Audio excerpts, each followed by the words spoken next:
From Hollywood, it's time now for... Johnny Dollar. Earl Poorman, Johnny. In Sarasota? That's right. Florida? Where else? Well, hi, Earl. How are things in the land of infernal sunshine? What do you mean, infernal? Well, it's getting pretty hot down there these days, isn't it? Makes good fishing weather, Johnny. Yeah, but without a case to work on, what possible excuse would I have? Maybe I have one for you. Oh? Yeah. And maybe it's murder. Earl, I'll be down on the next plane.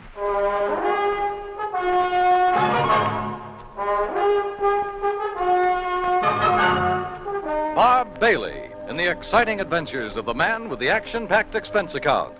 America's fabulous freelance insurance investigator. Yours truly, Johnny Dollar.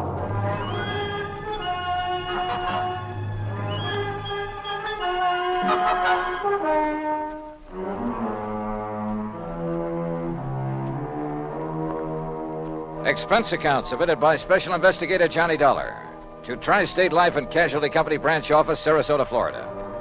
Following is an account of expenses incurred during my investigation of the Parley Barron Matter.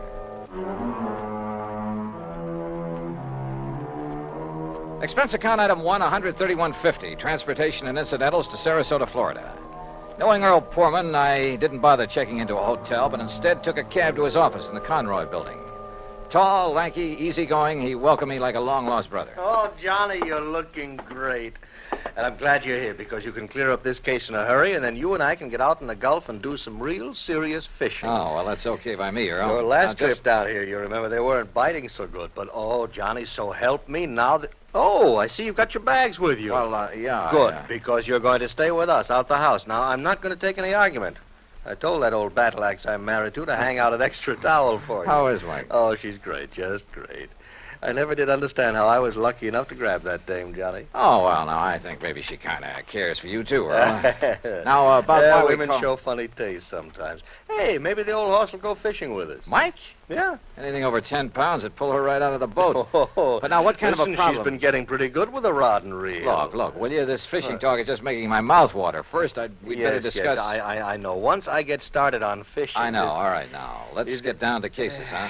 Oh, all right, if you insist. I insist. Yeah, all right, okay. I was just trying to stall off having to.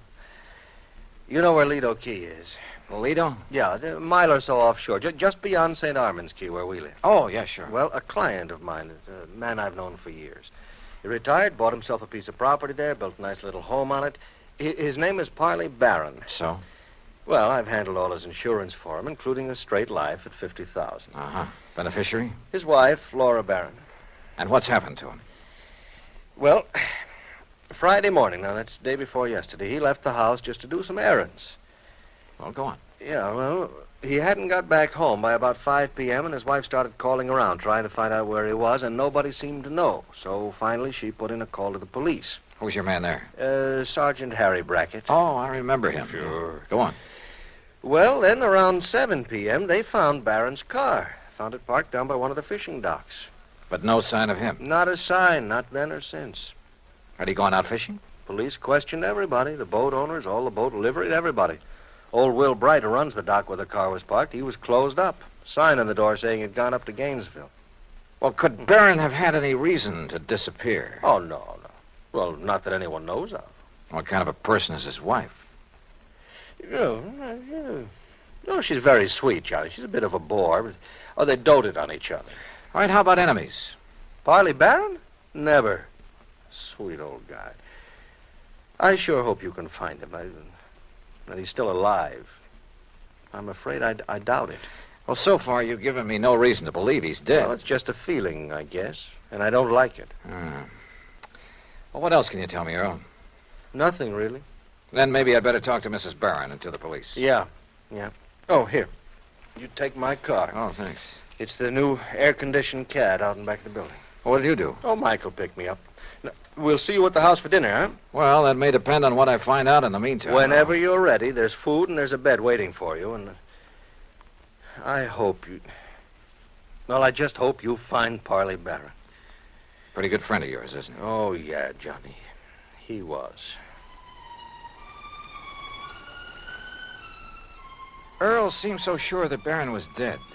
I was pretty down in the mouth about it. But I wondered, did he know something about the old man that he hadn't told me? That didn't seem like Earl. He gave me the Barron's address on Lido Key, and I drove out there. Laura Barron was a fragile, gray-haired little old lady wearing steel-rimmed spectacles and with almost a sanctimonious air about her. She sat primly, properly straight in her chair as we talked, a Bible in her hand.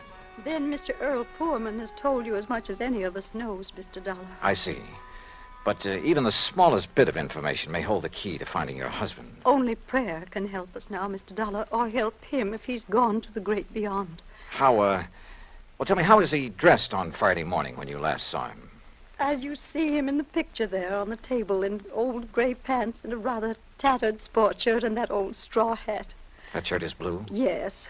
He was so happy the day that picture was taken. He just finished making an addition to our dock with his own 2 hands. He was so proud. Now...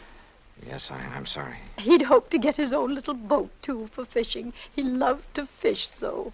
Yes, well, tell me, please, do you know of anyone who might have wanted to harm your husband? Oh, dear, no, Mr. Dollar. And you'd had no argument or disagreement with him before he left here that morning, huh? We had had no disagreement even about little things in 41 years of blessed marriage. Not even about his work. I see. What did he do before he retired, Mrs. Barron? I had hoped you wouldn't ask that because I've always felt that the good Lord wouldn't approve. Of his work? I'm a very religious woman, Mr. Dollar, and as I say, in 41 years we never questioned one another's thoughts or actions. But...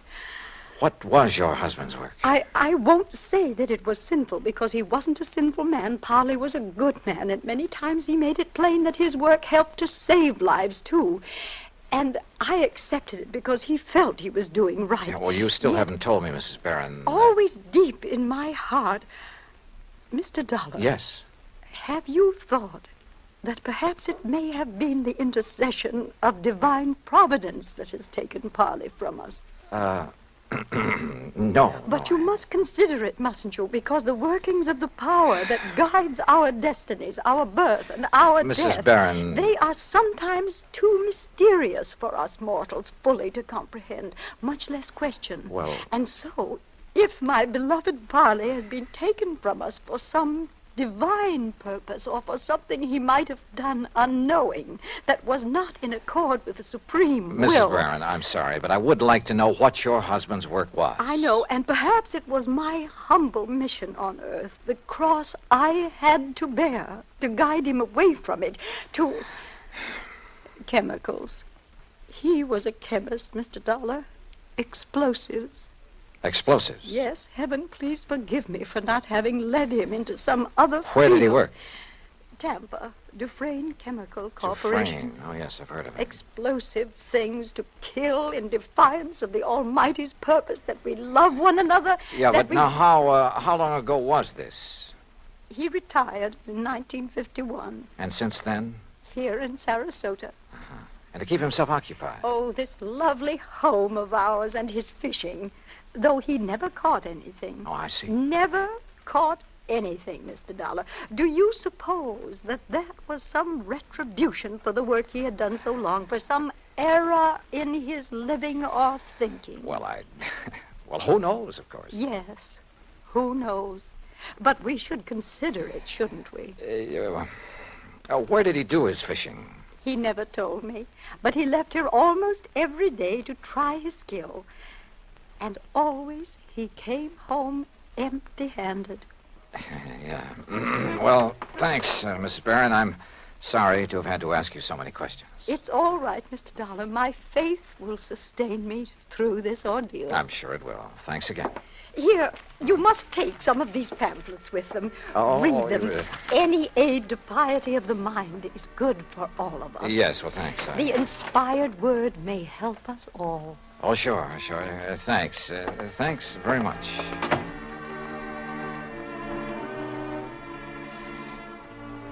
I like to think that on the whole well, maybe I'm not too religious in the sense of going to church regularly and that sort of thing, but well, at least I try to live a decent sort of life and observe the golden rule and stick to some ideals, but in an atmosphere like that, well, I couldn't help wondering if her husband didn't have good reason for wanting to get away for a while.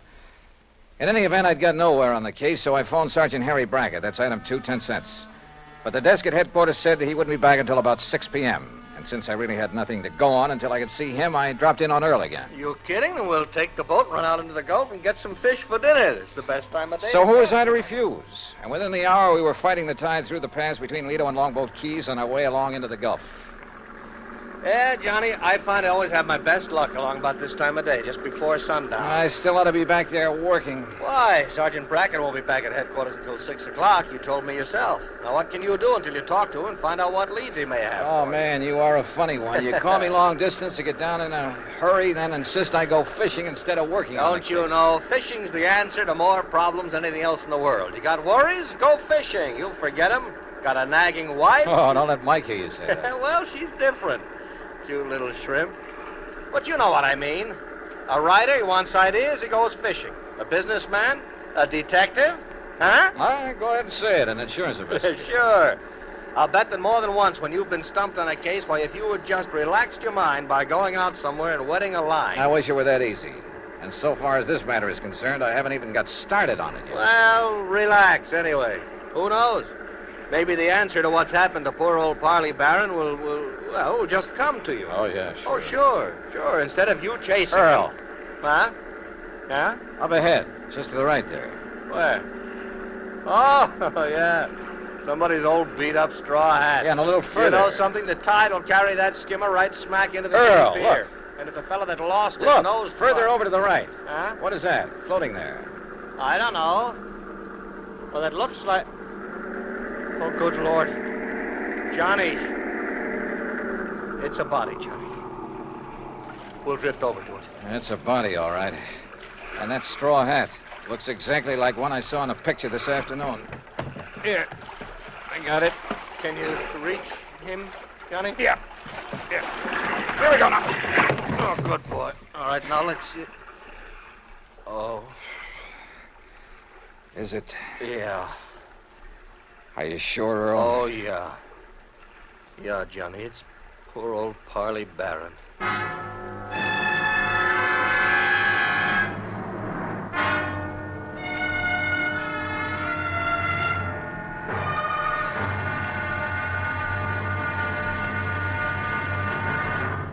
Act 2 of yours truly, Johnny Dollar, in a moment.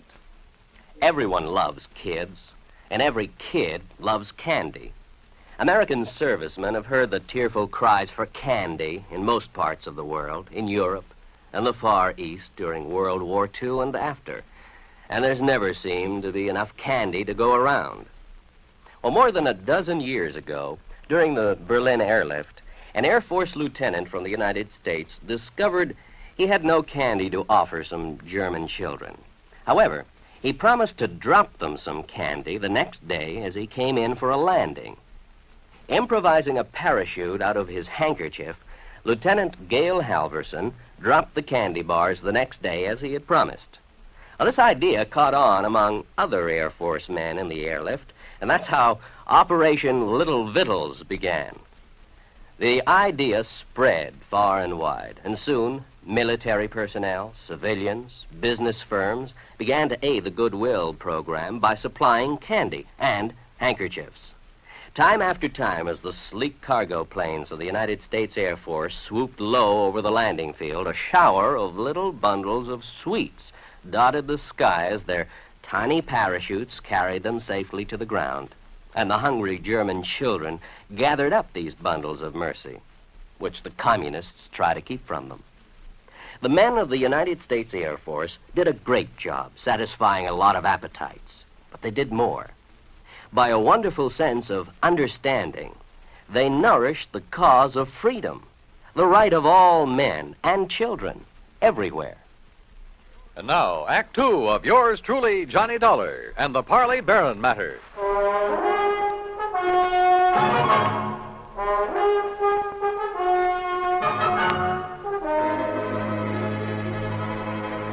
Two days' exposure to the elements and the creatures of the sea had made almost unrecognizable the body that Earl Portman and I found floating in the Gulf of Mexico off Sarasota, Florida.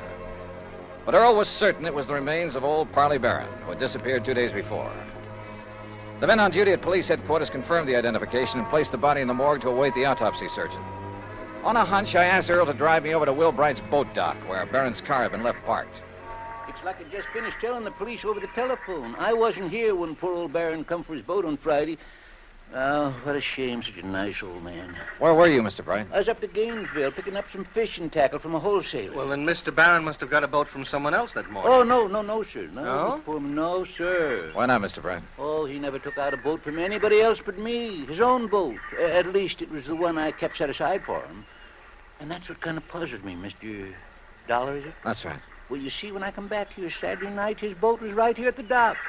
But it weren't tied up in its usual spot where I always tie it up.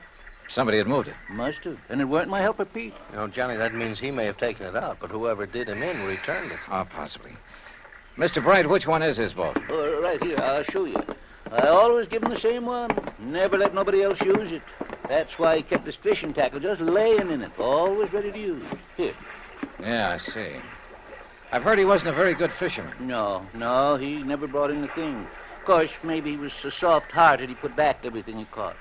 Or maybe his daily excursions were just to get away from his wife, Mr. Bright. Now, don't you say nothing against her, mister. Maybe she is a little touched on religion. Sure, she tries a different kind every couple of months. But she's a fine woman, just like he was a fine man. And everybody knows it. Yeah. The whole town is mourning here. Excuse me. What are you looking for, Johnny? Earl, I just noticed something about this tackle lying in the boat. Mm-hmm. Well? Come on. Thanks a lot, Mr. Bright. Like me to tell you what I think might have happened? Yeah, maybe later, thanks. Well, what did you find there, Johnny? Earl, did Parley Barron ever go fishing with you? You were good friends. No, he always wanted to go out alone. Yeah, but not to fish. Huh? That tackle box hasn't been moved in months. The paint is still dark under it. What? And that reel, I could hardly turn it. Well, then what? I don't know what. But Barron was using that boat every day for something besides fishing. Any ideas? You know him pretty well, have you? No. Let's get over to headquarters. Earl felt he ought to go back to his office where his wife Mike had promised to pick him up, so I borrowed his car again and went over to headquarters alone. Sergeant Harry Brackett, who was assigned to the case, had returned and was on the phone when I walked in on him. He gets back to town, Mrs. Dana, so please have him call me immediately, will you? Yes, ma'am. Thank you. Yes, sir, Johnny. Yeah, hi, Harry. Yeah, Johnny, I'm sure glad you're here. I got a real mixed-up case on my hands. The Parley Barron Matter, huh? Well, you know about it? That's why I came to Sarasota. Earl Portman called me. Have you found out anything? Nothing much, have you? Well, only what's here, the autopsy report. What's in it, Harry? Doc Snowden says that Parley Barron was dead before he was put into the water out there in the Gulf. Oh? No water in the lungs, you see what I mean? It probably means murder. Have you told anybody this? No, not yet. Why not? Well, I don't know. Maybe because I just can't figure anybody in the world would want to kill Parley Barron. Did you talk with Will Bright down at the boat dock? Just before you came in. You know, it sounds like somebody went with Barron in his skiff that morning, killed him, dumped him over the side, and then brought the boat back alone, doesn't it? Yeah, except for one thing. Pete Marino, a little kid who plays around Bright's dock all the time, he's sort of a self-appointed caretaker when Bright isn't there. What about him? Well, Peter saw Mr. Barron take off in his skiff Friday morning, alone. But he didn't see him come back. Pete went home for lunch. When he got back to the dock, the skiff was in. Uh-huh. Then whoever did it met him out on the water somewhere. Maybe several people, so that one of them could return the skiff. Be taking an awful chance, wouldn't How do you mean? it? Yeah, Doc's in a pretty isolated spot, all right, but the killer showing up in Barron's skiff without the old man along, that's too much of a chance. How else could it be returned? Tied. Tied. Little Pete says that when he got back to the dock, the skiff was there, all right, but not in its usual place. So Will Bright mentioned.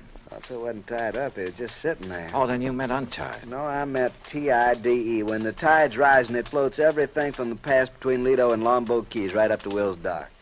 You think the boat just floated back by itself? You got a better idea? Harry, Yeah. are you sure it was Barron's body we picked up out there?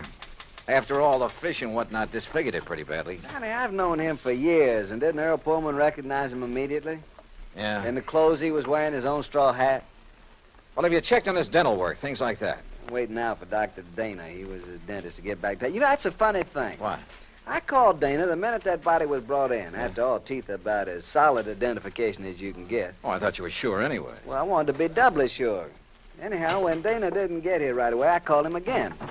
I got his wife on the phone, and according to her, he suddenly left for Tampa. Urgent call or something. Where in Tampa? She didn't know. At least she wouldn't say, but it seems kind of fishy to me. Well, it may just be that one of his patients... Dana. That's right.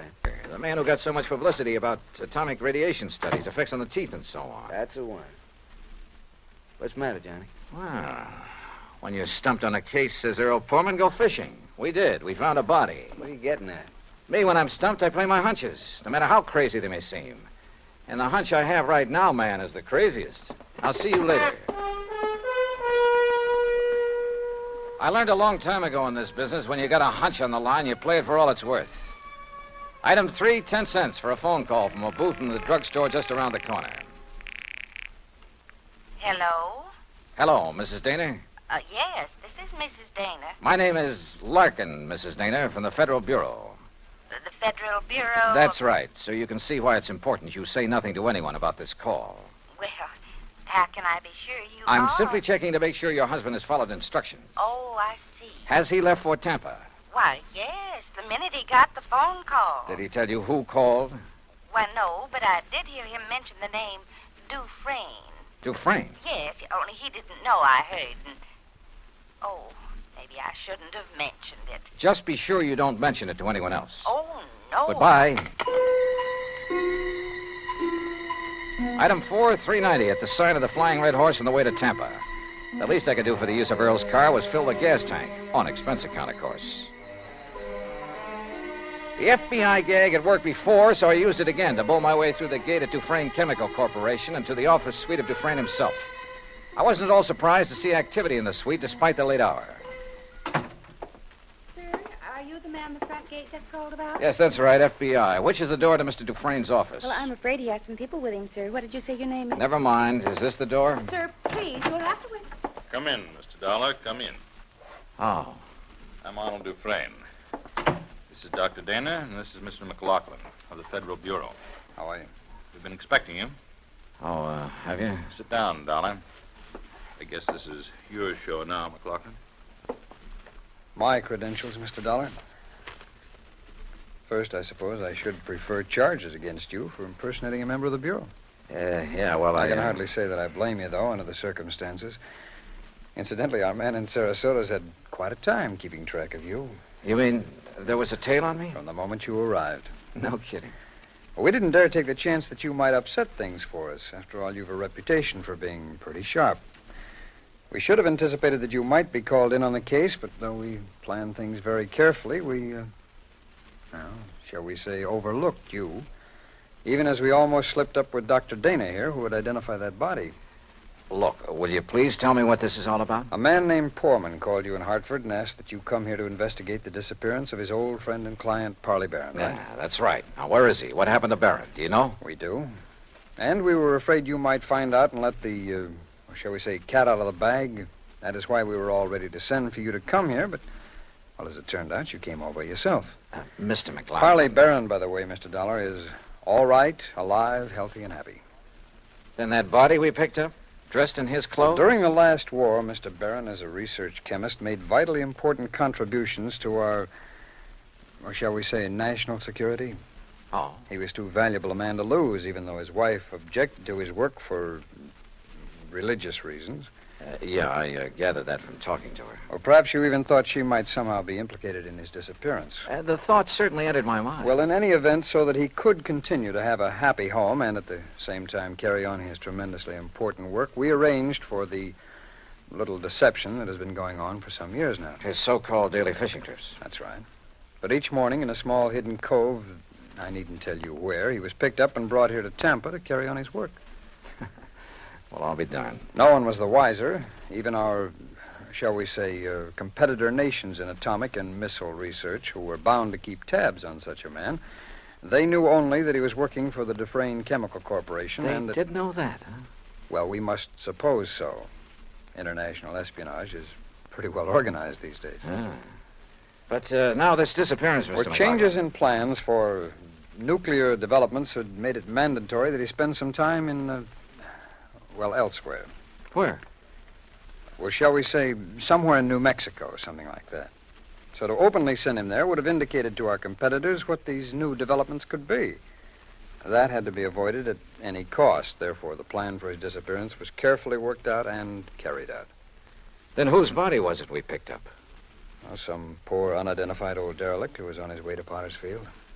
I see. Well, believe me, if the Bureau functions this thoroughly in everything it does... Oh, we try. Well, what about Mrs. Barron? Oh, she'll bear up. We, of course, made sure of that in the beginning. And then when her dear husband does return... When will that be? When his work is finished. And, of course, that'll be too late for our friends across the sea to catch up with us, and we've worked out a completely plausible story to cover his absence. Oh, I'm sure you have. Now, Dr. Dana here will return to Sarasota in the morning. He will confirm identification of the body that was fished from the sea with only sufficient reservation to protect his professional reputation when Parley Barron reappears. All right. Now, when an insurance claim is filed on Barron... Well, I'm sure Mrs. Barron won't file for some time, unless urged to by your friend Poorman. Oh, I can prevent that without telling him anything. That's fine. What's more, with the penchant that some companies have for, shall we say, slow action on claims... Well, don't let them hear you say that.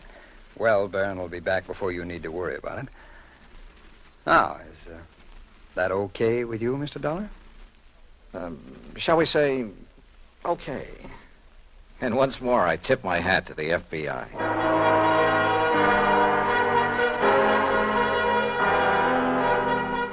Expense account total, including plane fare and incidentals back to Hartford, $421.50. Remarks?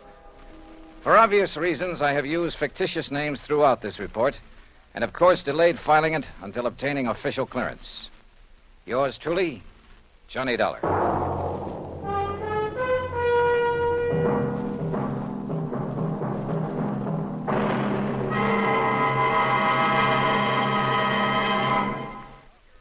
And now here's our star to tell you about next week's story. Next week, a strange old character, the most beautiful girl I've ever met, and money all over the place. Counterfeit. Join us, won't you? Yours truly, Johnny Dollar.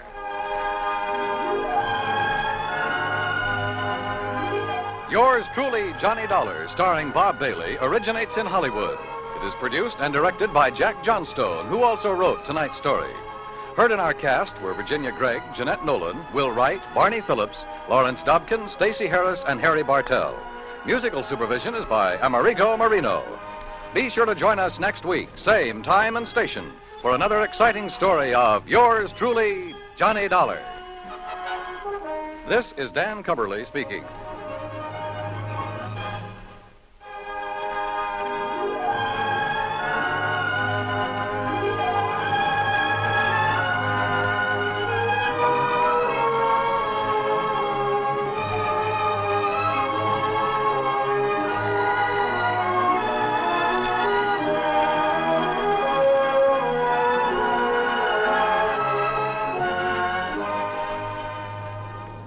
Johnny Dollar has come to you through the worldwide facilities of the United States Armed Forces Radio and Television Service.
From Hollywood, it's time now for... Johnny Dollar. Perry Jameson, the Paramount Insurance Adjuster, Johnny. Hi, Perry. It's been a long time. I'd begun to think you're neglecting me. Oh, how you talk. Matter of fact, I've just been waiting for a nasty enough case to come along for you. Yeah, you do have a habit of handing me the dirty ones. What is it this time? 4 State, out in Denver. Oh, yeah, I've heard of them. Well, they're a small outfit. By contract, all their claims are routed through us. Damage appraisals, payment disbursals, and so on. So what's happened? Well, we've had to pay a lot of claims for them recently. Too many. What's more, they've all been big ones and on fairly young policies. Well, Perry, you know as well as I do that things will average out in the long run. Unless something's wrong. 60,000 on one policy, 35,000 on another, 70,000, and a cool 150,000 on one just last week. Shoot. And the beneficiary in each case has been the same man. Then no wonder you... Just leave the door open, Perry. I'll be right over.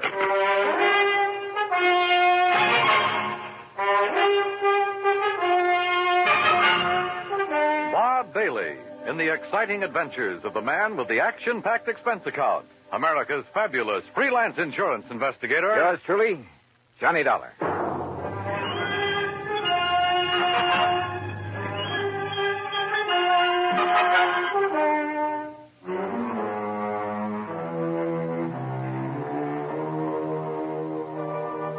Expense account submitted by Special Investigator Johnny Dollar to Paramount Insurance Adjusters, Home Office, Hartford, Connecticut.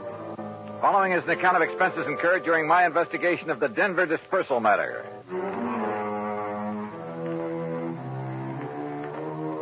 Expense account item 1, $1.10 for the cab that took me over to Perry Jameson's office at Paramount. True to form, the door was wide open for me. I kind of thought this thing might get you down here in a hurry, Johnny. Sit down. Yeah, thanks. And I took the liberty of calling TWA and getting you a seat on the plane to Denver. Good idea. When? Well, there's one leaving New York at 6 p.m. Okay. And I'll get you into Denver about, 10:30 Mountain Time. Uh-huh. Think you can make it? Sure. Charge your expenses to us. That's the deal we have with 4 State. All right. And the man to see out there, it's almost a one-man outfit, his name is William Whitney. Got it. Now, look, Perry, I've been thinking on the way over here. Woo, wonders will never cease. Thanks, pal, but how well do you know this man, Whitney?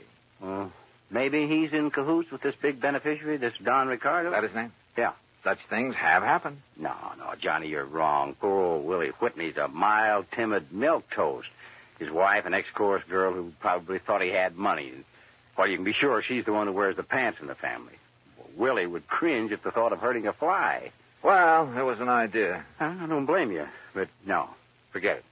Well, what makes you so sure something's wrong? Well, I didn't say I was, but $215,000 to one beneficiary in a period of only 3 months.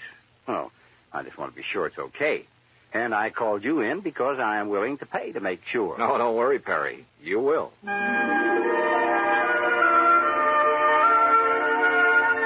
Expense account item 2, $141 even, plane fare and incidentals, Hartford to New York to Denver. Originally Indian country, the mile-high city is now a maze of oil refineries, steel companies, grain mills, chemical and manufacturing plants. A huge downtown shopping area and beautiful tree-studded residential sections. No wonder it's one of the big insurance centers. Item 3, $2 even for a cab into town where I park myself at the world-famous Brown Palace Hotel. Item 4, 10 cents, phone call to an old newspaper pal from back east who is now working on the Denver Post.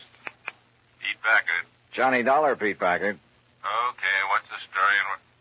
Johnny Dollar, hey, how are you, Keith? Great. You gonna be here long? We gotta get together. Where you stay? The Brown Palace. Now, Pete. look, you want I should dig up a couple of dates? We'll go out on the town. Remember the last time we tied one on together? Oh, are you kidding? I had such a headache the next morning, it hasn't left me yet. Well, hey, look, listen. Keith, I get away from the desk at 2 a.m. No, you look. Huh? I'm out here on a job, insurance investigation. Did you ever hear of a man named Don Ricardo? You know Don Ricardo? No. What do you know about him? Well, they say, now mind you, I don't know for sure, Keith, but don't forget I did a hitch on the Chicago Sun-Times a few years back. What's that got to do with Don Ricardo? It was back in the days of the Capone mob. Oh. And Don Ricardo, well, mind you, nobody was ever able to pin anything on him. Yeah, I see what you mean. Where does he live, Pete? 20, 30 miles east, the other side of Golden, a little place called Millville. Uh-huh. Now, mind you, Keith, I don't want to really say anything against him. I mean, if I don't seem to be really telling you anything about him... Pete, I think you've told me plenty. Well, now listen, Keith. Thanks, and I'll be talking to you.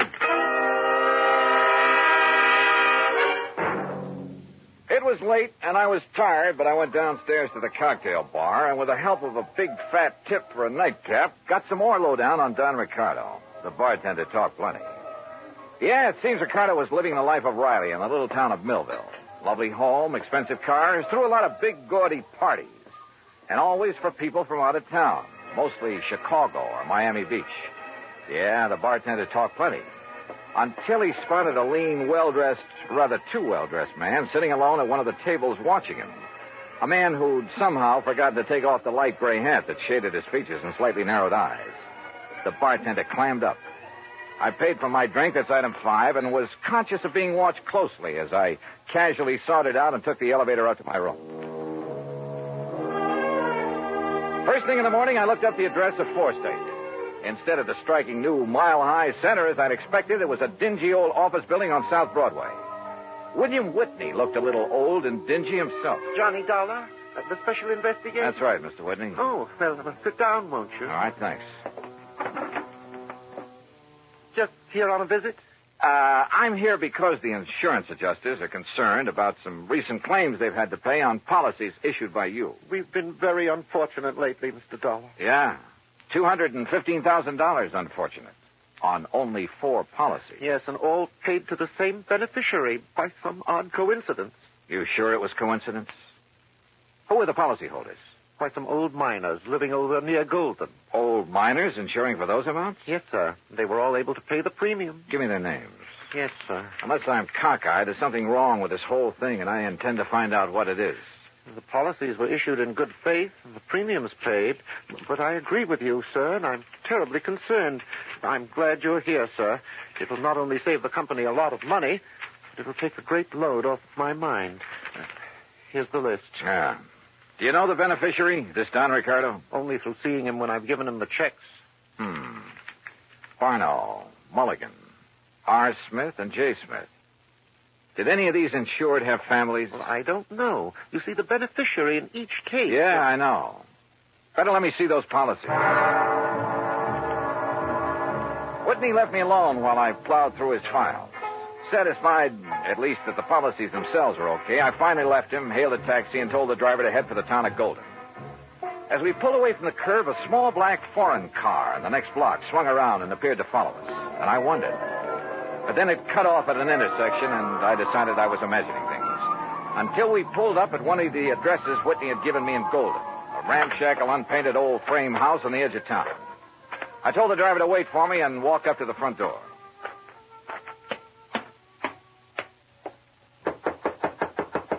It looks to me like that house is empty, mister. You sure you give me the right address? Yeah, this is the address, all right. But I guess that... Huh? Hey, that door open by itself? I don't know. Hello? Hello? Anybody? No! Mister! Act 2 of yours truly, Johnny Dollar, in a moment. Our flag now numbers 50 stars.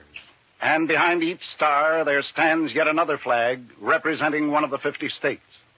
Vermont's state flag, in its early form, imitated our national flag, uniquely bearing 17 stripes and 17 stars, with only the inscribed word Vermont to distinguish it.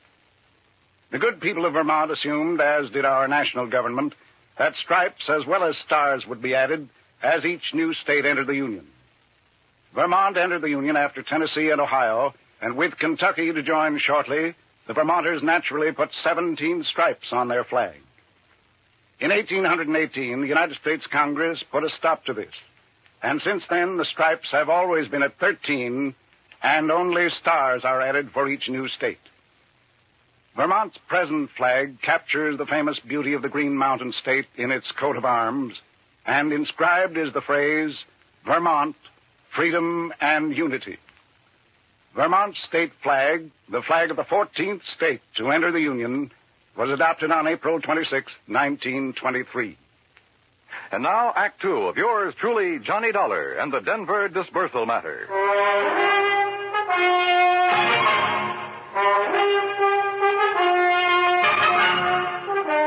The old house house at the edge of Golden, Colorado looked empty, but I knocked anyway. You sure you give me the right address, mister? Yeah, driver, this is the address, all right. But I guess that... Huh? Hey, that door open by itself? I don't know. Hello? Hello? Anybody? Oh! Mister! Mister. Go back. Get away from this open door. But you're hurt. Your neck, you're bleeding to death. Stay down. Barely nicked me. I'm all right. Holy cow. I thought you was a goner. Here, let me help you. You'll need help if you don't stay out of his line of fire. Well, who was it? You see anybody? Hey, listen. Yeah, that's a car pulling away from the back. Get a look at it. Well? I can't tell. That dusty side road back there. Looks like a little one, though. Foreign car? Too far away now. I can't tell. But it's black. All right, come on. We're getting back into your cab. Yeah, I'll get you to a doctor. No, I'm okay. You know where Millville is? Sure, a few miles east. It's an old mining... Come on. You know where Don Ricardo lives? For sure, You want to go there? Does he own a small black foreign car? Yeah, real expensive job. I've seen him in town. But, mister, Come on, because I'll lay odds he's the one who fired those shots. You mind if I drop you off a few blocks away from his place?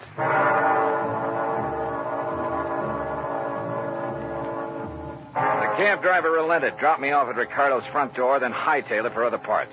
It was a nice home, very modern, seemingly out of place in what had once been a prosperous mining center, but was now a little more than a ghost town. Yes? Mr. Ricardo? That's right. Who are you? I think you know, but I'll tell you anyhow. I'm Johnny Dollar, insurance investigator. Oh, come in, Mr. Dollar. We can sit in the den. Would you like a drink? No, thanks. What happened to your neck there? It's been bleeding. We'll get to that later. I've been rather expecting someone like you to call in view of my good fortune in insurance money lately. Sit down. You sure you wouldn't like a drink? Tell me one thing. Yes. Who paid the premiums on those 4 policies that netted you a couple of $100,000? Why, the policyholders, of course. At least to the best of my knowledge. 4 old broken-down miners? They were still quite active, Mr. Dollar, hoping to find a new vein in some of the old workings in this region. Then maybe you grub-staked them, huh? Well, as a matter of fact, I did. And they promised me a share of whatever they might find. In return, they named me in their insurance policy. Oh, you must have given them plenty. More than a worked-out mine could ever yield. How do you mean? To afford the premiums on those hefty policies. Now, look, Dollar, it was all perfectly legal on the up and up. How old were they? Barno? About 68, I believe. Mulligan and Smith and the other Smith? About the same. So what? Oh, the company was crazy. How did they die, Ricardo? By some strange coincidence, the poor old fellows all went the same way. Accidents there in the mine they were working. Did the police investigate those accidents? I imagine so. Now, look, Ricardo, as you know very well, I was shot at a few minutes ago. Shot at? At a little isolated house on the edge of Golden. You were a lousy shot. Now, look here. Also, you should have known better than to park that little foreign job of yours in the driveway, at least without washing it down. What are you talking about? That kind of purplish dust it's covered with. Dust? Yeah, I'm talking about the side road back of that house where you tried to plug me. Well? Okay, Dollar. Maybe you're right about the whole thing. So what if I did try to knock you off? Oh, you admit it, huh? Yeah, why not? But since I didn't kill you then... Oh, no, you're not.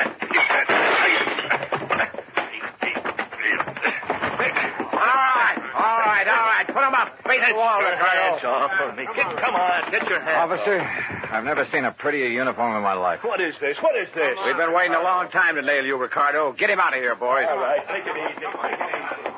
Pete!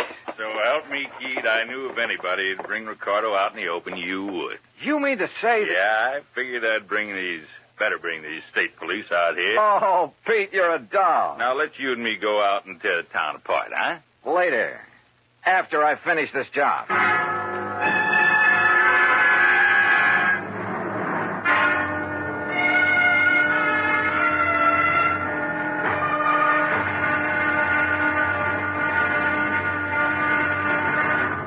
Act 3 of yours truly, Johnny Dollar, in a moment. Over 150 years ago, the Swiss poet Henri Amiel wrote, "Heroism is the brilliant triumph of the soul over fear. Heroism is the dazzling and glorious concentration of courage." During the Korean campaign, Corporal Ronald Rosser was attached to the heavy motor company of the 38th Infantry, 2nd Division, United States Army. Rosser, a veteran of World War II, rejoined the Army and shipped to Korea when he heard that his brother had fallen in the winter assault of the Chinese Communists. One day, Rosser's company moved into enemy territory. At the time, the corporal was a forward observer and carried a radio. Suddenly, in the midst of an enemy attack, Rosser handed his radio to a buddy, slipped the safety off his carbine, and filled his shirt with hand grenades. He charged at the enemy through fierce mortar and artillery fire, shooting from the hip. Straddling a bunker, he riddled its occupants. Still advancing, he accounted for 2 more of the enemy, shooting one through the head and clubbing another to death. Continuing his one-man charge, he jumped into a trench full of enemy soldiers, opened fire, and forced his way relentlessly down the length of the trench, killing right and left with grenades and carbine fire. Out of ammunition, he returned to his company, where he replenished his supply. Then he charged the enemy again and again. Finally, he returned to his own area, and taking the radio back from his friend, he moved out with his company. Corporal Ronald Rosser was awarded the Medal of Honor for his action. Action which had shown the enemy that his personal code of conduct wouldn't let them push around either his kid brother or his country. And now, Act 3 of yours truly, Johnny Dollar and the Denver Disbursal Matter. It took hours, even with Pete Packard's help, and he finally had to go back to his job at the Denver Post. But there in Don Ricardo's house, carefully hidden away under a drawer lining and a sideboard, I found what I was looking for, a handful of canceled checks. It was well after dark when I appropriated one of Ricardo's fancy cars and drove back to Denver, to a little house in the south end of town, not far from the office of Fourth State Insurance Company. As I pulled to a stop, a big fancy truck nearly sideswiped me. Good. It covered the sound of my stopping there. As unobtrusively as possible, I walked up to the front door of the place. Even above the sound of passing traffic, I could hear voices, loud ones, coming from somewhere in the rear of the building. Cautiously, I edged my way around the side to where I could see the lighted window of a bedroom. All right, I heard you. Only why don't you tell me why? Stop asking questions. Get the things back. Make sure it's only enough to put in the car. We're traveling light and fast. All right, Willie. All right already. Boy, you're bossier than Don ever was when you want to be. Forget Don Ricardo and collect your stuff. If it wasn't for me, you'd still be working in one of his nightclubs in Chicago. Lucky you never talked this way down to that insurance office of Oh, yours. stop that. I thought we were going to stay in Denver until you made a lot of dough at the insurance racket, huh? I left this happy domestic scene to walk slowly back to the front door. Yep. My original hunch at the office in Hartford had been right. What's that? Somebody at the front door. Well, why don't you go answer it? Huh, Willie? Oh, Mr. Dollar. That's right. Oh, my, I'm glad you're here, sir. Well, you look upset, Mr. Whitney. I am, sir. I am terribly upset. Handbags, they're in the hall. Yes. Going somewhere? It's that Don Ricardo. Oh? I thought you didn't really know him. I didn't. Oh, if only I'd done it before. I'd never have issued those policies naming him as beneficiary. Done what, Mr. Whitney? Investigated that Ricardo. But I did, after you left me this morning. He's a gangster. An ex-gangster, Mr. Dollar. No. Yes. I suddenly realized that in your investigation, you'd investigate him, and he'd think I'd had you investigate him. He'd think I was trying to make trouble for him. Frightened me terribly. And that's why you decided to leave town, huh? Yes, of course. Until this whole thing blows over. He's a dangerous man. He'd stop at nothing. He might even try to kill me. I must leave here immediately. Oh, I wouldn't be too sure of that. Where did you plan to go? Far away, anywhere where he couldn't find me. And where maybe I couldn't find you. Of course. What? Why did you say that? Well, I was just thinking. This morning when I was going through the files at your office, you left me alone for a while. Yes, I recall that I did. Why? To make a phone call, maybe? To Don Ricardo? What? Is that why he just happened to be waiting in his little foreign car a block or so up the street about the time I left your office in a cab? Oh, Mr. Dollar. Pretty good theory, isn't it? Especially when I have these little scraps of paper to back it up. What are those? Some of Don Ricardo's canceled checks. Made out to you. 20% of the take on those big, fat insurance payments. Where did you get those? Funny, too. They're all dated one day after you paid off on each of those big claims. Give me No, those. you don't. We're going to need these. No, I'll kill you. Mr. Milktoast, huh? You dirty. I'll kill you. Okay, baby. All right. All right. Okay, Willie, get up on your feet. Yes, sir. Anything you say, Mr. Dollar. But please, you must believe me. Oh, I'm cut an it. innocent That man. timid soul pose of yours may have sold insurance to a handful of suckers, wouldn't he? But it hasn't sold me a thing.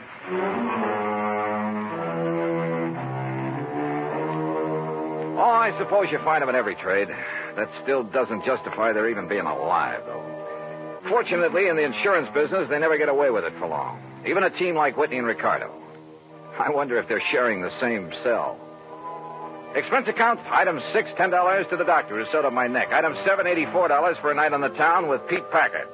Strangely enough, I still have a bit of a headache from it. Expense account total, including a little gift to that taxi driver, incidentals and transportation back to Hartford, $391.80. Yours truly, Johnny Dollar.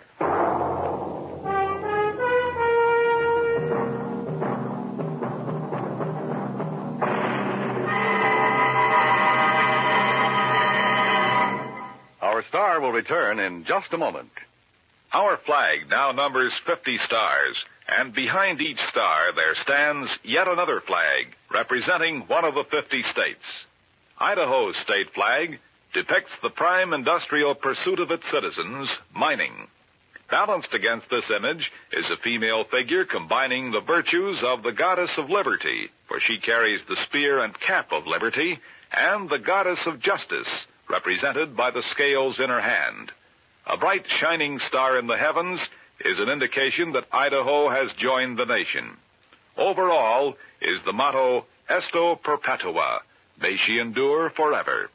Idaho's state flag, the flag of the 43rd state to enter the Union, was adopted on March 12, 1907. Now, here is our star to tell you about next week's story. Next week, a killer's list. That's right, a list of victims. And guess who's on it? Join us, won't you? Yours truly, Johnny Dollar.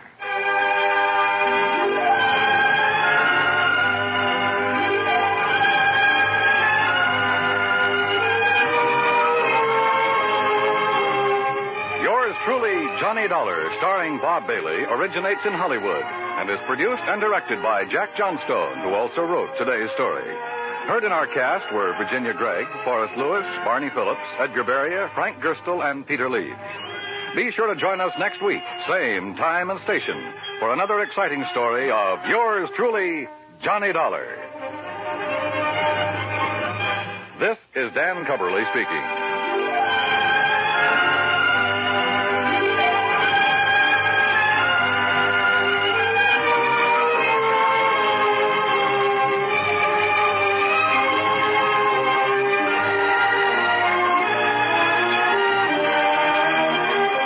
This is the United States Armed Forces Radio and Television Service.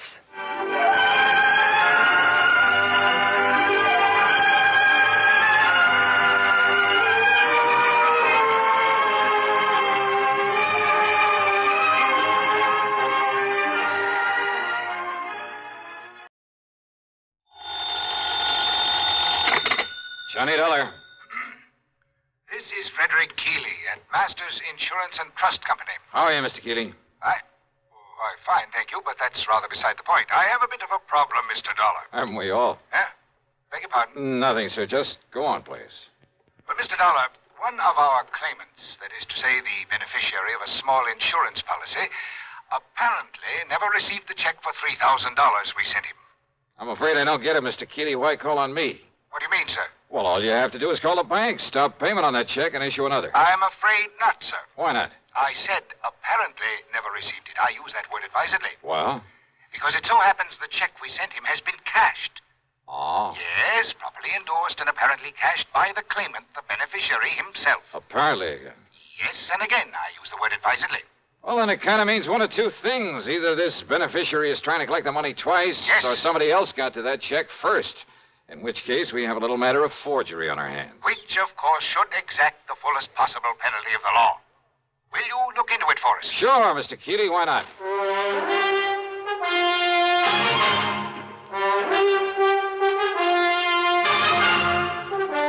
CBS Radio brings you Bob Bailey in the exciting adventures of the man with the action-packed expense account, America's fabulous freelance insurance investigator. Yours truly, Johnny Dollar.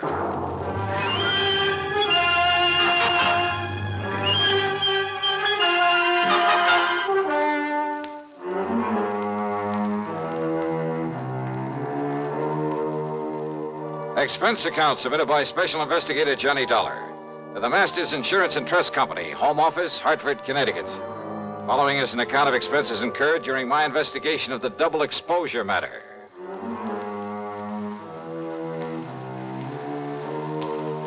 Expense account item 1, $1.20 for a cab to Keeley's office on the 10th floor of the Star Record Building. He's a man of about 60, I'd say, short, stout, and rather pompous in his manner. Or maybe self-important is more like it. No, I'm sure you realize as well as I do that a $3,000 claim is relatively small, relatively unimportant. I use that word advisedly. Well, that means I can't expect much of a commission. Huh? What's that? Nothing, sir. Go ahead, please. Yes. The fact remains that if the claimant, the beneficiary, thinks he can get away with collecting twice on the policy... Seems to me he'd have to be pretty stupid to try a thing like that. Oh, you're right. You're entirely right, sir. Exactly the way I feel about it. And Peter Upman is not a stupid man, so far as I have been able to determine. Upman? The beneficiary. In other words, it becomes evident, and I use that word advisedly, that someone else got hold of that check, endorsed it with Peter Upman's name, signed the receipt, of course, and, shall we say, left for parts unknown. In other words, we are faced with a case of forgery. Yeah, I think I suggested something of that sort. Why, yes, of course you did. And forgery is a serious matter, sir. I'll go along with you on that. Not only in this particular instance, because of the relatively small amount involved, and I use that term advisedly. Oh, I'm sure you do. But because it could lead to other attempts where perhaps much larger amounts could be involved. So you want me to see if I can run down this forger for you? No. No? Why do you say that? If we are to believe the People's National Bank over in Milford. Milford, Connecticut? That's right. If we are to believe them, the personnel concerned, their actual photographic record of the transaction, there was no forgery. But I thought you just finished saying... What's that? Mr. Dollar, according to them, and I have no reason to doubt them in the least, Peter Upman himself appeared, endorsed that check, cashed it, and left with the money. However... Yeah? I have here a properly signed deposition to the effect that Upman not only never cashed that check, but that he never saw it. Oh, no, this doesn't make sense. We have no reason whatsoever to question the validity of this deposition. You're sure of that? I am certain of it. But you can't be. That is why I have called upon you. Somehow, Mr. Dollar, you must bring the criminal, whoever he is, to justice. Will you do it, sir? Well... Yeah, sure. Why not? And I use that term advisedly.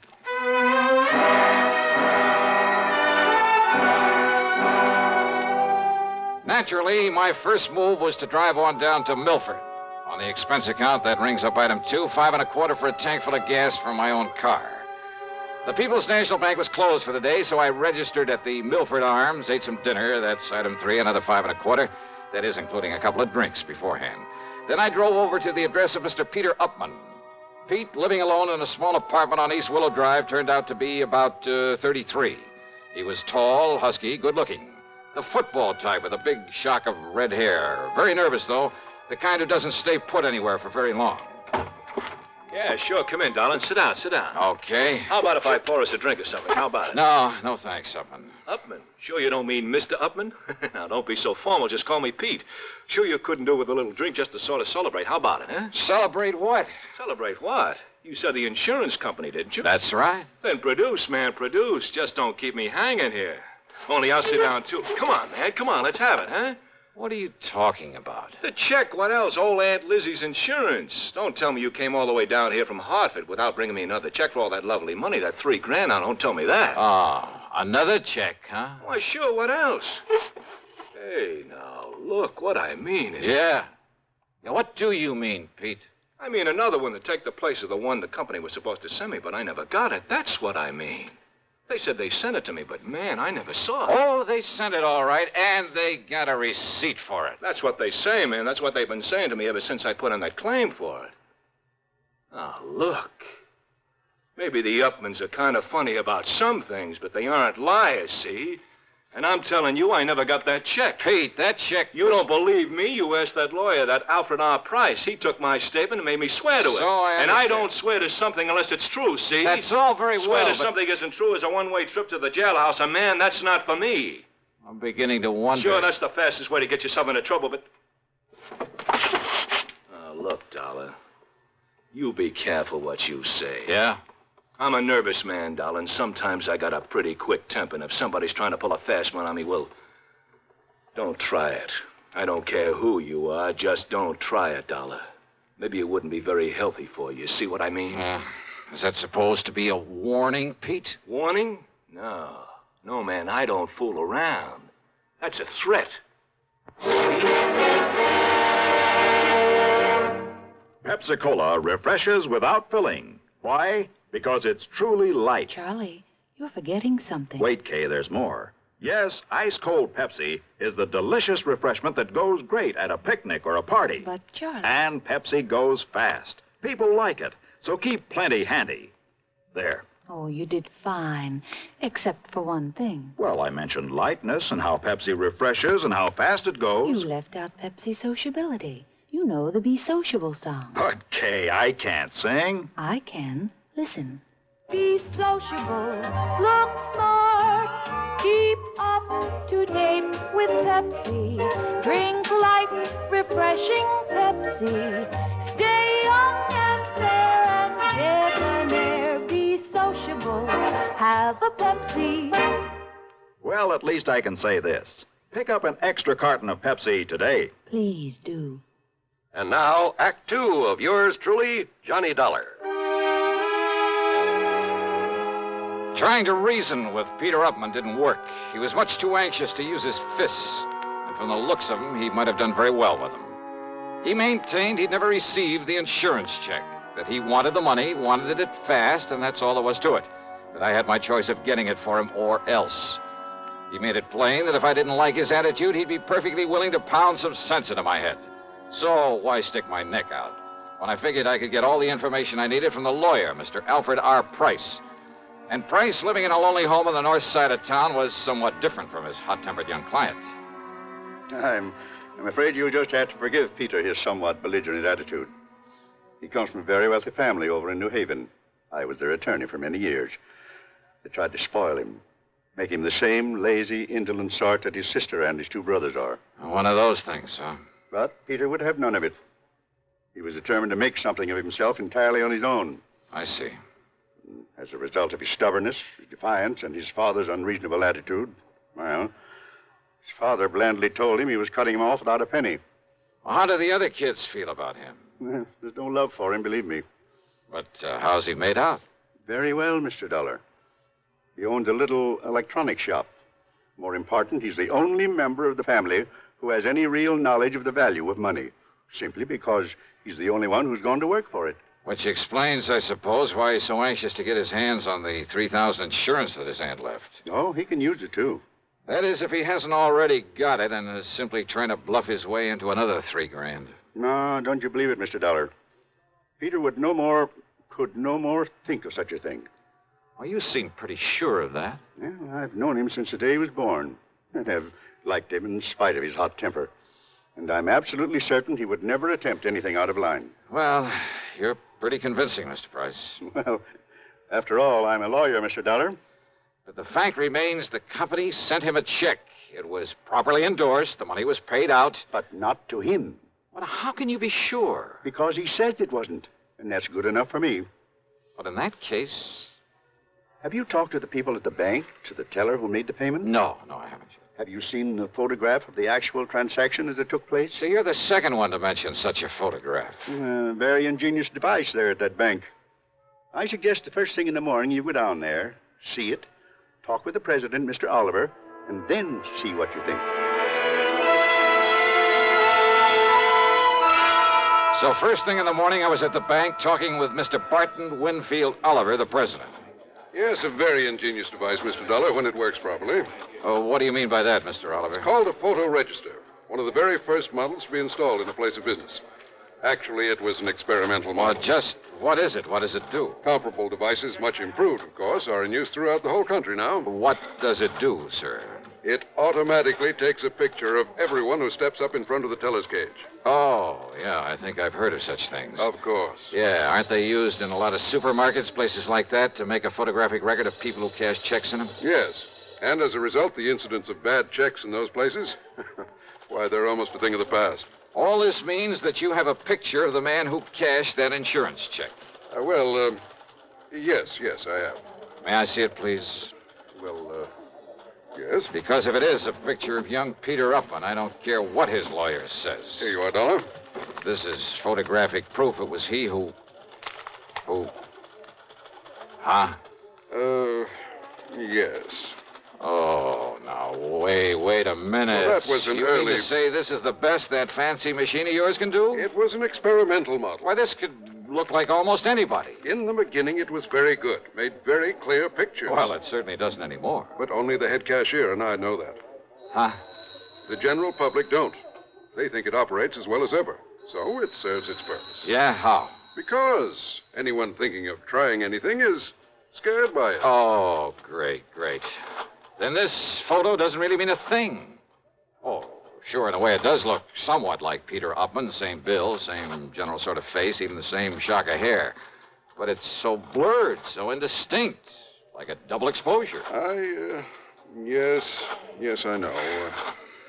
But when Mrs. Eberhardt says that it was Peter... Who's Mrs. Eberhardt? She's one of our oldest, most trusted employees. The teller who waited on him. Oh, let me talk to her, please. Certainly. Mrs. Eberhardt, will you close your cage for a moment and come here, please? Certainly, Mr. Oliver. That's the one? It is. She's been with the bank much longer than even I have. Almost from the beginning. She knows more about the people here in... Mr. Dollar, what does this mean?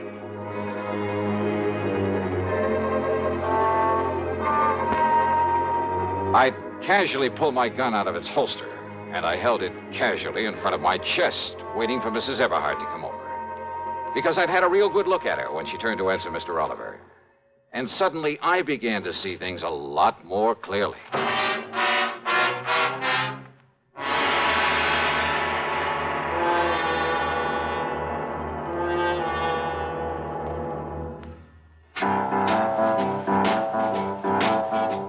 Talk about best-selling records. Here's a familiar tune about America's best-selling filter cigarette, Winston.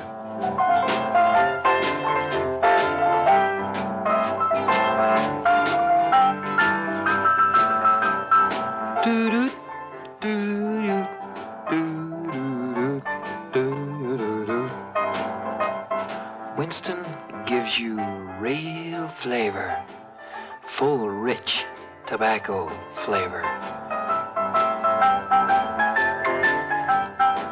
And you know, that's because only Winston has filter blend up front. Choice, flavorful tobaccos, specially selected and specially processed for filter smoking. No wonder Winston tastes good, like a cigarette should. Smoke Winston. And now, Act 3 of yours truly, Johnny Dollar and the Double Exposure Matter.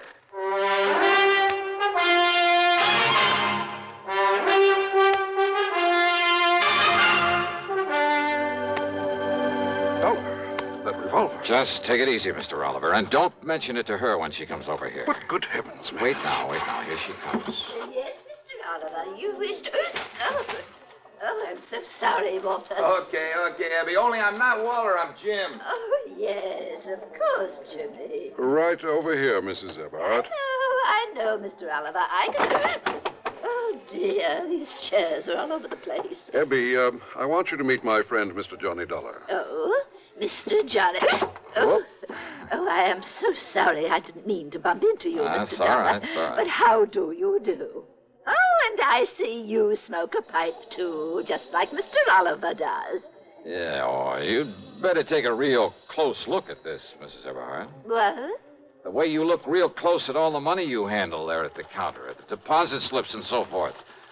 A real close look, huh? Oh, why, it's a pistol. Yeah. But good heavens. How long since you've had a new prescription for those glasses of yours? Now, look here, young man. If this is a holdup... How long? Shall I cry for help, Mr. Oliver? No. You better answer my question.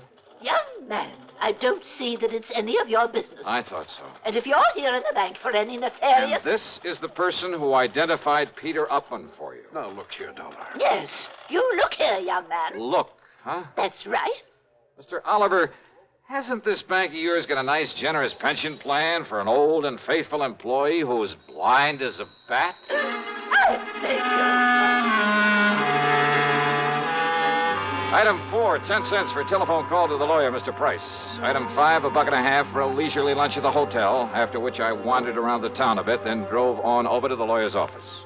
I tried to call you at the hotel, Mr. Dollar, but they told me you'd left. Yeah, no, I was out taking a little walk. Look here. Do you think these will be of any help to you? Who knows, but I certainly hope so. Now, this is Janet Upman. I believe she's about 31 now. Oh, quite a dish. Yes, she's quite a dish. I bet that mink set her back a lot of money. Now, this is Edward, Peter's older brother. Not very bright.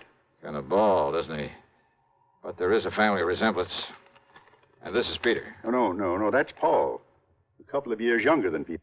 They dislike Peter, didn't you? Yes, I did. Because he had the guts to go out on his own, huh? Partially, perhaps. Because he didn't take a hunk of the family fortune? Well, that wouldn't make sense. Now, wait. You mean didn't I tell you of the hidden bequest? The what? Peter never knew about it, but the others always have. Known about what? Well, because of the way Peter had renounced his family, his father wanted to punish him. By cutting him off without a cent. So he said. But in a late codicil to his will... Oh, Peter will get some money, huh? Over $1 million, Mr. Dollar, in a few months, when he's 35. I see. Provided he keeps out of any serious trouble. The money the others were left. Millions, Mr. Dollar. I'll bet they've been going through it like a tornado. Yes, I'm afraid so. All right, then, Mr. Price. If I can bluff my way with this picture from the bank, and if you're any kind of an actor, well, let's get busy.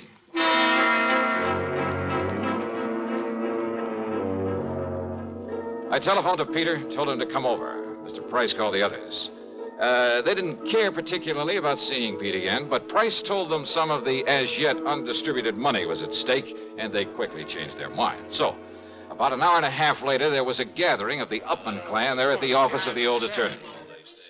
Look, Dollar, Mr. Price says you're okay and all that, but I still don't like your company's stall on the insurance payment. Just keep your shirt on, huh, Pete? And another thing, I didn't like your attitude when you came to see me. Now, look, you may be a little bigger than I am, but I've decided you'd be very foolish if you tried to take me on. Oh, yeah? It might even cost you $1 million. Well, all I care about is Aunt Lizzie's $3,000. Okay, just take it easy, huh? Take it easy. You say that to a redhead? redhead? Then shut up.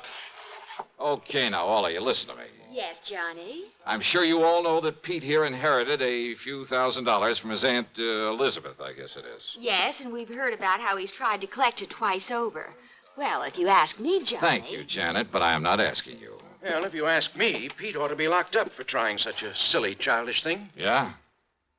Paul, with all the time in the world on your hands, it was real easy for you to pick up that insurance check over where Pete lives while he was at work, wasn't it? What's that? What? And forging a signature, well, after all, you're his own brother. Just a minute, please. And there at the bank, why, dear old half-blind Mrs. Eberhardt couldn't tell which was which. Now, look here, Dollar. But a little machine put the finger on you, Paul. Absurd. Yeah, a little device at the bank that photographs everybody who goes up to a teller's cage. Dollar, you mean that... Oh, now, Johnny, you've been taken in. Have I? That old thing is just a bluff. It hasn't worked right in years. Oh, what makes you think that? I know. Because the cashier is a boyfriend of mine. Oh, that bank had better check its books. What? He didn't tell you it's been fixed recently? Fixed? No, he didn't. I mean, Paul. Now, wait a minute. Like to see the picture it took of you, Paul, collecting that money? Here, Mr. Price, see what you think. Why, yes, Mr. Dollar. It's about as clear as it can possibly... Okay, Paul, you dirty... No, stop him. Somebody Stop me, and not you, Paul, or anybody else. Good heavens, Mr. Dollar. Peter will kill him. Oh, I doubt it, Mr. Price. Can you think of a better way for justice to be done?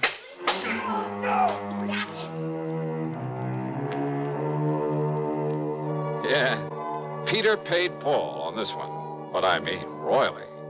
And I must confess it did my heart good to watch him. And Pete, bless his fighting Irish heart. Yep, he'll be a millionaire one of these days. He's earned it. Expense account total, including hotel and food, $17.20. Yours truly, Johnny Dollar.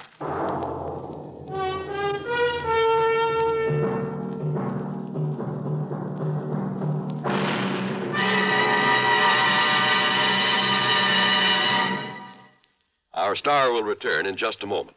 Constipation is something people don't talk about much, but it can be a problem for anyone, even doctors. And when constipation occurs, it's interesting to see just what doctors consider important about a laxative they might use or recommend. Well, a majority of the doctors we heard from had this to say. A laxative should be effective, gentle, close to natural acting. A medicine that can be used with complete confidence.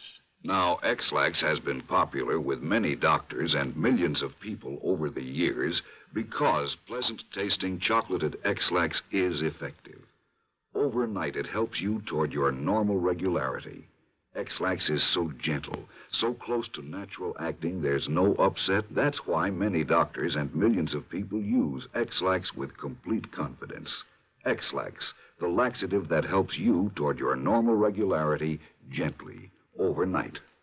Now, here is our star to tell you about next week's story. Next week, a story of a deadly swamp and 4 dedicated killers. Their intended victim?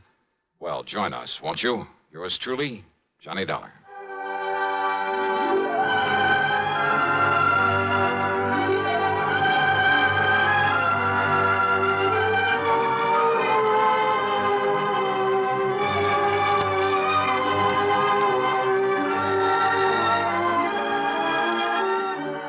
Yours truly, Johnny Dollar, starring Bob Bailey, originates in Hollywood and is written, produced, and directed by Jack Johnstone.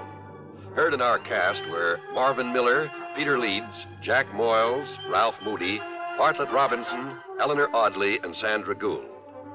Be sure to join us next week, same time and station, for another exciting story of yours truly, Johnny Dollar. This is John Wall speaking.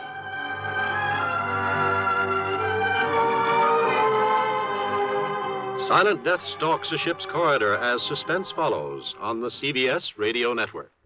One more pitch may do it. Judy Wood has been pitching a great game all afternoon. She's just about the best softball pitcher in the Women's League. Okay, she's ready. Strike 3! Man, oh, man, what a pitch! Man, oh, Manischewitz, what a wine! At the ballpark, not everybody gets the big cheers. But at home, everybody's wine is always cheered. It's Manischewitz. Man, oh, man. Man, oh, Manischewitz, everybody's wine because it tastes so good. Have you tried new Manischewitz fruit wines? It's just like drinking fruit itself. Serve them anytime. Manischewitz fruit wines. 100% pure, specially sweetened. Blackberry wine, cherry wine, Loganberry wine. Man, oh, Manischewitz, everybody's wine because it tastes so good. Manischewitz Wine Company, New York. Radio 59, WROW, Albany, New York. From Hollywood, it's time now for Johnny Dollar. The count's 3-2 and the bases are loaded. And Ted Williams is at bat, huh, McGraw? Oh, Johnny, how'd you know it was me? Oh, just psychic, I guess. What's on your mind, Bert? Fella named Henry Sampson. Ever hear of him? Name's familiar. Well, it should be. He owns about half the newspapers in the South. Which means he isn't exactly struggling for money, huh? Right. In fact, he collects it. Figures. Especially Confederate money. Well, anybody can. What? Yes, sir, Johnny. He has one of the largest collections of old coins in this country. Oh? And a Confederate $50 he owns has disappeared. Bert, Confederate money isn't worth its weight in salt. That's where you're all wrong, Johnny. Huh? This particular $50 is insured for $20,000.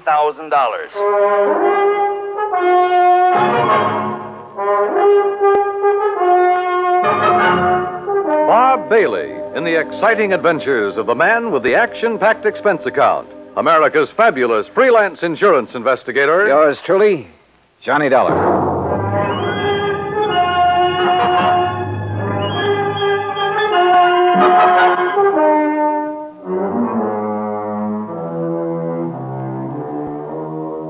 expense account submitted by Special Investigator Johnny Dollar to the Providential Assurance Company, 393 Dewey Avenue, Hartford, Connecticut. Following is an account of expenses incurred during my investigation of the Confederate Coinage Matter.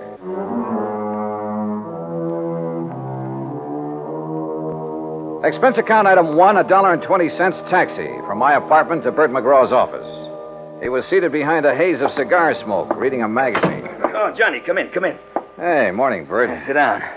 I was just reading about an old teammate of mine. Oh, who's that? Bob Feller. Feller? Yeah, he was a pretty fair country pitcher. Of course, he wasn't in my class. Course. Yeah. Many's the time I had to help old Bob out of a spot. Yes, sirree, Bob. That boy could get himself into more jams. Well, I remember... I didn't know you played with the Cleveland Indians, Bert. What? Well, I... Blasted cigar. You been reading up on baseball, Johnny? No, but I remember Bob Feller. Who doesn't? In 1940, I saw him pitch a no-hit, no-run game for the Indians. Oh, well, now, wait a minute. You and me, we must be talking about two different fellers. Yes, sir. That's so? Why, sure. This Bob Feller that was my teammate, he played ball for the Apalachicola Alligators. Yes, sir. Good old Bob Feller. Spelled it Faller. Fowler. Yeah. Yeah. Now, Johnny, about this Henry Sampson thing. His secretary called here just before I talked to you. Told me the coin had been stolen. Well, now, what makes that particular coin worth $20,000, Bert? Well, like I said, it's Confederate money, a silver $50, and where it was minted or something. That's what does it, I guess. Where was it minted? New Orleans. Now, during the whole time of the Civil War, that mint only turned out 4 $50. How come? Well, how should I know? I'm only going by what's on Sampson's original policy application.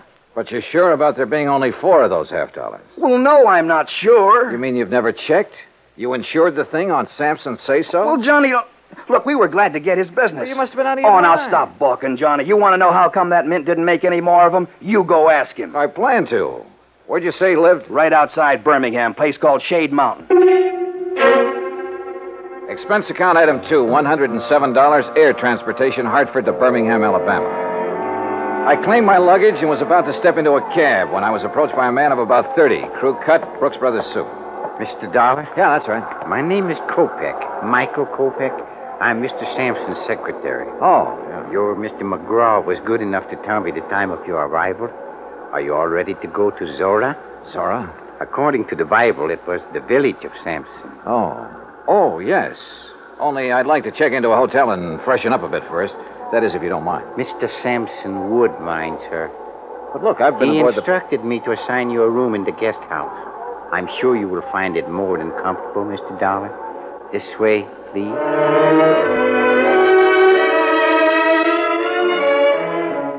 Just outside, standing in a no-parking zone, was the Sampson limousine. A uniformed chauffeur took my bag, and about 40 minutes later, we passed through the gates of Zora, Sampson's private domain.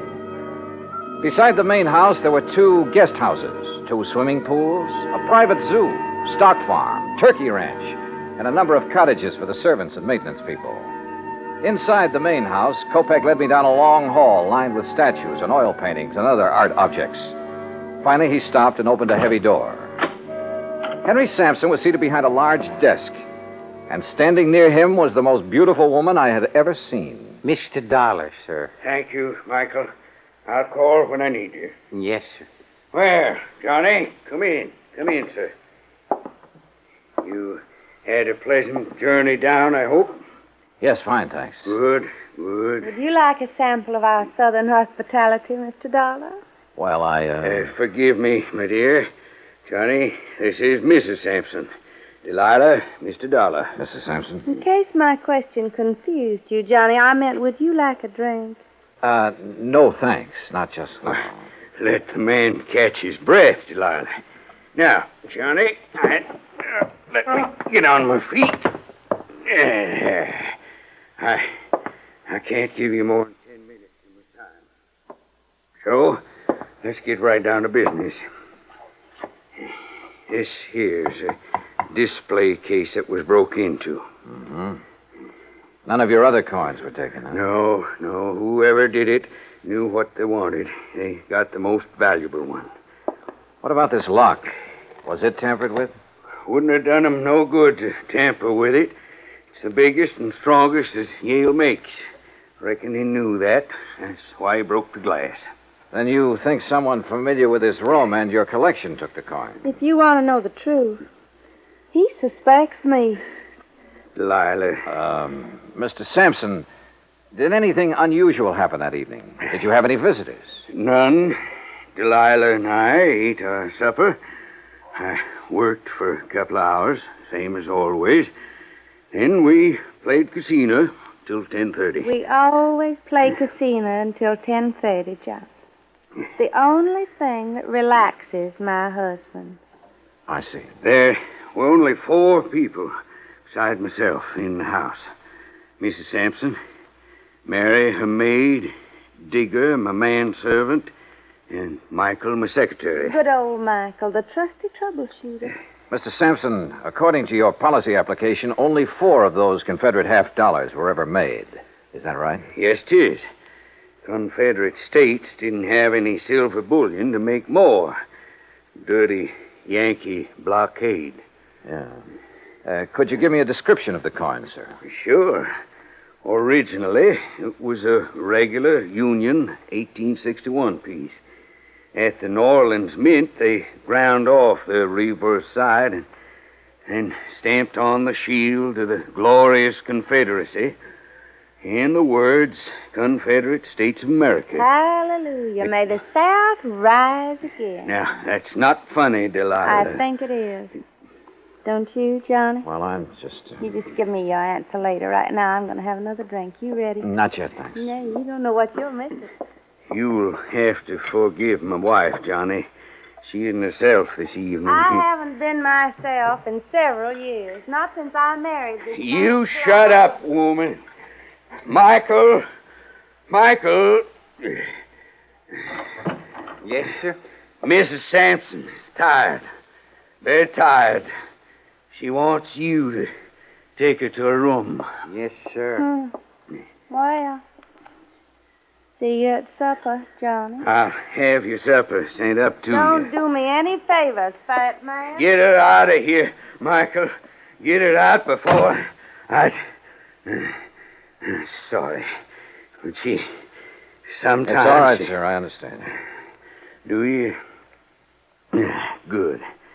Good man. Now then. Oh, that's better. Now, about the coin. President Jefferson Davis gave it to my great-grandpappy for his service to the cause. Are you sure of its value? Sure it's worth $20,000? Why, shoot, boy. My grandpappy turned down 10,000 for it back in 1879. The way things are now, it's got to be worth 4 times that. Well, what's the matter? Don't you believe me? I didn't say that. Well, then what are you looking at me so suspicious for? Well, Mr. Sampson, I have a hunch you're holding out on me. Johnny, you're getting paid money to find the person that took it. Now, you earn your pay. I'll try to. Only I'd appreciate some help. I'll give you help. In fact, already have. Like how? Like the gates to Zora.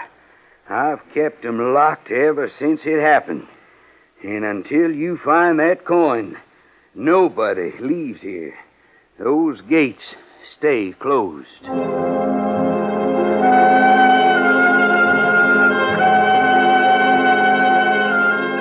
A few moments later, Kopek returned and escorted me across the magnolia-scented grounds to my rooms in one of the luxurious guest cottages.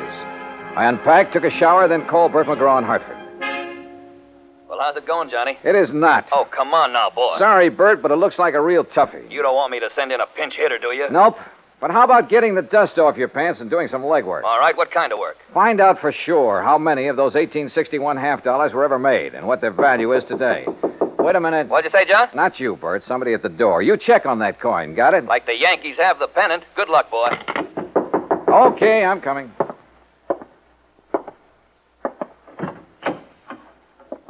Yeah? Mr. Dar, Yeah, that's right. I'm Mary Williams, Miss Sampson's maid. And I'm Digger. Everybody just calls me Old Digger. He's Mr. Sampson's man. We snuck off and come over here to see you. Oh, well, come in, please. Thank you, sir. Oh, yes, sir. Thank you. sure hope nobody saw us come in here. Well, what's this all about, Mary? Mr. Dollar, being an insurance investigator, you work for a company instead of the police, is that it? Yes, the company I'm working for now is in Hartford, Connecticut. Way up north. Oh, that's good. Mr. Dollar, Digger here, he's just scared to death. Scared of what? If you'd be here a while, you'd know. Gosh, you sure would. Well, can't you tell me? Mr. Sampson's got a big place here. He needs lots of folks to keep it up for him, and he gets them cheap from the prisons. What? Yes, sir. Somebody finds out who's going out on parole. The next thing a man knows, instead of being all the way free, he's here, working for Mr. Sampson. Yes, sir. And if he don't like it, Mr. Sampson has him sent back. Oh, come on now. Look, this is 1957. Things like that just don't happen anymore. Tell him, Digger. Well, Mr. Dollar, sir, I don't want to go back to that place. No, sir. I don't ever want to go back. Oh, it's all right, Digger.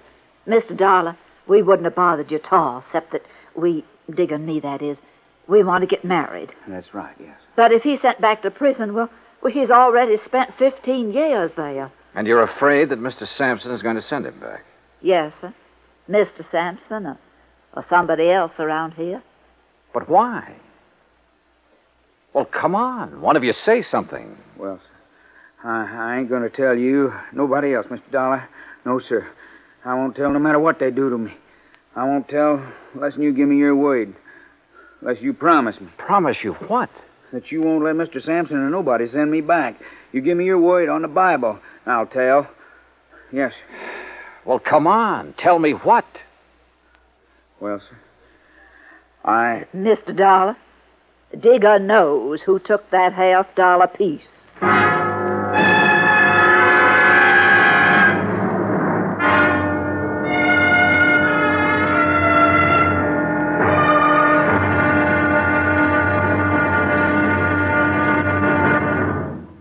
Act Two of yours truly, Johnny Dollar, in a moment. The American writer Christopher Morley once wrote, "When you sell a man a book, you don't sell him just 12 ounces of paper, ink, and glue.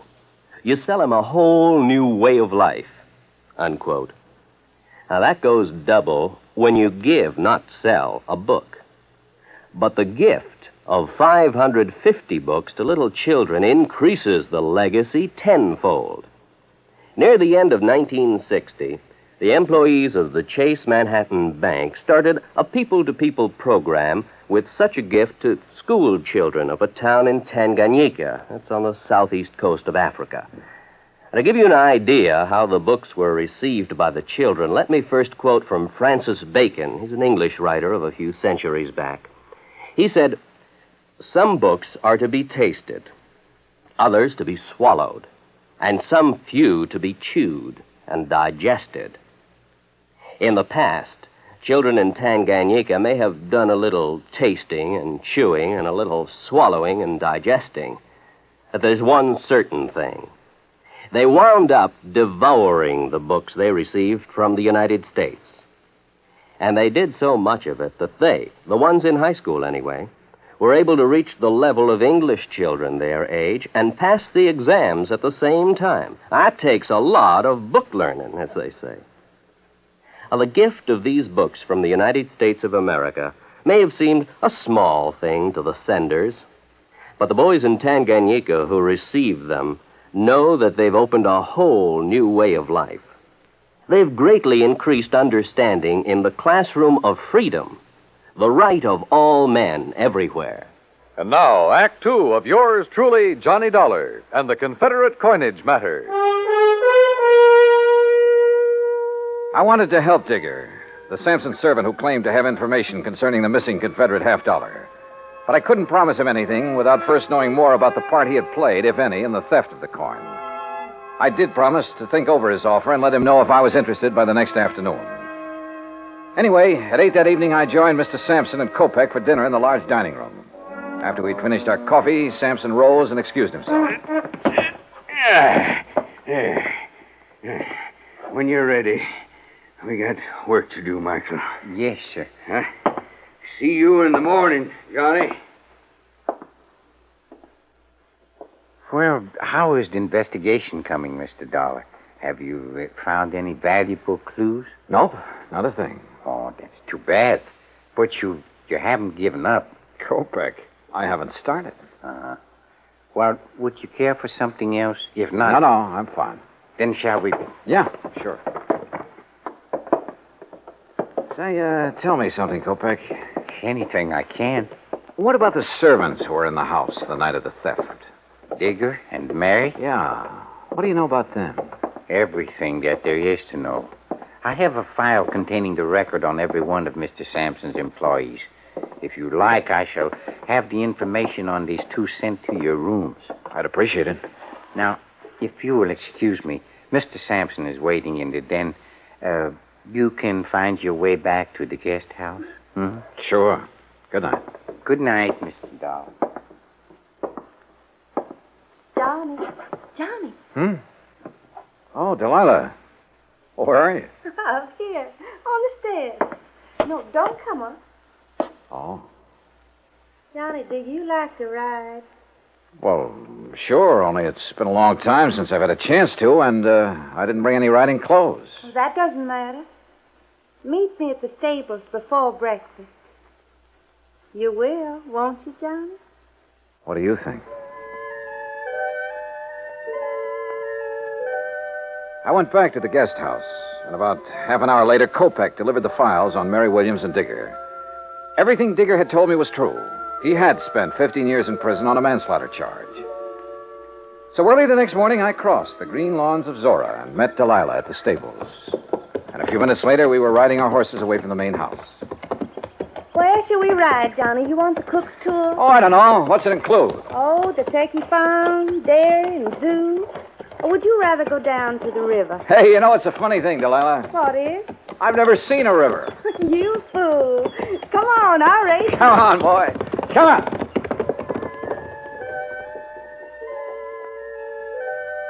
Finally, when we reached the river, we dismounted. And she just stood there for a long moment, looking down into the water. Well? I guess I'm just reaching for something I can't have yet. You understand, John? Why did you marry him, Delilah? His money. Only I was fooled. Or made a fool of. How do you mean? Well, he's a collector, Johnny. Of coins and paintings and people. Well, hadn't you noticed? I'm just another one of his possessions with all the rights and privileges of a statue. And you know why Sampson married me? Because my parents named me Delilah. Well, why don't you leave him? Oh, I'd need money, a lot of it. And I thought I was going to get some. But now? Maybe I'll get another chance. And when I do, Johnny, you keep in touch, huh? We rode on back, had breakfast, and I returned to my rooms in the guest cottage. Around 11 o'clock, I picked up the phone and called Bert McGraw again. Johnny, about time you called. Yeah, what'd you find out, Bert? Enough to know that I'm in trouble, and you got to get me out of it. Trouble? What kind of trouble? That Confederate $50. Do you know what it's worth? $5,000. What? But you insured it for 20. I know it, but look, Johnny, it wasn't all my fault. I mean, well, how did Sampson know about the dies? What dies? The dies a man named Scott made 500 of those $50 from back in 1879. That's what lowered the price of the original $50. You mean there are 500 of those $50 in existence instead of 4? 504. The 4 original ones made in 1861, and the rest were made later. Well, looks like you're out 20 grand, Bert. Oh, don't say that. Unless. Yeah? Unless you're willing to let me try something down here. Anything, Johnny boy, anything. Even if it costs $5 grand? Well, you know what'll happen to me if the company has to take a loss of $20,000 for something worth only $5. Johnny, please go ahead. Thanks, pal. I'll call you later.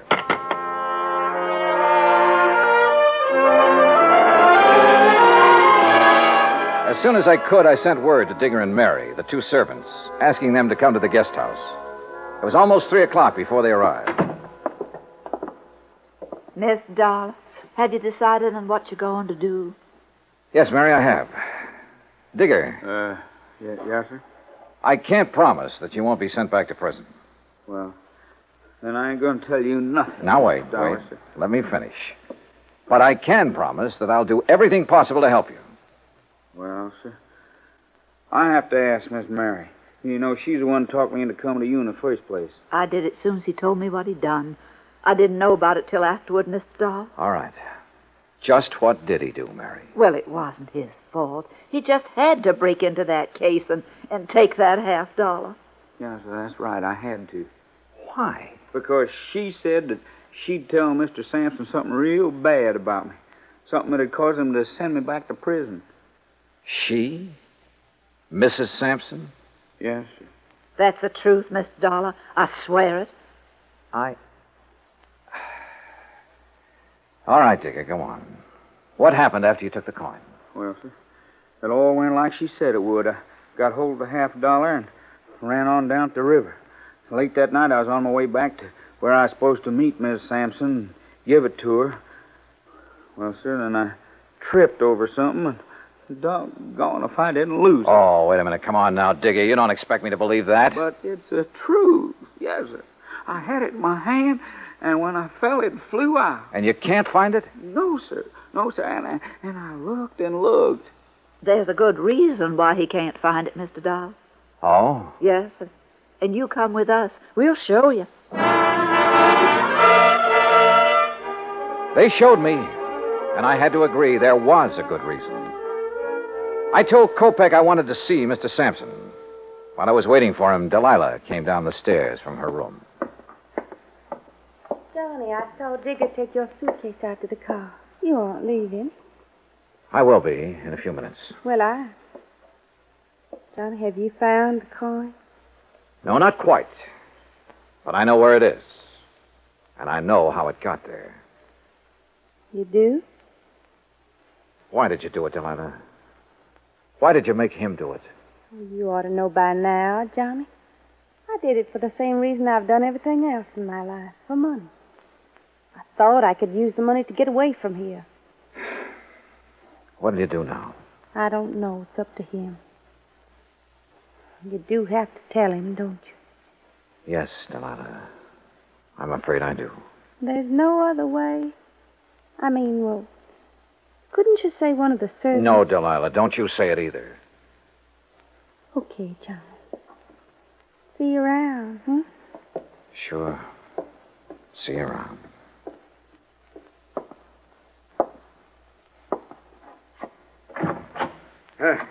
Come in, Johnny. Come in. I hear you have news for me. Well, boy, start in. Tell me. I told him as simply as I could. When it was over, he got to his feet and stared out the window for several minutes. When he turned back, he ordered Kopek to find Digger and take him to the place where the coin had been lost. A few minutes later, we joined him there.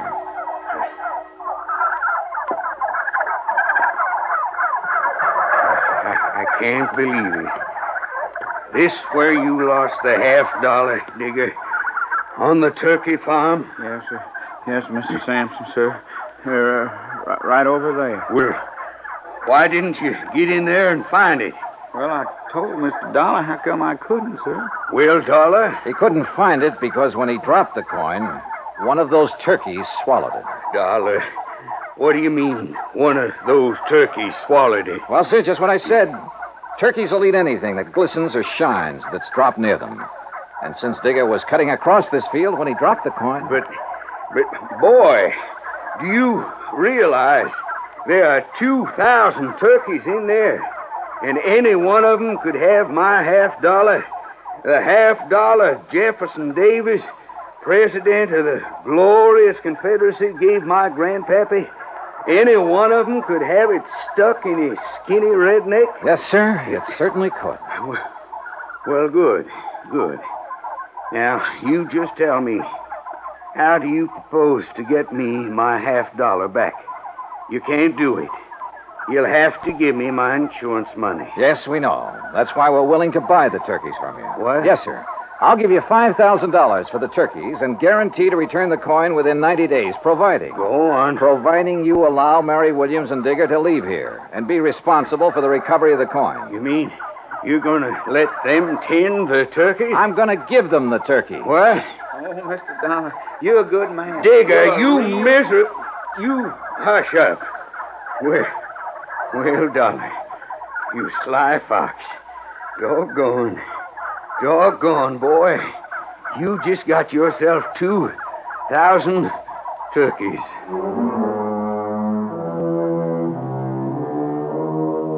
A couple of weeks after I left Birmingham, I received a letter from Mr. and Mrs. Digger telling me that they'd found the coin in the craw of the bird they'd killed for their first Sunday dinner together. Which proves once again, miracles do happen. Expense account total, including transportation back to Hartford, $405.10. Yours truly, Johnny Dollar.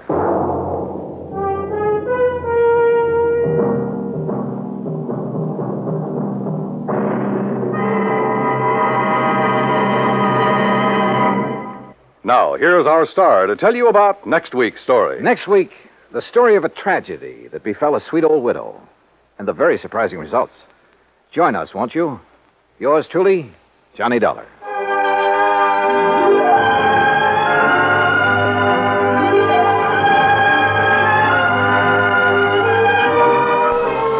Yours truly, Johnny Dollar, starring Bob Bailey, originates in Hollywood. Written by Charles B. Smith, it is produced and directed by Jack Johnstone. Heard in our cast were Virginia Gregg, Eleanor Audley, Herb Ellis, Herb Vigran, Horace Lewis, and Vic Perrin. Be sure to join us next week, same time and station, for another exciting story of Yours truly, Johnny Dollar. This is Dan Cubberly speaking.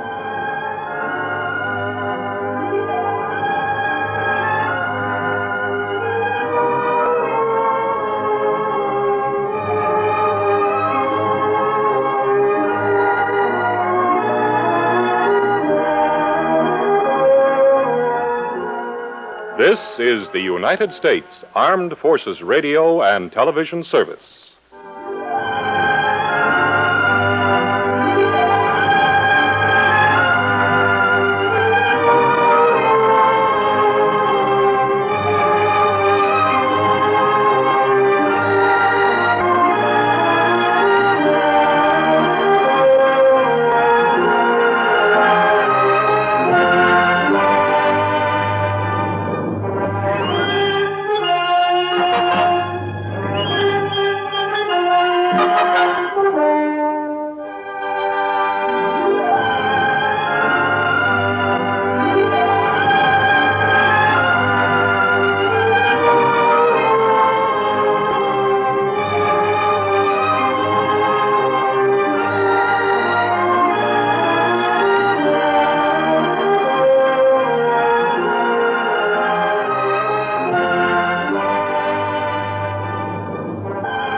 CBS Radio brings you Bob Bailey in the exciting adventures of the man with the action-packed expense account, America's fabulous freelance insurance investigator. Yours truly, Johnny Dollar.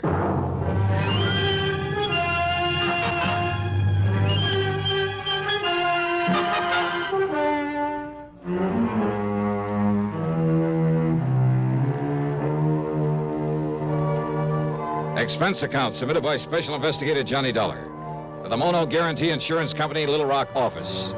Following is an account of expenses incurred during my investigation of the Double Deal Matter. Expense account item 1, $14.10, plane ticket from Hartford to Philadelphia, PA. Item 2, $6.25, taxi and tip for the ride into Eastern Trust and Insurance on Walnut Street. Hiya, Ted. Mighty glad you could make it, Johnny. How are you? So they made you the big wheel in this office, huh? Made me the goat is more like it. Sit down. Yeah, sure. Now, what's this about Mickey the Hood? Michael Jonathan O'Banion. Oh, it's a nice, respectable-sounding name, but, oh, brother, what a character. Bootlegger, among other things, wasn't he? Rum runner, gun runner, smuggler, jewel thief. Probably a killer, too, back there in the 20s. Only they could never pin it on him. Yeah, a real nice boy. Well, after he served his term, in order to fill out his parole, he worked for one of the drug companies here in town. Oh? And then about, 2 years ago, he opened a little importing company. Probably just a front. Importing? Yeah, drug imports, mostly from the Far East. And that's when Bruce Terwilliger sold him all his insurance. Terwilliger? Yeah, my predecessor in this job. Oh. That's when he sold Mickey all his insurance. Nearly $500,000 coverage on his business. I'm sure it's not worth a tenth of that. And over $250,000 on his life. Sounds as though he's still in the rackets. Sure. And wants plenty of coverage in case he gets bumped off. And he should have been, long time ago. All right, who's his beneficiary? Oh, hold your hat, Johnny. Mary Toodles Baker. Toodles? Yeah. She's a cheap stripper, right out of the saloon circuit. So you want to take him off your books, huh? Well, he's a bad risk. He's constantly behind in his premium payments, and Well, I just don't want him as a client of this office. Well, I can't say I blame you. But this dear old saintly conservative company won't let me cancel his policies until I can get some legal proof. Prove he's still in the rackets, huh? Yeah. And, Johnny, that's your job. Oh, now, wait, Ted. Yeah? That's not for me. That's a police job. Yeah, but they haven't got a thing on him, Johnny. So far as they're concerned, he's behaving himself, staying out of trouble, and just running his drug business. Yeah, but you think differently. Well, I bet my bottom dollar on it.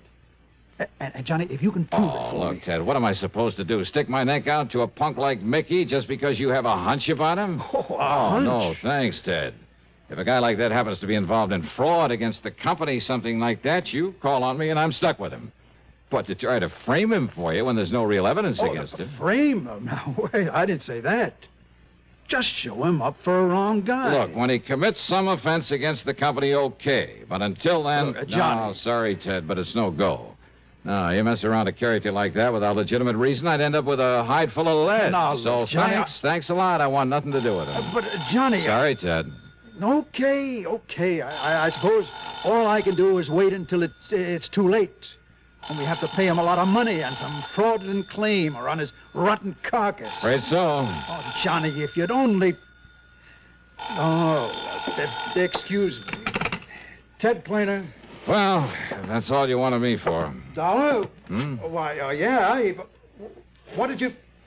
Look, talk a little slower, will you? Well, yeah, he's right here. What's that? Here, look, you talk to him. Here, Johnny, it's for you. For me? Oh, some crazy... He said he traced you here through your call service back in Hartford. Okay, let me have it. Asked me the guy's off his rocker. $20. Hello? Evan only knows what might happen. Hello? Well? John Dollar? Yeah, that's right. John, you must come to see me at once. Who's that? The most terrible thing has happened.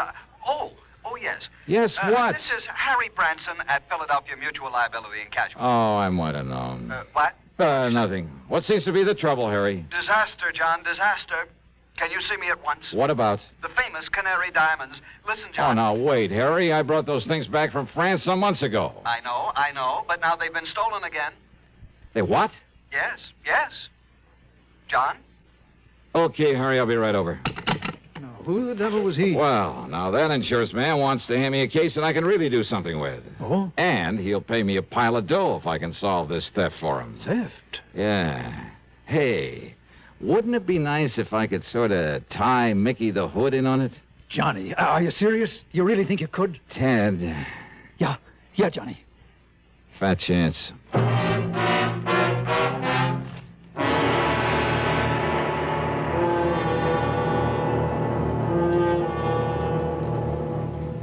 Act 2 of yours truly, Johnny Dollar, in a moment. Have a commander, welcome aboard. Have a commander, welcome aboard. The cleaner the tobacco, the better it tastes. Have a commander and see. The cleaner the tobacco, the better it tastes. And in Commander, the tobacco is vacuum cleaned. Have a commander, welcome aboard. Treat yourself to a pack of new king-size Philip Morris Commanders. made on a new machine, the Mark 8, that takes rich, full-flavored Philip Morris tobacco and gently vacuum cleans it. And the cleaner the tobacco, the better it tastes. Yes, the cleaner the tobacco, the better it tastes. Noticeably better. Have a commander. Welcome aboard. And now, Act Two of yours truly, Johnny Dollar, and the Double Deal Matter.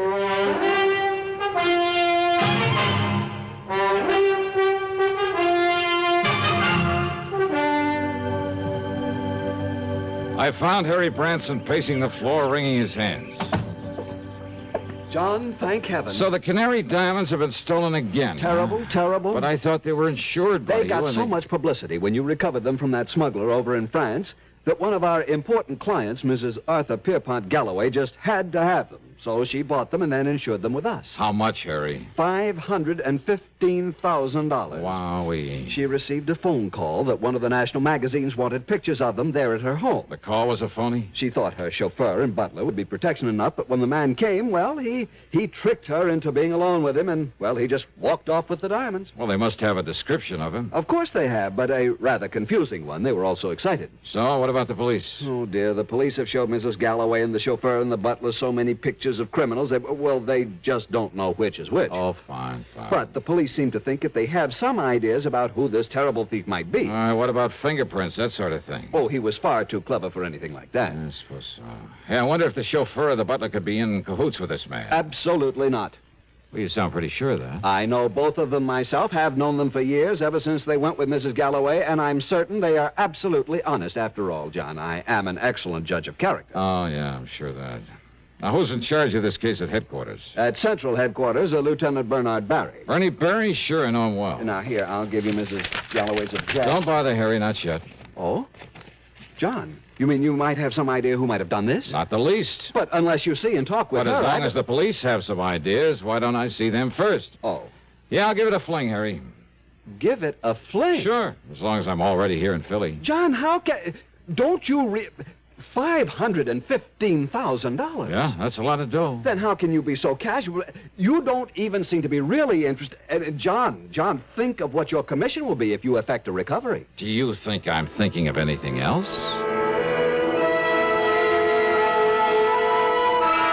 I walked on over to Central Police Headquarters and talked to Lieutenant Bernard Barry. You asked me, Dollar, that thief had concealed his identity pretty well. Oh, what do you mean, Bernie? Well, according to their descriptions, he must have been wearing enough makeup for a whole chorus line. But why Mrs. Galloway and her servants didn't realize that right in the beginning and throw him out, I'll never know. That's why they couldn't pick him out of the mug file, huh? Except for one thing the chauffeur noticed about him. What was that? He'd apparently tried to cover a scar on his face. Oh? From the outer edge of his left eye down his cheek. Wait a minute. Yeah? Maybe 5 feet 8 or 9. Very heavy, say a couple of 100 pounds. Yeah, darling, I'm way ahead of you. And say about 51 or 2 years old. Well, with all that makeup, was hard to tell, but... Black hair, bushy eyebrows, maybe? We'd powdered his hair to make it look gray. We found traces of the powder. But... Mickey the Hood. Mickey O'Banion. So we've had a tail on him every minute since the robbery was reported. And? Nothing, darling, nothing at all.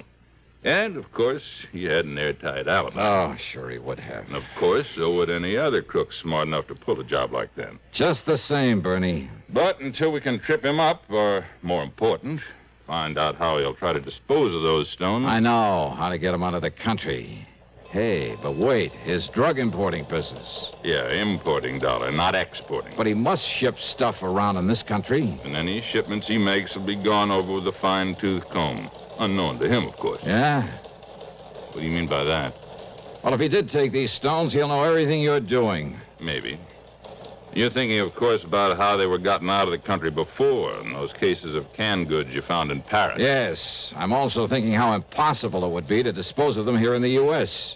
Even broken down? Taken out of the settings? Oh, look, Bernie, the distinctive color of the Canary Diamonds, all of them perfectly matched. That color's so unique that, well, he'd have to get them abroad.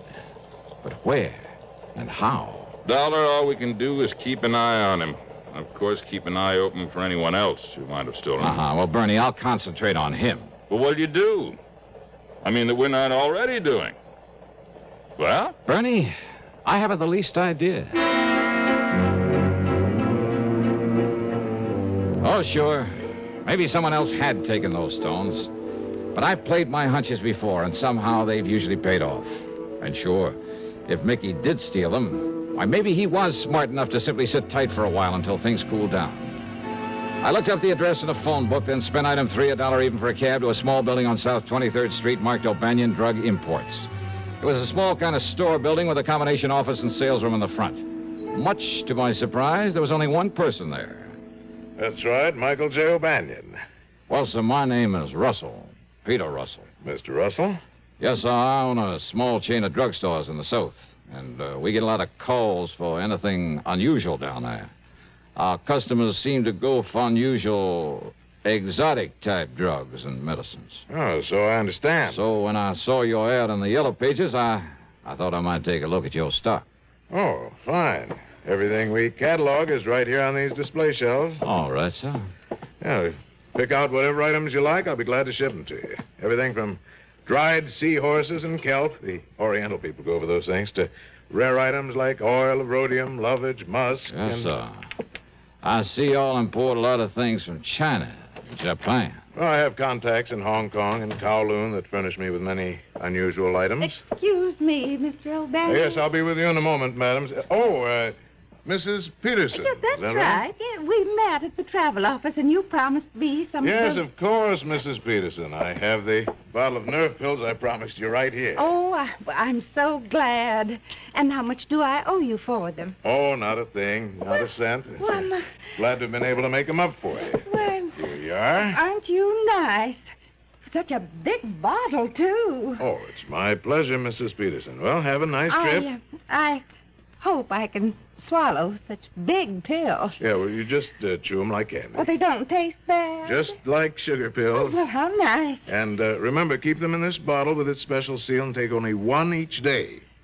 Goodbye. My goodness, there's so many of them. Yes, I'm sure they'll... And you're so nice to have gotten them for me. Yes, that's perfectly all right, I'm Mrs. just sure I'll have no nerves at all on this Yes, tour. well, that's good. Now, if you'll just excuse... I'll tell you. I'll send you a postcard when we get to Hong Kong and let you know how That's they not work. necessary at all. And goodbye, Mrs. Peterson. Well, I certainly thank you. Well, it's my pleasure. Goodbye.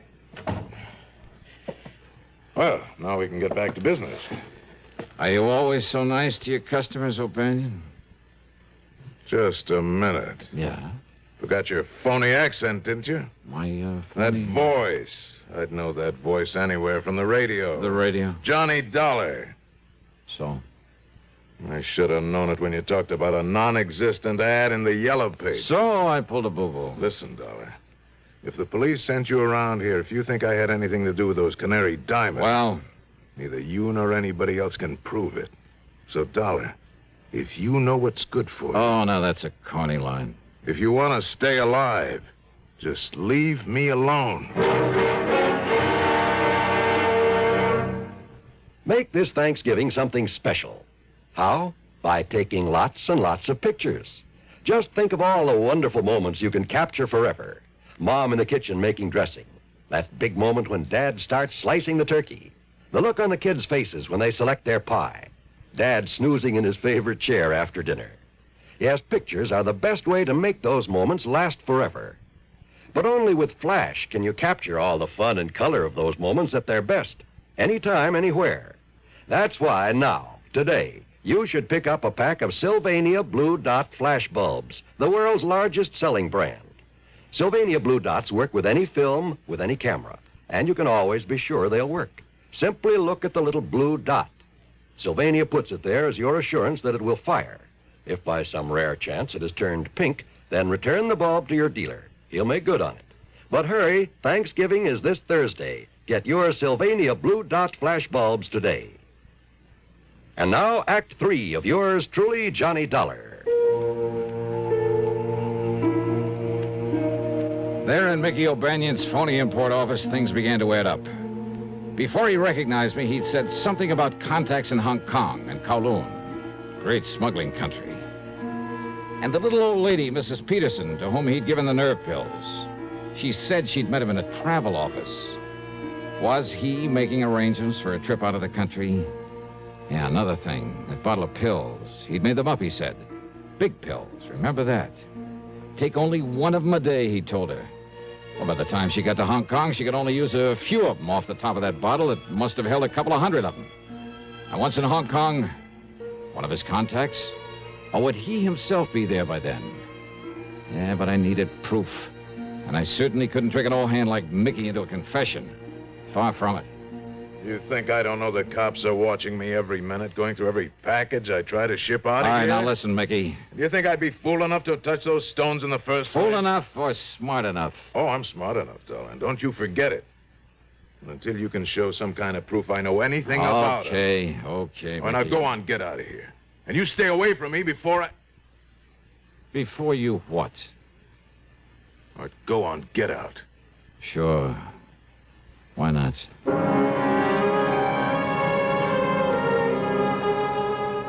If only I'd had sense enough to follow that Mrs. Peterson. While I was standing there talking to Mickey, she could be on her way to a plane, a train, or steamship.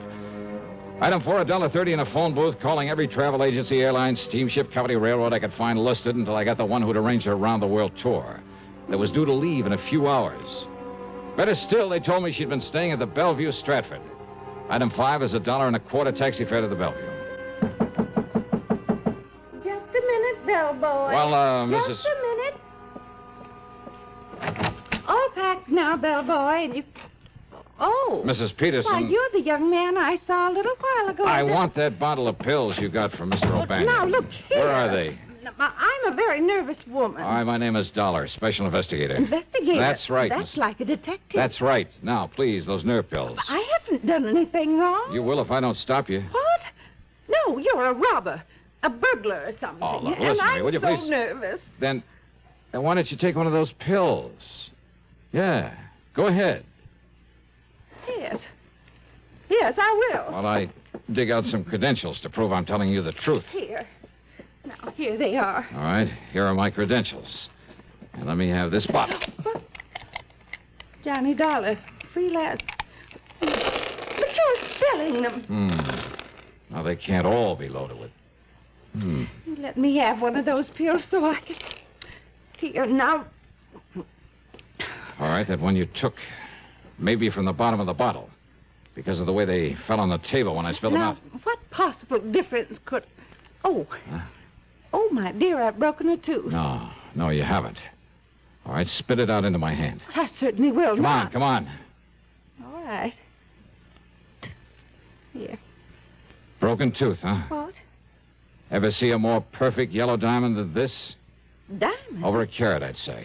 No wonder he had to make the pill so big. But I don't... Oh, and what a beautiful stunt. Who would ever think to question a bottle of nerve pills carried to Hong Kong by such a sweet, pretty little old lady? Well, but... And once there, either Mickey or one of his pals would take them away from you. Mr. Dollar? But instead, we'll just dissolve the sugar coating off the rest of these and... Mrs. Peterson, Well, yes, Mr. Dollar. how would you like some extra spending money on this trip? Say, a couple of $1,000?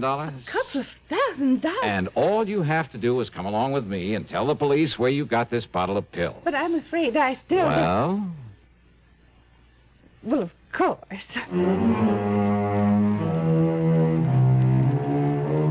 Proof. That was all Lieutenant Berry needed. The Canary Diamonds are home again. And that'll save Philly Mutual from having to pay off a big claim. And Eastern Trust and Insurance has plenty of reason to drop O'Banion as a client. After all, he ought to be out of circulation for a long, long time. Expense account total $2,044.25. Yours truly, Johnny Dollar.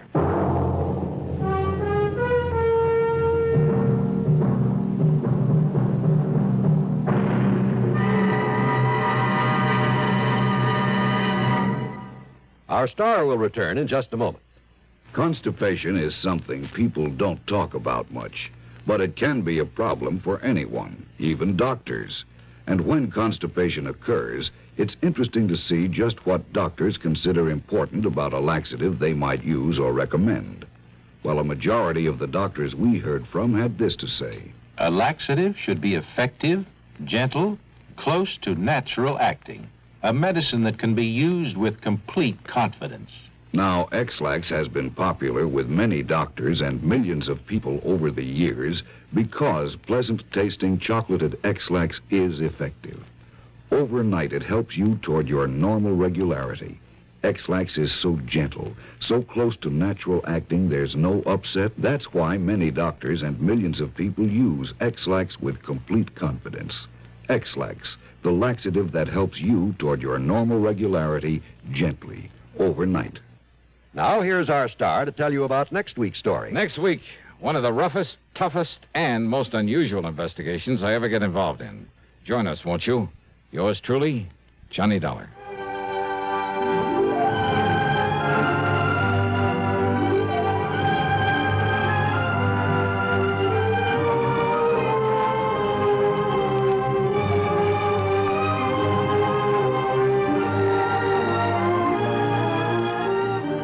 Yours truly, Johnny Dollar, starring Bob Bailey, originates in Hollywood and is written, produced, and directed by Jack Johnstone. Heard in our cast were Virginia Gregg, Chet Stratton, Harry Bartell, Barney Phillips, and Paul Frees. Be sure to join us next week, same time and station, for another exciting story of yours truly, Johnny Dollar.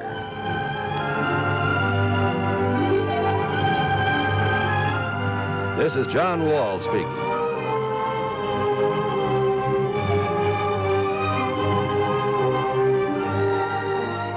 Stay tuned now for another tale well calculated to keep you in suspense. This is the CBS Radio Network. You're tuned to Radio 590 WROW in Albany, New York.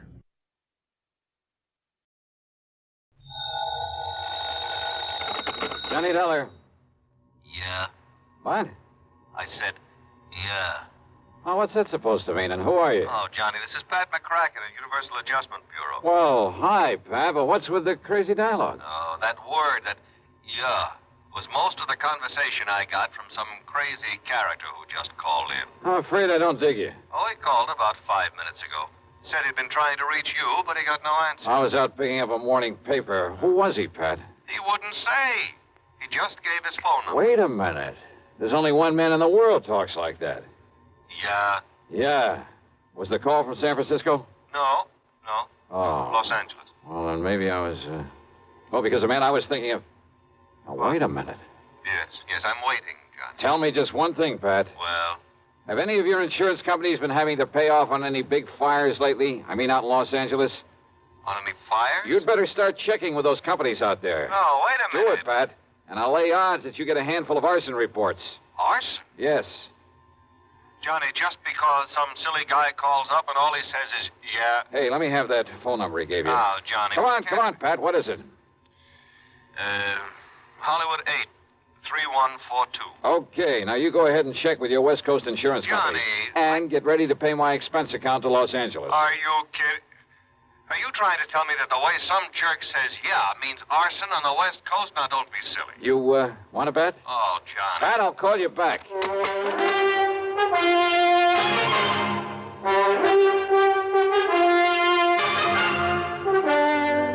CBS Radio brings you Bob Bailey in the exciting adventures of the man with the action-packed expense account, America's fabulous freelance insurance investigator. Yours truly, Johnny Dollar.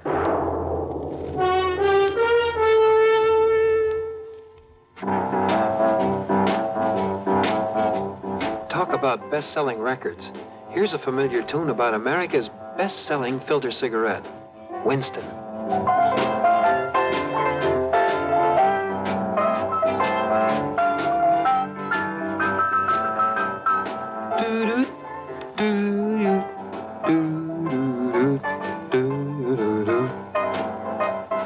Winston gives you real flavor, full, rich tobacco flavor. And you know, that's because only Winston has filter blend up front. Choice, flavorful tobaccos, specially selected and specially processed for filter smoking. No wonder Winston tastes good, like a cigarette should. Smoke Winston. And now, Act One of yours truly, Johnny Dollar.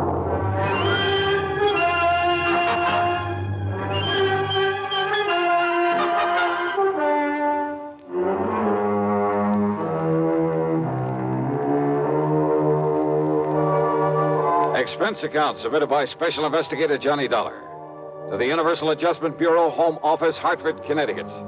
Following is an account of expenses incurred during my investigation of the Burning Desire matter.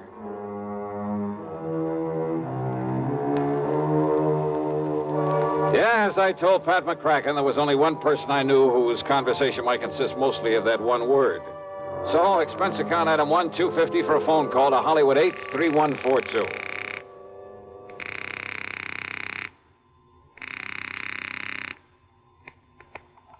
Hello? Hello? Yeah? Yeah, I thought so. Yeah? Smokey Sullivan. Well? Smokey, this is Johnny Dollar. Yeah? Hey, you tried to call me here in Hartford. I was out. You called Universal Adjustment Bureau. I got the message. Here I am. Yeah, Johnny. Only what are you doing in L.A.? Last time I saw you was in San Francisco. Got a job here, Johnny. Legit. Hey, that's the stuff. Pays off, too, doesn't it? Yeah. You're my friend, Johnny. You've done a lot for me. So, when I got a chance to help you... Well, is something doing out there, Smokey, that I ought to know about? A bunch of fires, Johnny. Arson, huh? Yeah. Is there insurance involved? Why else anybody use a torch? Yeah, you got a point there. But do you have any lead on whoever is behind the fires? Yeah. So you better come out here, Johnny. Okay, the first plane I can get. Where'll I find you? 322 South Equity Avenue. South Equity. Okay, Smokey, I'll be there. Yeah. Uh-huh. Now I'll call to Pat McCracken, pack my bag, and... Johnny Dollar. Oh, Johnny, thank goodness. Pat? Yes. I was just about to pack up and Now, call don't you ever get off that phone of yours? I was talking to the guy who telephoned... Listen to me. Johnny, you were right. Only reason that nobody smelled a rat is because a different insurance company was stuck with each of those fires out there. So until I called them to give me a report... Oh, and listen. I'm listening, Pat. According to the L.A. police, every one of them could have been arson. Okay, I'll grab the first 7 plane. of them in a row, Johnny, that we know about so far. I mean, I haven't got the reports in yet from all the companies, and I'm also waiting for another report from the police. Now, Johnny, your best contact out there... That I've already got. What? Yeah. Oh, you mean that character who called us up? Yeah. Look, will you please tell me, who is he? What does he know about this? Universal Adjustment putting the old expense account on this? Yes, of course. Then I'll give it all to you in the usual report. See ya. Oh, now, Johnny, listen. Sorry, Pat, I gotta catch a plane.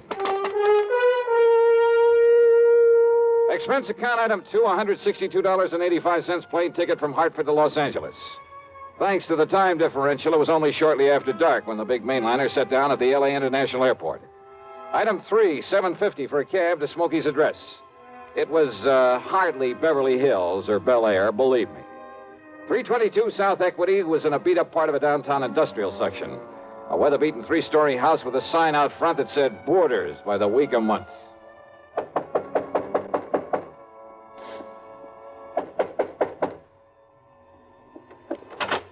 Yeah, who are you? Well, my name is... Just what's a fancy dresser like you want around a place like this, huh? Well? I'm looking for a man by the name of Smokey Sullivan. I understand he lives here. That's right. Are you the man he said he was expecting? That's right. My name is Johnny Dollar. Well, he didn't tell me what the name was, but if you're sure he was expecting... I'm sure. Now, where is his room? And I don't know. Where is his room, please? Well, it's up on the second floor. It's just to the right after you get up the stairs. Okay, But now, thank look, you very much. Well, now maybe you'd better... It's all right, I'll find it. Thanks a lot. No, what I mean is, I thought you'd already come. I mean, what I mean is...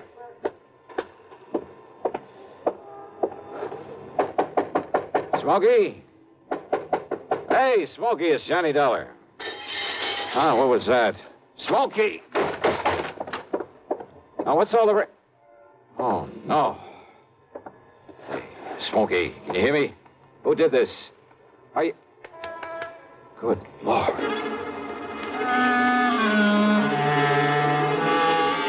Smokey had really had it.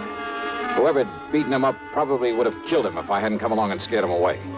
I looked out of the broken window, but of course it was too late to see who'd done this. Meantime, the landlady appeared, and I had to get me some towels and a basin of cold water. Here you are, Mr. Oh, good. Thanks a lot. Somebody sure laid into him, I'll say that. You ask me, it's a wonder if he stays alive. He'll be all right.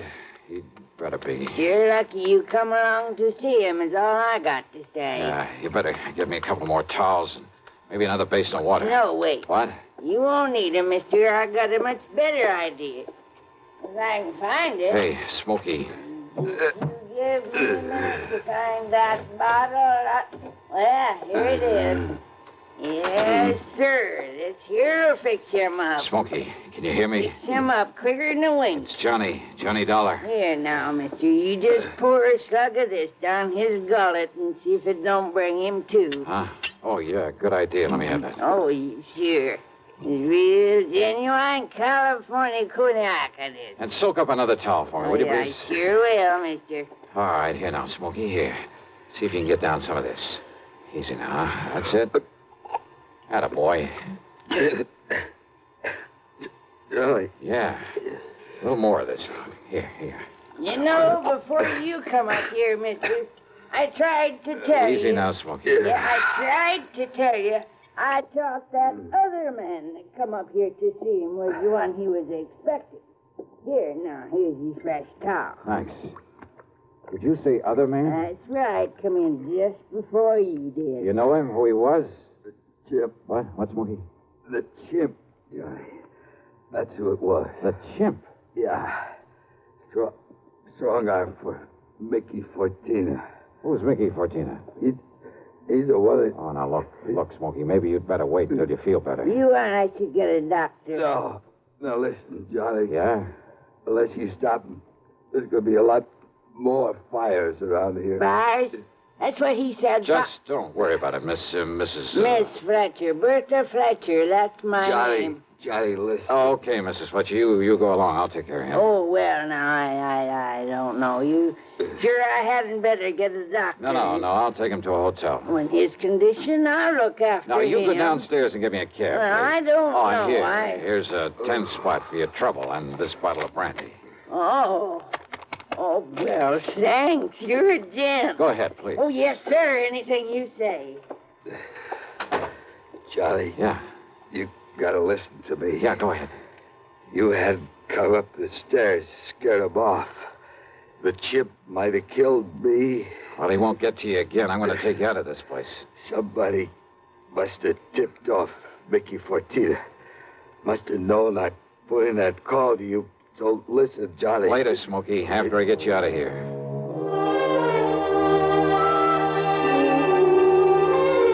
Item 4, the $10 to Miss Fletcher. Item 5, a bucket and a half for a cab to the Statler Hotel, where I had to show my credentials to the room clerk to get a bed for the somewhat mangled Smokey Sullivan.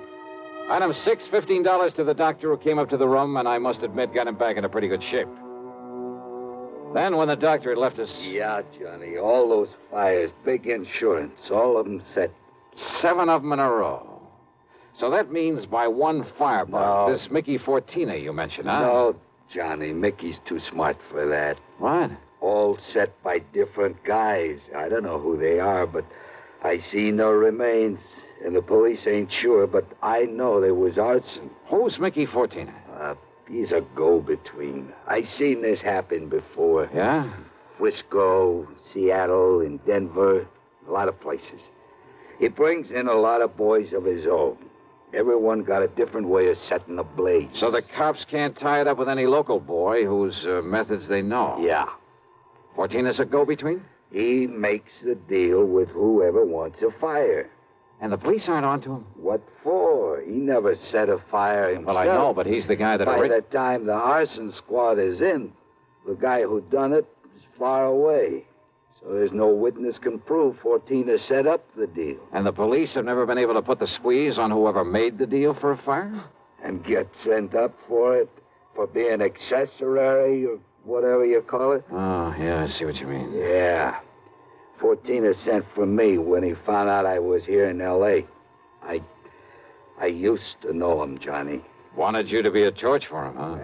He just asked if I wanted to work for him. And he knew that I knew what he meant. But if you knew that Fortina was operating here... Smokey. How could I prove it? How can I prove it now? Well, maybe I can. But if he finds out I sent for you, Johnny... It looks to me like he already has. Oh, yeah. All right, then. If somebody who wants a fire can get to Mickey Fortina, there must be some way I can. At his office. His what? At his office every night. 1025 South Spring. He has an office for a racket like this? Why, you'd never know it. You'll see. Yeah, I think I'd better see. Hey, Smokey, you... Who's that? You got a gun, Johnny? Right here and ready. Open up in there. This is the police. Police, huh?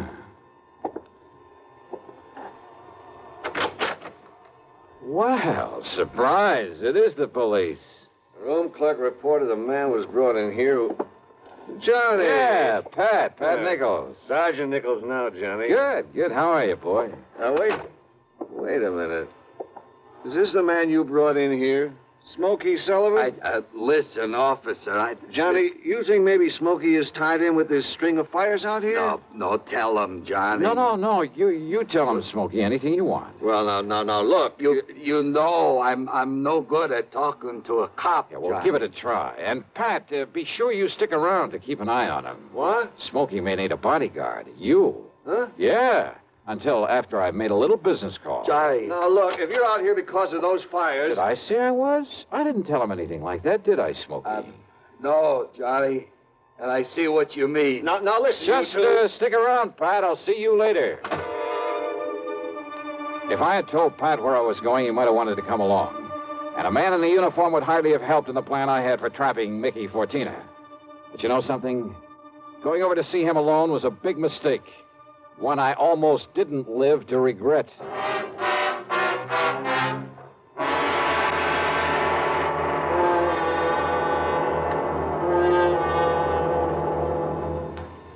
We'll bring you Act Two of yours truly, Johnny Dollar, in exactly 1 minute.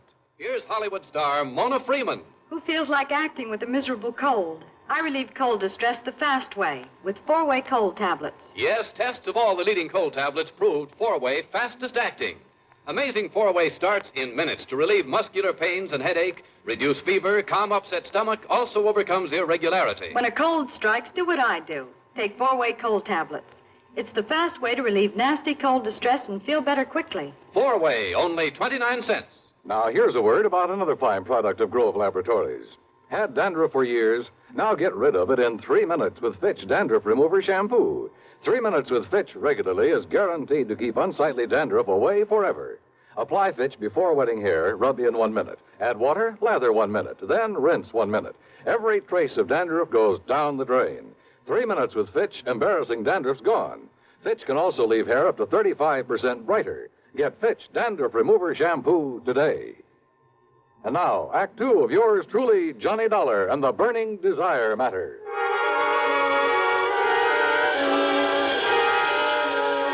My plan for trapping Mickey Fortina was a very simple one. I'd make like a property owner who was anxious to collect some fire insurance, who was willing to pay in advance to make sure my property went up in flames. Easy, or so I thought. Item 7, 85 cents per cab to the office building at 1025 South Spring. The only lights on were in Suite B on the second floor. According to the directory in the lobby, that was the office of the Fortina Friendly Loan Company. Loan office, huh? Yes, sir. Can I help you? Yeah, I'd like to see Mr. Fortina. You got an appointment? No, but I'd like to make a little deal with him. Well, can I have your name, mister? It's Morris, Theodore Morris. Just a minute, huh? Excuse me. Yeah, sure. Man says his name is Morris, wants to see you, Mick. Oh? Hey, listen, has the chimp come back yet? No. And he said he was going to send Husky over there. Husky? Why? Well, Chimp said he was afraid if he showed up at that hotel... Careful what you say. Close the door. Sure. The chimp. And somebody was going over to the hotel. That can mean only for one thing, to get Smokey Sullivan. I carefully edged over closer to the door of Mickey's office, hoping I could hear more. But it was too thick. And it suddenly dawned on me. If they knew I was the one who put Smokey in that hotel, they probably also knew why I'd come here. There was only one way to make sure. I'd have to go through, or at least try to go through, with a bluff I planned. Oh, sorry to have kept you waiting, Mr. Morris, is it? Yeah, that's right, Mr. Fortina. Ted Morris. Oh, Mary, when he gets here, send him in. Sure, Mick. Come in, please. Sit down. Yeah, surely. Thanks a lot. All right, I'll get right to the point, Mr. Fortina. Oh, by all means do, Mr. Morris. Well, I own a big shoe store over on North La Brea. Yes? Well, business has been pretty bad lately. I've been losing a lot of money. Too much stock on hand, big inventory and hardest. Well, if it's good merchandise, I see no reason why we can't arrange a loan for you. Yeah, a loan? Of course. What else? Well, listen, I carry a lot of insurance on not only the stock, but the building, too. Oh? How much, Mr. Morris? Well, it adds up to over $185,000. I see. It's very commendable. But why do you tell me about this insurance? Well, I said I'd get to the point. Now, listen. If that place was to burn up some night, the whole works, I'd collect a lot of money on it, all the insurance. And, of course, be in a position to repay whatever loan I advance to you. All right, stop beating around the bush, 14. I want that place burned out. Can you fix it? Mr. Morris, if you want a loan, possibly even a sizable... Well, you know what I want. Come on, how about it? As I said, possibly we can advance it to you. Now, look, I didn't come up here to... However, as evidence of your good faith, your, shall we say, good intentions, are you prepared to make a down payment on such a loan, say, $10,000 cash? In advance? What are you talking about? Set the fire, burn the place up so I can collect the insurance, and I'll give you $15,000. Now, just a minute. Who said anything about setting a fire? I did. Well? Who sent you here? If you said it was a former client, I won't believe Oh, it. look, does it make any difference? Do you by any chance know a man by the name of Smokey Sullivan? Sullivan? He knows him all right, Mick. Wow. The chimp? Shut up. Sure, Mick, this is the guy I told you about. I come to see Smokey at his rooming house. What I left of him. Very interesting. After I ducked out, I hung around there. I seen him take Smokey in a cab. I followed him to that hotel. Did you send Husky over to take care of him? Sure. And listen. Yeah? I don't know what name this guy gives you, but when he knocks on Smokey's door, he says it's Johnny Dollar. Dollar? Insurance ticket? Yeah, that's right, Mickey. All right. So maybe I do arrange another fire with you in it, Dollar. Mickey! There's a police car just pulled up in front! Go ahead, Jim. Yeah, I'll kill this dirty All right, now, 14, your turn. Don't move, Dollar.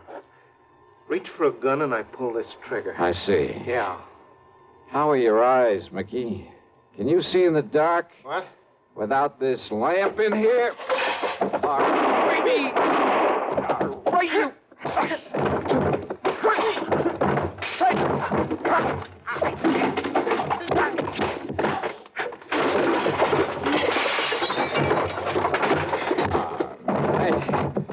Yeah. Wow. I guess Smokey was right at that, Johnny. Hi, Pat. You seem to think you wouldn't need any help around here. You all right, Johnny? Yeah.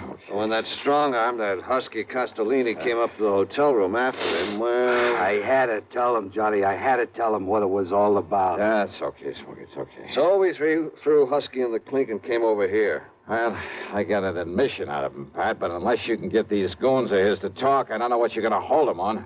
After what just happened in here? Johnny, we'll hold him and his goons just as long as we need to. And unless they want to take the whole rap for him, I think they'll talk. Yeah, they talked all right. And as a result, the police in a couple of nearby states should have no trouble at all in picking up some of the other of Fortina's boys, his hired torches. Funny, isn't it? These stupid jerks just never seem to learn. Expense account total, including hotel bill, plane ticket back to Hartford, and the sizable bit of folding money for Smokey Sullivan. $874.20. Yours truly, Johnny Dollar.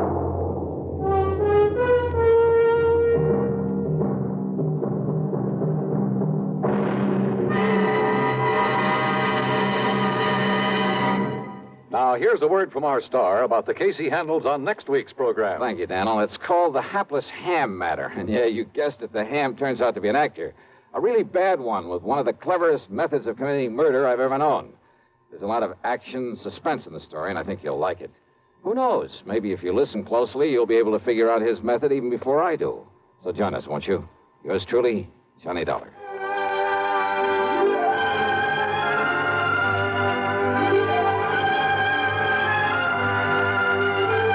Yours truly, Johnny Dollar, starring Bob Bailey, originates in Hollywood and is written, produced, and directed by Jack Johnstone. Heard in our cast were Virginia Gregg, Gene Tatum, Lawrence Dobkin, Vic Perrin, Paul Duboff, Don Diamond, and Frank Gerstle. Be sure to join us next week, same time and station, for another exciting story of yours truly, Johnny Dollar.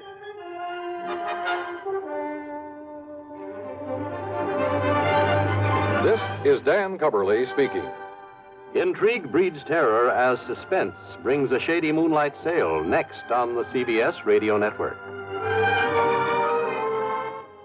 If I should ever become totally disabled, it would be a mighty comfortable feeling to have a check coming in every month regularly. Yes, it's a good feeling to know you have a financial cushion against trouble like that. Well, if you're a veteran with World War II or Korean GI insurance, you can protect yourself. You do it by adding a disability income rider to your present policy. The cost of the extra premium is just a few cents a day. For example, a 40-year-old veteran with a $10,000 term policy would pay only $1.60 a month for the added protection. If you sign up for the disability income provision, it works this way. After you have been totally disabled for 6 consecutive months, VA will pay you every month as long as this condition persists. $10 for each $1,000 of your GI insurance policy. That adds up to $100 a month if you hold a $10,000 policy. Full details about total disability income at any VA office. Radio 59 WROW, first on the dial in Albany, Schenectady, and Troy.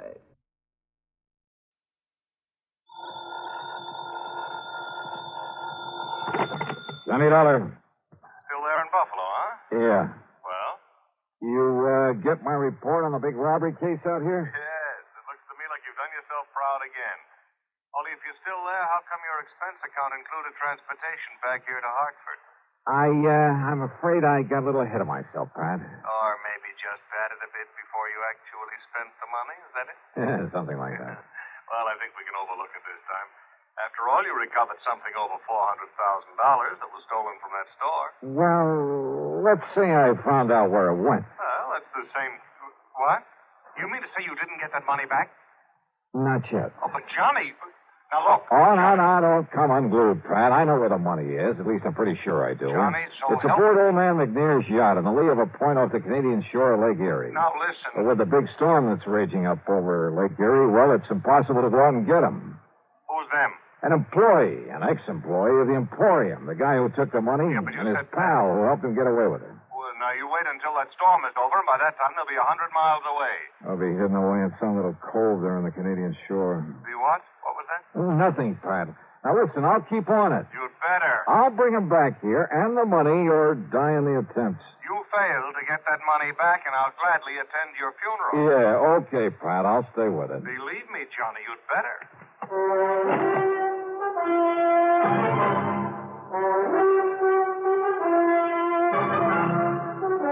CBS Radio brings you Bob Bailey in the exciting adventures of the man with the action-packed expense account, America's fabulous freelance insurance investigator. Yours truly, Johnny Dollar.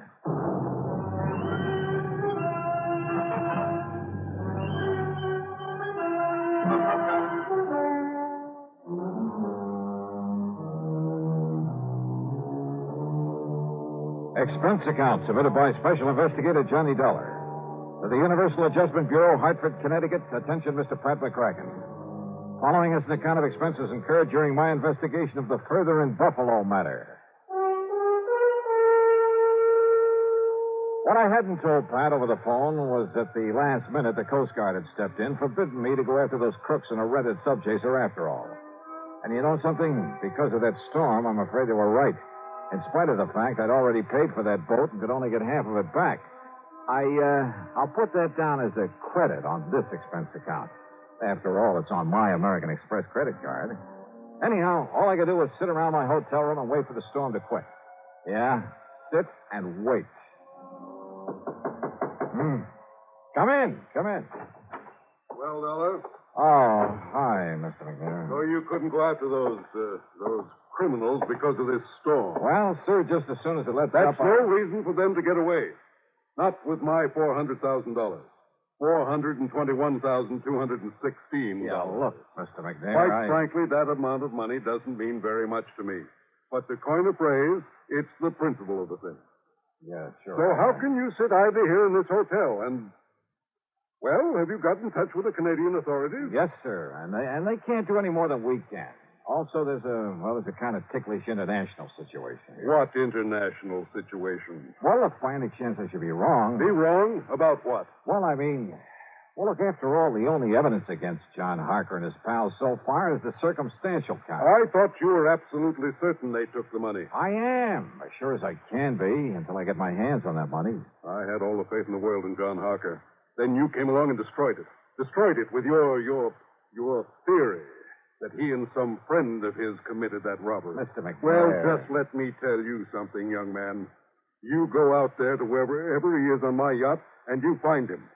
But when you do, you'd better also find proof that he stole that money. I'll do everything I can. Because if you don't, if you or anybody else finds out that he is innocent, Dollar, I'll ride you out of Buffalo on a rail.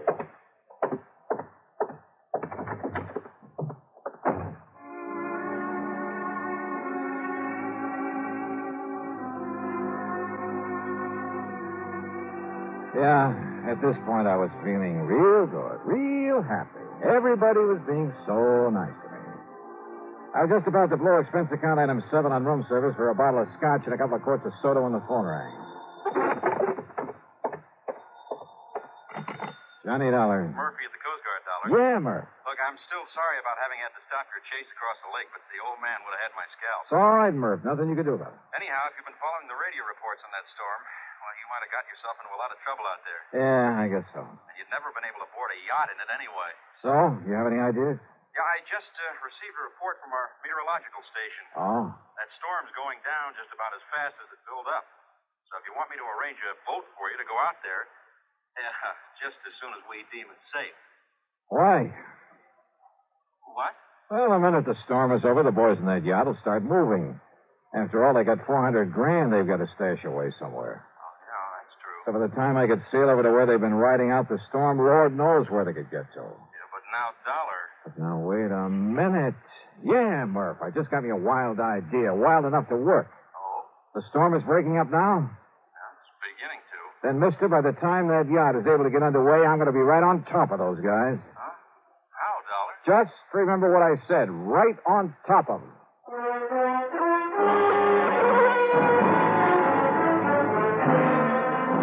Expense account item 7, $3.25 for a taxi out to the municipal airport. Along the way, I noticed the rain was letting up, the wind was dying down. At one side of the airport, I found exactly what I was looking for. Within a couple of minutes, was in a little office talking with Tinker Barnum, owner of the Barnum Flying Service. Sure, Dollar. Complete equipment for it. Winch, line, slings, everything. Good. You see, we not only give a lot of demonstrations, instruction, that sort of thing, but now and then the Coast Guard calls on us to help with an actual rescue at sea. What'd you say your price is? $300. That includes me at the controls. Okay, then it's a deal. Okay, we'll take off just as soon as the wind goes down a few more knots. Oh, sorry, Tink. We got to take off right away. But if the wind starts blowing up again... It won't, and I got that straight from the Coast Guard. You're sure of that? I'm sure, so let's go. Well, I don't know if the tower will give me clearance. Then forget the tower. Well, now, wait a minute. 400? But I could lose my license, Dollar, get in a lot of trouble. Well, there's nothing else taking off from the field right now. I know. But that flight that just came in had a pretty rough time of it. Tell the tower it's an emergency, a rescue operation if you have to, but please, let's get going. Now, listen. It could be very dangerous. All right, that's a chance we'll have to take. 500? 550? Keep talking. Well, after all, it's $400,000 this thing. What? $600. Take it or leave it. Okay, Dollar, let's go out and warm up the old windmill. Attaboy.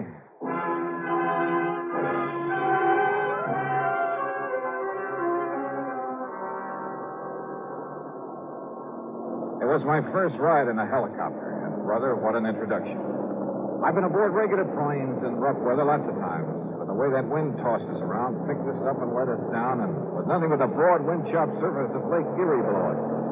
Well, it was an experience, to say the least. For the first half hour, Tink was fighting the controls every inch of the way under the gray, ominous scudding clouds that raced by overhead. Then, all of a sudden, the clouds left us. The sun came out in all its glory, the most welcome sight I've seen in years, and the air calmed down. Then finally, standing out clearly under us was the Canadian shoreline. Look ahead, Dollar. Over to the left a bit. Yeah, Tink? That neck of land, that peninsula sticking out into the lake. Yeah, I see it. Long Point. And the yacht was supposed to be riding out the storm in the lee of it. I don't see it. The lee side would be the... Well, I do. Look, moving along the far side of the point. That's a cruiser, Johnny. But is it the right one? Come on, take us down to her. Right. Meantime, I'll get the sling ready so you can drop me down at the deck. Right.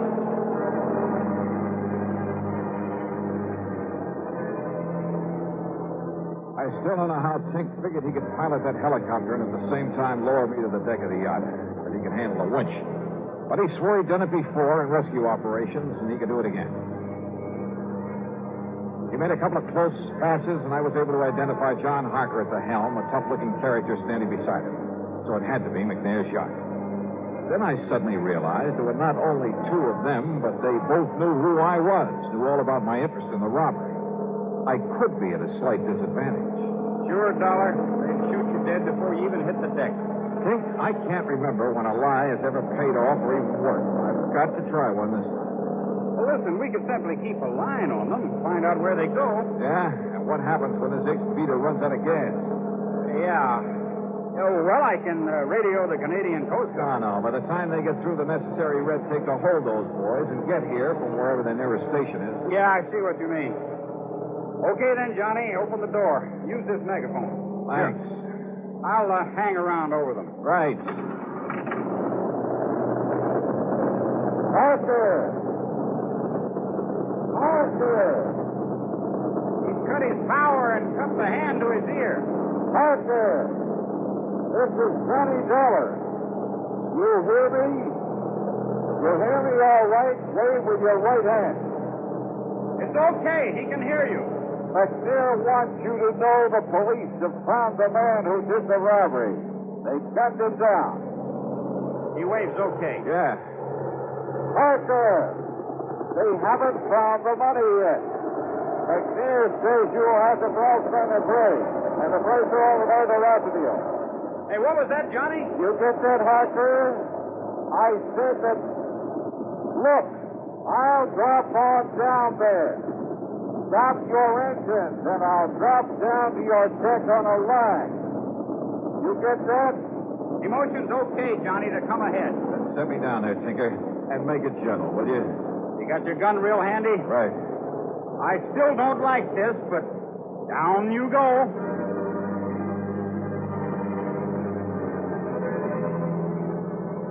Swinging around under that copter, hoping I'd hit the deck of the boat below was no fun. It was a pretty small target, and the yacht was still bobbing heavily. But Tink was an expert, and a couple of minutes later, I saw the deck slowly coming up to me. Slower! Slower! Coming down too fast. That's it. That's more like it. Glad to see you, Dollar. Can't you steady that boat a little? Better give me a hand when I get down there. Sure. Don't worry. We'll take care of you. Come on. Get ready to pull the release cord, Johnny. Steady now. Steady. There you go. What a way to make a living. Nice work, Dollar. Let me give you a hand. Thank you. Yes, while Billy here takes your gun away from you. Oh, no, you don't. I got it, baby. Now, just one funny move, Dollar, and I'll pull this trigger. You see what I mean? Oh, yeah. I see. Yeah. Just one funny move. Okay, Harker, now what? You know something, Billy? I think it might be a very good idea for you to pull that trigger anyway. All right, frisk him, Billy. Make sure Dollar hasn't got another gun on him. That's just what I'm doing, baby. Just what I'm doing. And it's all right. He's clean now. What did you take me for, Dollar? A fool? Did you think I'd be crazy enough to believe what you were shouting down from that helicopter, whatever it was? Well, as a matter of fact, Harker, most of it was double. And did you think I'd believe that old fool McNair sent you out here? Yeah, that's a laugh. That tight-fisted old coot. All right, shut up, Billy. For that story, the police had gunned down the man who stole the money from the Emporium. Don't make me laugh. You like to see that money before you go, Dollar? Like to run your fingers over 400 G's? Yeah, Billy. Why not? Well, it's all stashed away in that chain lock up forward.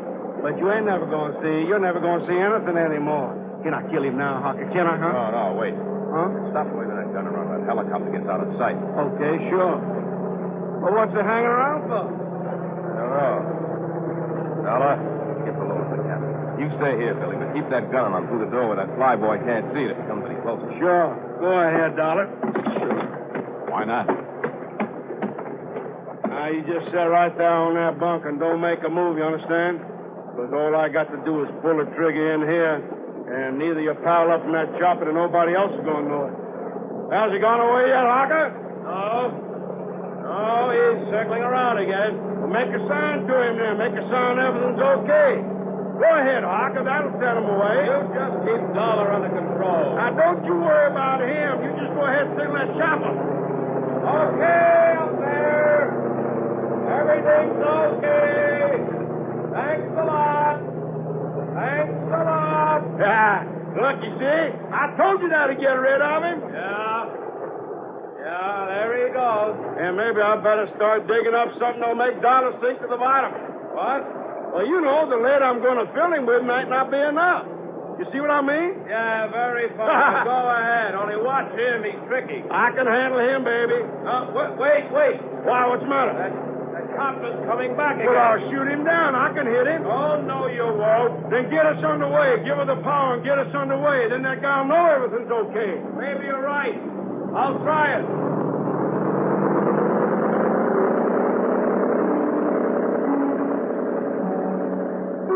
During all the talk, I sat there on the bunk looking into the muzzle of Billy's .38, knowing these were desperate men with a lot at stake. That if I made one false move, he wouldn't hesitate to pull the trigger. Even if he took the gun off me for a couple of seconds, there was nothing in reach I could use for a weapon, could even pick up and throw at him. Good work, Billy. Chopper's going away again. I told you so. Can I shoot him now? Can I kill him? I better wait a couple minutes more to make sure. Well, I'll find some chain or something to tie around and make him sink. In the locker, under that bunk you got him sitting on. Okay. All right now, Dollar. Get off of that bunk and walk up to the front of the cabin. Go ahead. And don't forget I've got this gun on. Yeah, the copter was going back to shore. Time was running out. Then I saw them. A duplicate set of controls there at the front of the cabin. Steering wheel, throttle, everything. Go ahead, Dollar. Keep your hands up over your head.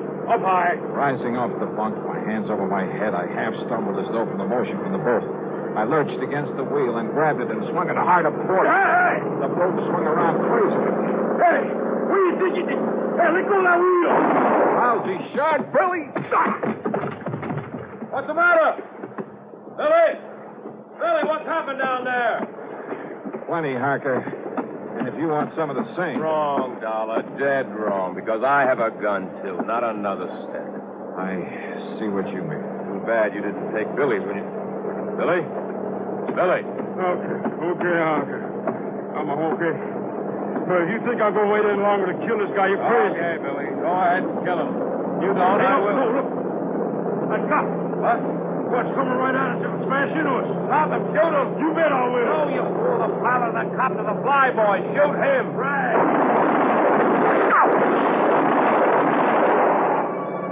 My last chance. They turned to fire at Tinker up in the copter. I lunged against Billy, shoved him over the side. By the time Harker turned to fire at me, I was on top of him, swinging with everything I had. Oh, I'll kill you.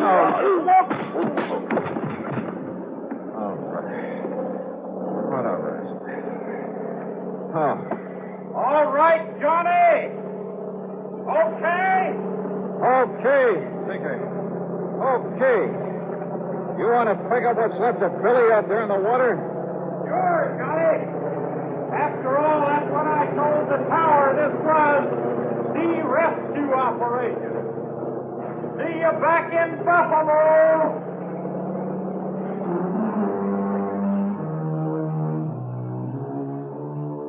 Yeah, like Billy had said, the stolen money, all of it, was stashed away in the Ford chain locker.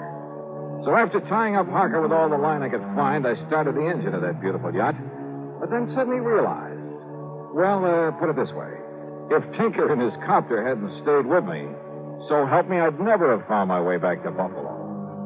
So, expense account total, including an even $1,000 for Tinker Barnum, and please don't argue about it, plus the trip back to Hartford, plus the previous charges you haven't yet paid me for, $1,800 even. And believe me, it's a bargain. Yours truly, Johnny Dollar.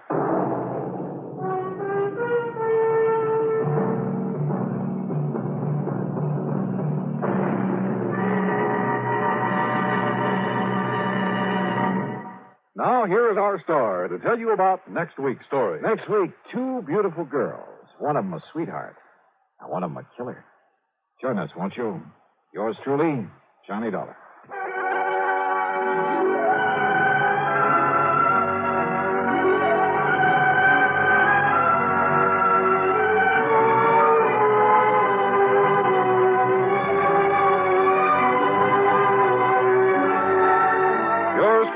Johnny Dollar, starring Bob Bailey, originates in Hollywood and is written, produced, and directed by Jack Johnstone. Heard in our cast were Lawrence Dobkin, Bartlett Robinson, James McCallion, Dick Crenna, Junius Matthews, and Gil Stratton. This is Jim Matthews speaking.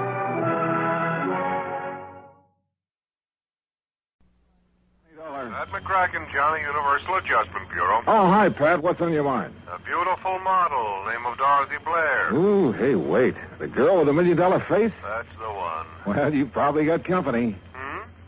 She's on a lot of people's minds. Well, she's no daydream to me. She's a nightmare. How come? Well, that face of hers may not be worth quite $1 million, but it's worth at least $100,000. That's what we've got it insured for. So? So it looks like somebody's trying to tear it up. The policy? No, her face. She got slugged last night. Want to look? At her? Sure, I'll be right over.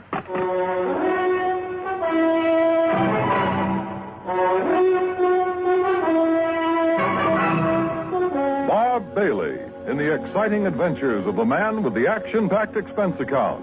America's fabulous freelance insurance investigator. Yours truly, Johnny Dollar.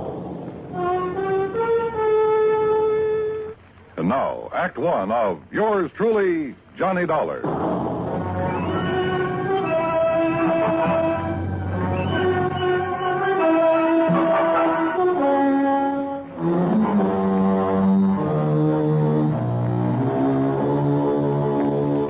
Expense account submitted by Special Investigator Johnny Dollar to the Home Office, Universal Adjustment Bureau, Hartford, Connecticut.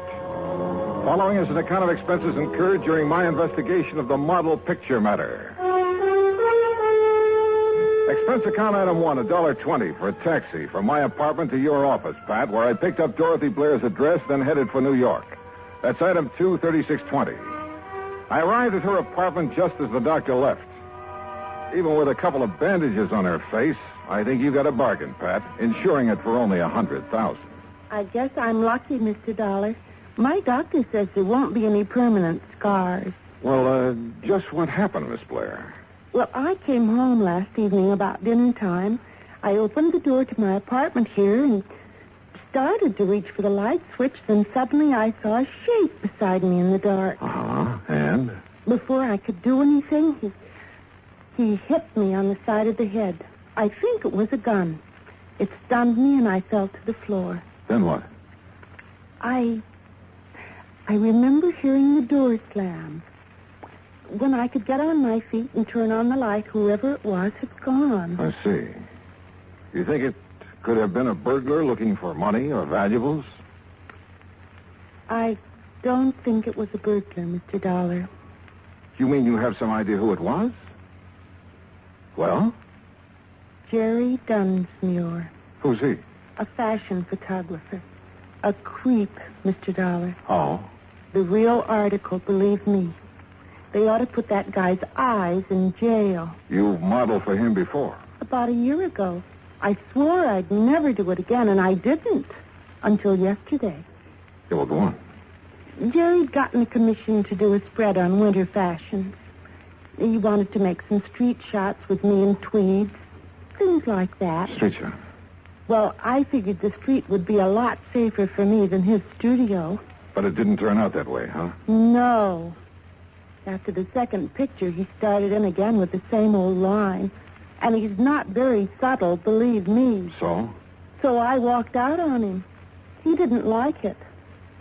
But is that enough reason for him to break into your apartment and slug you? It wouldn't be for most people. But like I say, he's a creep. Yeah. Okay, Miss Blair. Thanks. I'll have a talk with Dunsmuir. And that was easier said than done. I took a cab to his address. That's item 3, $1.60. But his studio was locked up tight. So I contacted my old friend, Detective Lieutenant Al Rico at 18th Precinct Headquarters. You think you got troubles, Johnny? Try some of mine on for size. Oh, like what, Al? Like an unsolved murder I got tossed in my lap. Oh, that one I've been reading about. The girl up in... Yeah. Edith Summers. No lead. Sure, a real fat lead, except it's no good. Her ex-boyfriend, Ed Chatsworth. Lots of motive, but no case. Alibi? Airtight. So I got troubles. Now tell me yours. Mine? Well, I'm trying to get a lead on a fashion photographer named Jerry Dunsmuir. Dunsmuir? I never heard of him. How come you're interested?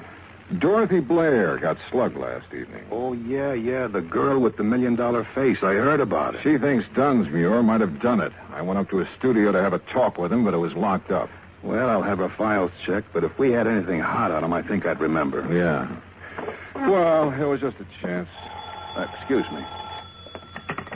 Rico. What? Yeah. Okay, I'll be right down. That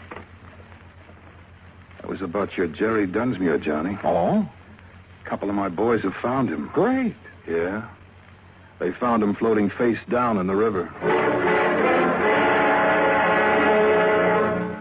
Act 2 of yours truly, Johnny Dollar, in a moment. And now, Act 2 of yours truly, Johnny Dollar, and the Model Picture Matter.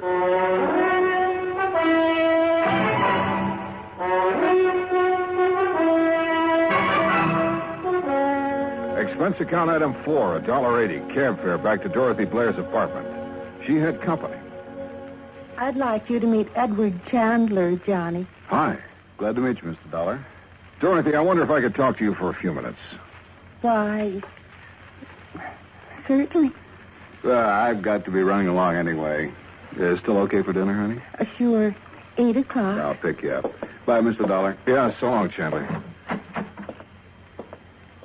Dorothy. Did you talk to Jerry Dunsmuir? Now, look, you say Dunsmuir tried to get a date with you while he was taking some fashion shots of you on the street yesterday. That's right. He was pretty persistent about it. That's putting it mildly, John. And you think Dunsmuir is the one who was hiding in your apartment and slugged you last evening? Yes. I think he must have been the one. Why, who else could it have been? And why are you asking me all this again? There's nothing you haven't told me, Dorothy. Of course not. Why? Well, the police just fished Dunsmuir's body out of the river.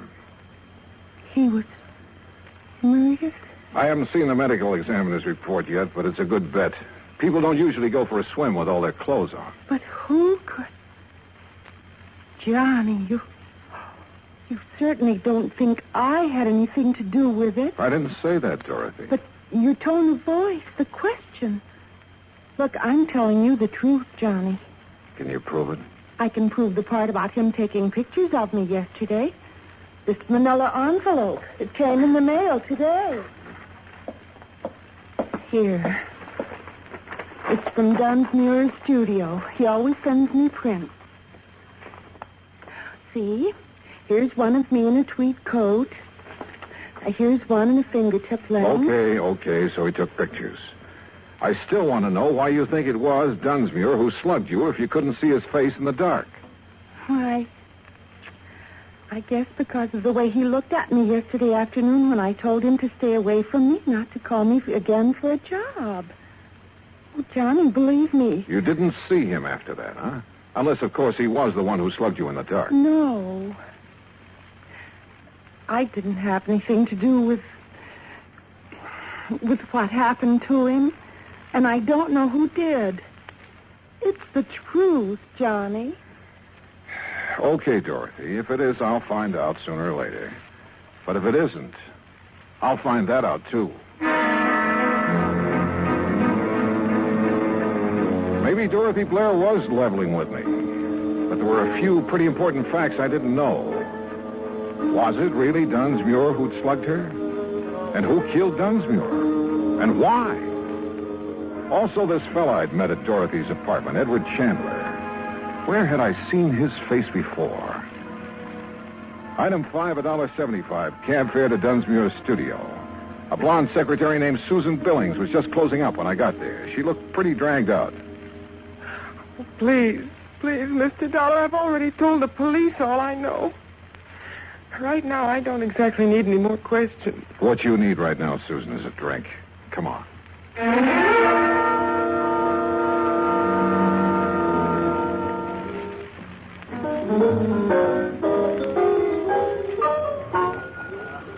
Feeling better, Susan? Oh, yes. Thanks. But I really don't know anything that would help you, Mr. Dollar. How long did you work for Jerry Dunsmuir? About a year. And you can't think of anyone who'd have reason to kill him? Nobody. You know he had quite a reputation for being sort of eager with some of the models. That was a long time ago, Mr. Dollar. He'd changed. Not according to Dorothy Blair. I'm not interested in Dorothy Blair or lies about Jerry. Tell me, do you happen to know a man named Edward Chandler? I met him at her apartment. No. Did Jerry Dunsmuir ever mention him? Not that I remember. So you think Dunsmuir had straightened himself out, had he? I know he had. How can you be sure? He told me. Oh, but You look, see, Mr. Dollar, Jerry and I, we were going to be married.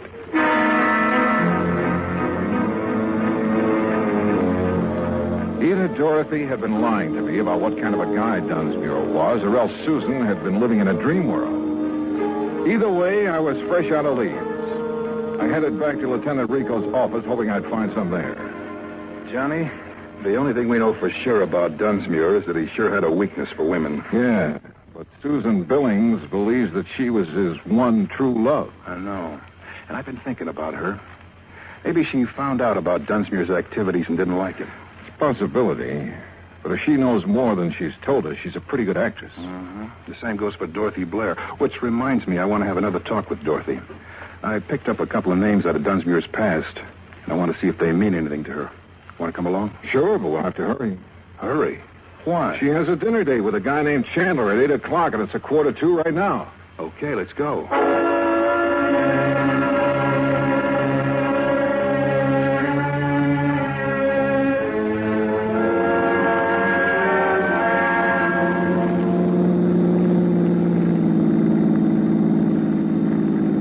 There, that's her apartment house right ahead. Wait a minute. Isn't that Dorothy coming out the front door? Yeah, with Chandler. Come on, we can still catch them. Hold it. What's the matter? Who'd you say he was? A friend of hers. His name is Chandler. I met him in her apartment this afternoon. Johnny, remember when you came to see me today, I told you I had a murder case in my lap? I mean, before the Dunsmuir murder? Sure, a girl, Edith Summers. I told you her ex-boyfriend was the logical suspect, except that he had an alibi. Ed Chatsworth. Oh, hey, wait a minute. I knew I'd seen that guy's picture somewhere. It was in the paper. Dorothy introduced him as Chandler. But his real name is Chatsworth. And now it turns out he's a friend of Dorothy's. Al, you said either Dorothy had told us all she knew or she was a pretty good actress. Yeah. Well, it looks to me like she's a pretty good actress.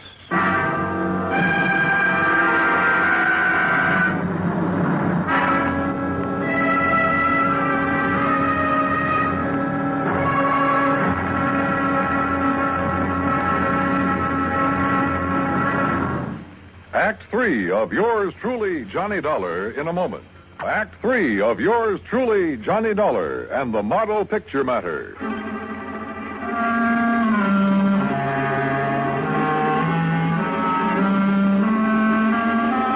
Well, it had started out as a real simple assignment, but it hadn't stayed that way long.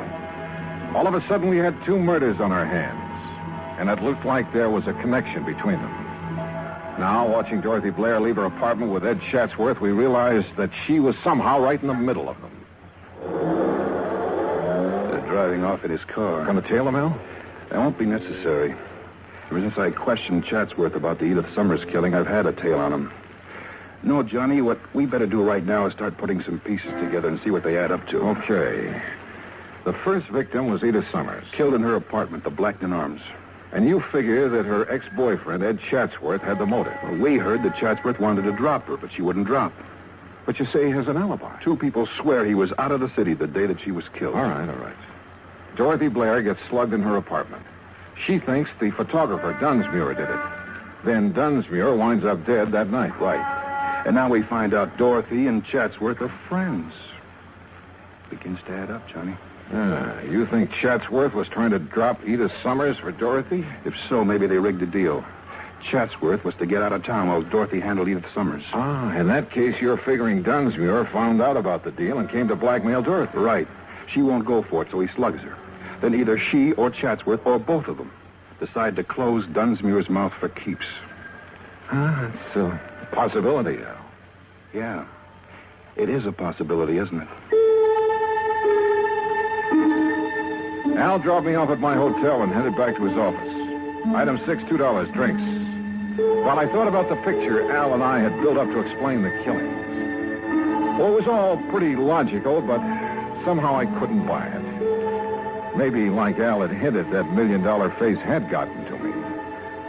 If I could only talk to her alone, I felt I could find out if she was lying. About 10 o'clock, I went back to her apartment. No answer. Probably still out to dinner. I was about to leave when she stepped off the elevator. Why, Johnny, what are you... Hello, Dorothy. I'd like to talk to you. Well, I'm afraid I haven't time right now. Oh? Mr. Chandler's just parking his car. He'll be up in a few minutes. We have business. Your friend will have to wait. I want to talk with you. Why? All right. For just a minute. I don't understand all this, Johnny. Well, let's start out calling your friend Chandler by his real name, huh? What? Ed Chatsworth. I don't understand. I thought his name was Chandler. Oh, yeah? What's this all about, Johnny? Oh, drop the act, Dorothy. I suppose the name Chatsworth doesn't mean anything to you. Why, no, it doesn't. How about Edith Summers? Wait. She was the girl who was killed the day before yesterday. She sure was. I read about it in the papers. But I didn't know her, Johnny. You're sure you and Chatsworth didn't happen to arrange her death? Johnny. What's this all about? And your friend Dunsmuir, he wasn't by any chance trying to blackmail you? I don't know what you're talking about.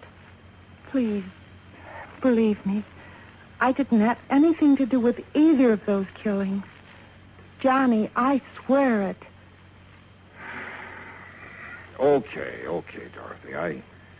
I guess I never could buy it. But I don't get this buddy-buddy routine. You and Ed Chatsworth. I only met Ed Chatsworth, or Chandler, as he called himself, yesterday. Let's have that again. That's right. He said he was organizing a big promotion and wanted to feature me in it. Why would he give you a line like that? I didn't realize it was a line. He sounded very convincing. He said he wanted to see some of my pictures to see if Pictures? Wait a minute. Those pictures Dunsmuir took of you. Ed's coming up any minute to see them. He wanted to see some outdoor shots, he said. When did Dunsmuir take those shots? The day before yesterday. The day Edith was killed. Where did he take them? We moved around from place to place. You still have the pictures? Right there on the table. Come on, let's take a look. Are these all that he took? As far as I know. No, nothing here except you. Here, wait. This shot looks like the front of an apartment house. Part of the name in the picture. Blackton Arms. The apartment where Edith was killed. Johnny, look. In the background. A man stepping out of the apartment house. Yeah, out of focus. Hard to... Hold it. What is it? Is there a service entrance to your apartment? Yes. Somebody just came in. Get down. I shoved her to the floor and hit the light switch. None too soon. I eased out my gun but couldn't see a thing. And I knew I had to locate him before he located us. There was a cigarette lighter on the coffee table. I heaved it toward the kitchen and my aim was pretty good. The flash of his gun pegged him for me. I turned on the lights. It was Chatsworth, all right. I'd hit him in the shoulder, but he'd keep for the state. Johnny. He's the one who killed this Edith Summers. Yeah, sure. He had an alibi rigged, but he spoiled it by walking out of her apartment into the background of that picture Dunsmuir took of you. Then he's also the one who was in my apartment. He probably recognized you by your face. Figured he could find the name of the photographer here. Slugged you when you came in. And I thought it was Jerry Dunsmuir. Poor Jerry. Yeah. Well, I imagine when Chatsworth comes to, we'll find that he killed Dunsmuir to get the negative. He certainly wanted that picture. Yeah. Most pictures don't do people justice. But I guess this one will do him all right.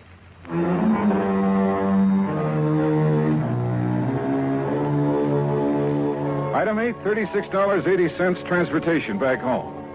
Expense account total, $103 even. Remarks? Well, there's a little snapper to the story, Pat. You know, that picture Chatsworth was knocking himself out to get, he didn't realize it, but his face in the background was far too blurred to make an identification. Yours truly, Johnny Dollar.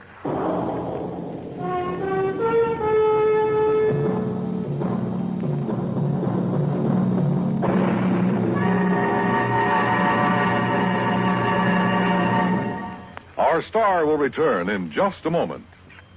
Now, here is our star to tell you about next week's story. Next week, well, the darling of me heart comes back to plague me again. My old friend Meg McCarthy.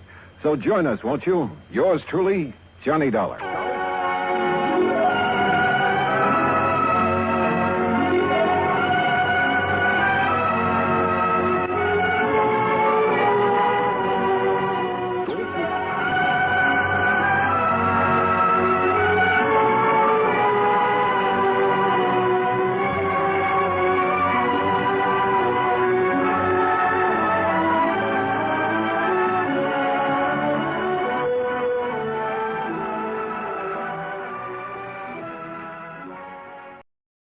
From Hollywood, it's time now for Johnny Dollar. Bert Major, Johnny. Masters Insurance and Trust. Oh, hi, Bert. You know anything about spacemen? Never saw any, if that's what you mean. Neither have I. But I know somebody who thinks he's been contacted by them. Oh, sure. I have some whimsical friends, too. Not funny, Johnny. The company is betting $2 million that this man is either a liar or pulling one of the biggest hoaxes in history. $2 million? That's right. Conrad Billings. Ever hear of him? Billings, Texas Oil, one of the richest men in the country? Right. Presently of California, where he's holed up in an isolated mountaintop lodge, minus a $2 million collection of diamonds he took up there with him. And you insured them? Yes, but not against ordinary theft. What does that mean? Those stones were insured against theft by persons or things unknown on this earth. What? That's right. Holy. You're serious, aren't you? You bet I'm serious. Okay, Bert, I'll see you at your office.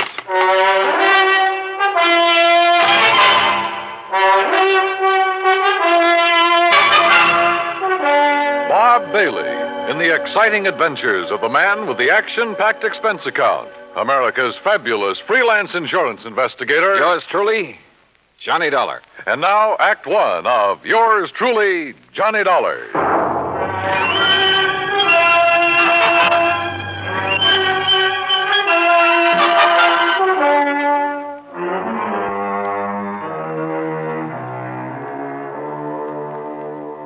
Expense account submitted by Special Investigator Johnny Dollar. To the Home Office, Masters Insurance and Trust Company, Hartford, Connecticut. Following is an account of expenses incurred during my investigation of the Diamond Dilemma matter.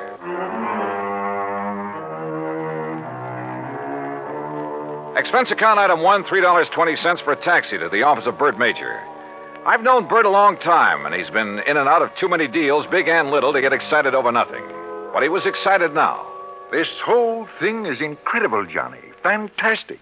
It's utterly impossible for $2 million worth of diamonds to simply vanish into thin air. So it's impossible. But it's happened. The police out there in California state positively that no man on earth could possibly have gotten to those stones. Then, Bertram, tell me all. All right. 2 weeks ago, Conrad Billings called me from his lodge up in Northern California. Said he wanted to insure the diamonds immediately. Over the phone? Over the phone. You're sure it was really he? I'm not that naive. I had the call traced. How come he called you? We've done some business with a wealthy friend of his in Dallas. Recommended. Uh-huh. And he had the stones with him there at the lodge? Yes. And, Johnny, it's one of the most isolated spots on Earth. You're sure he had them there? He loves diamonds, Johnny. Almost to the point of obsession. He plays with them like a kid plays with marbles. Lord knows he can afford to. So you insured $2 million worth of diamond marbles over the phone? I did. And you say you aren't naive. Oh, look, a remote lodge, an eccentric old man, some expensive baubles. A rank amateur could get at him. You haven't listened to me, Johnny. You've missed the point entirely. I wouldn't care if he left the diamonds lying out on his front doorstep. I insured those diamonds solely against theft by persons or things unknown on this earth. That's the exact wording of the policy. And now they're gone? Yes. So, someone took them? Prove it. What? Someone, and not something. Now, why would anybody in his right mind want to insure against theft by other than people? I asked myself that question. My answer was that a billionaire in active command of his business empire must be of sound mind. And if he wants to satisfy a whim and is willing to pay for it, why should my company refuse his money? You think maybe he has an obsession about flying saucers and the people or things who fly them? Who knows? Or what knows? Johnny, you've got to go out there and make some sense out of all this. Who are the contacts so far? The head of his San Francisco office, Norton Shields. The chief of police in Lakeview, about 30 miles from Billings Lodge, and the insurer. Okay, I'll call you, Bert, but not from Mars.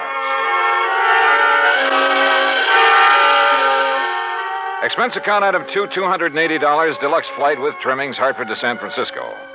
A piece of fog was rolling up Market Street, and it was 2 a.m. when I finally got to the office of Billings Enterprises and met Norton Shields. He was wide awake, sharp, about 35. Yes, Mr. Dollar, I've been in charge of Billings West Coast operation for 10 years, with time out for Korea. Pretty young for such a responsibility. Billings hired me because I know the oil business. I learned it young. Uh-huh. You like him? You don't have to like a man just because you work for him. He's shrewd and knows how to make money. But he has foibles. Yes, he has foibles. Diamonds. Have you ever seen them? Sure. Where? Oh, here in the office, at the lodge where he is now, at his home. You're certain he took them up to that lodge? 3 weeks ago tonight, they were spread out right here on this desk. He put them one by one in a chamois bag, put the bag in his pocket. I walked him to his car, and he was driven straight to the lodge. All right. What about the flying saucers, the spacemen, or whatever it is? No, that's a new one.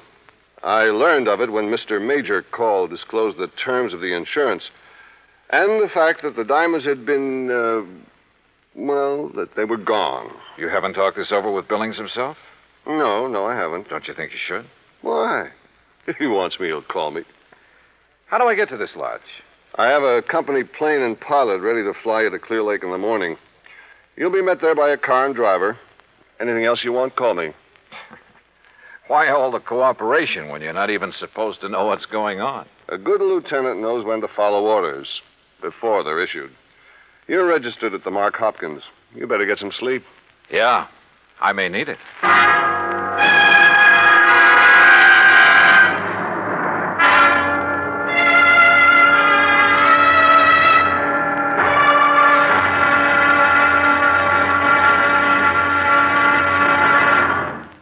Act Two of yours truly, Johnny Dollar, in a moment. And now, Act Two of yours truly, Johnny Dollar, and the Diamond Dilemma Matter.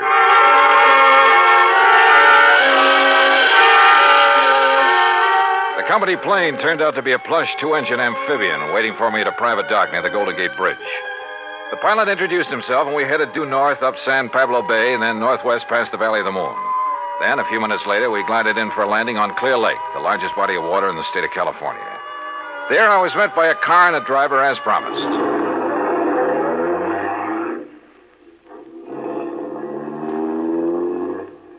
How far is it to Mr. Billings' lodge, driver? About 30 miles. What do you do when Mr. Billings isn't here? Wait for him. Do you, live at the lodge? Nobody does. Just Mr. Billings. No caretakers, housekeepers, anything like that? Just Mr. Billings. Well, surely there must be someone to look after. Mister, I'm hired to drive a car. I do it. And that's all. The car twisted and turned through some lush country, then left the highway and climbed a narrow mountain road with signs every couple of 100 yards marked private in big letters. After several miles of this, during which we passed through a couple of gates that had to be opened manually, we came to a high steel wire gate with equally high fencing stretching out in either direction. A small redwood blockhouse squatted inside. The driver made a U-turn, stopped in front of this gate, then reached around and opened the door. This is it, mister. This is it? Yep. Okay, if you say so. But if this is a millionaire's idea... Hey, wait a minute! Huh. Well, if this really is the place, I may as well get... Can't you read? You touch that gate and you'll be electrocuted. What? Your name, Dollar? That's right. Who are you and what's the idea? Speak up. Where were you at exactly 2 o'clock yesterday afternoon?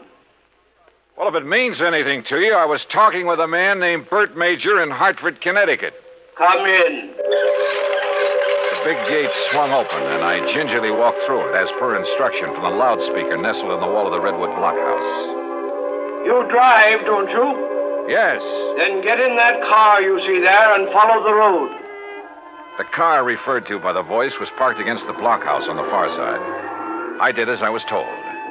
After a while, the road narrowed to a single track and continued on up the mountain. At one point, there was a solid granite overhang, a sheer drop of 1,000 feet or more, and another gate that opened as I approached it and closed behind me. Finally, I rounded a turn where a fill had been made, and a moment later, it came out on top. A few hundred yards away, across the terrace top of the mountain, was a charming rustic lodge. I drove over to it.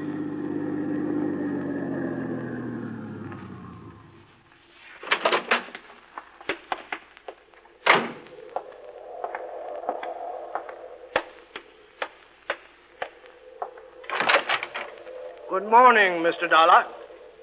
Mr. Billings? Come in. Hearing about this man was strange enough. Seeing him was even more of a shock. About 5'2", flashing gray eyes, bullet bald. He was wearing a baggy old jacket that hung nearly to his knees. This way. I want you to see my view of the lakes below. Well? Beautiful. What was that? I said beautiful. Yes, it is. Now, Mr. Major has informed you of the insurance on my diamonds, which disappeared 2 nights ago. Yes, sir. He told me that... Speak up! He told me you insured $2 million worth of diamonds against theft by persons or things unknown on this earth. Exactly. And I wish to collect from your company on that basis. Well, Tell me, where did you keep them? Right here on this table in front of the window, right here. You mean to say you didn't lock up such valuable property? Mr. Dollar, let me show you something. Look here, on my control panel. Do you recall the series of gates you pass through after leaving the main road? Yeah, very well. Well, by means of my electronic devices, I followed your progress every inch of the way. Well, I'll be darned. I watched your arrival at the main gate on this video screen. Ingenious, eh? That's putting it mildly. What did you say? I say that's putting it mildly. Yes. As I'm sure you noticed, this mountaintop is completely encircled by a 12-foot electrified fence. Between it and the inner fence is a maze of photoelectric cells.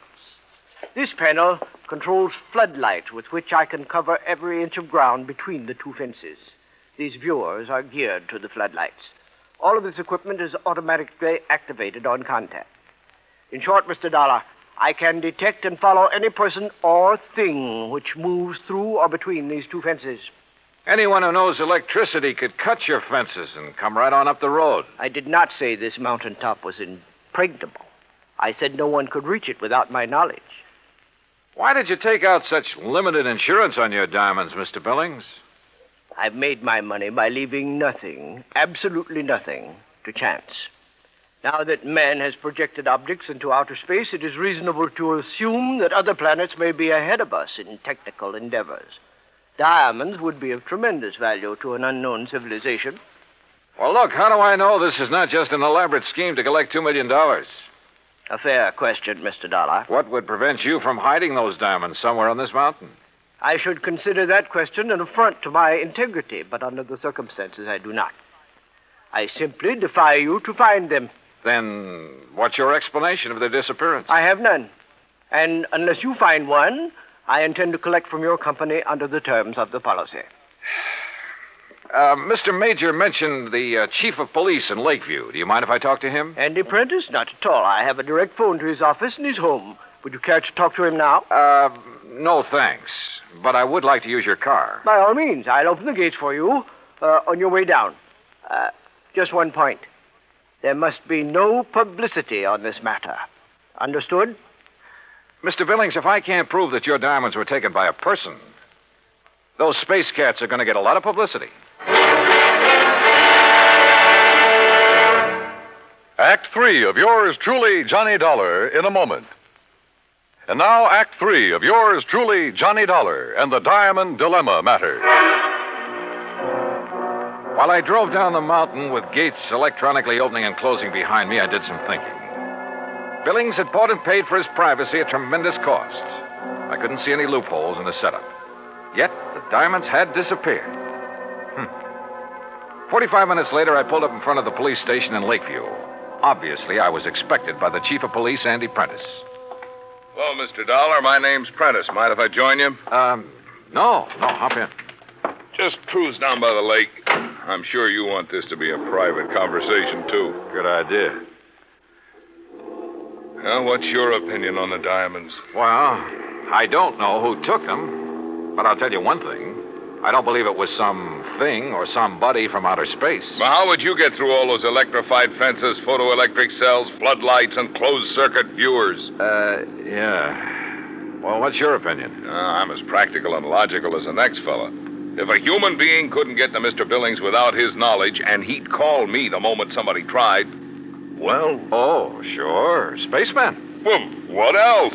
I noticed one thing, Chief.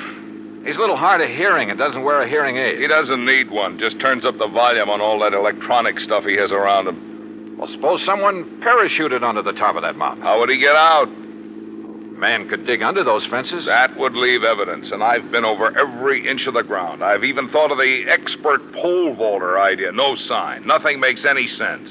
Yeah, I see what you mean. How about a ride in Billings' private plane? I'd like to take a look at that mountain from the air. I don't know what good it'll do you, but I'll go along. Well, maybe there are spacemen, but I still don't believe it.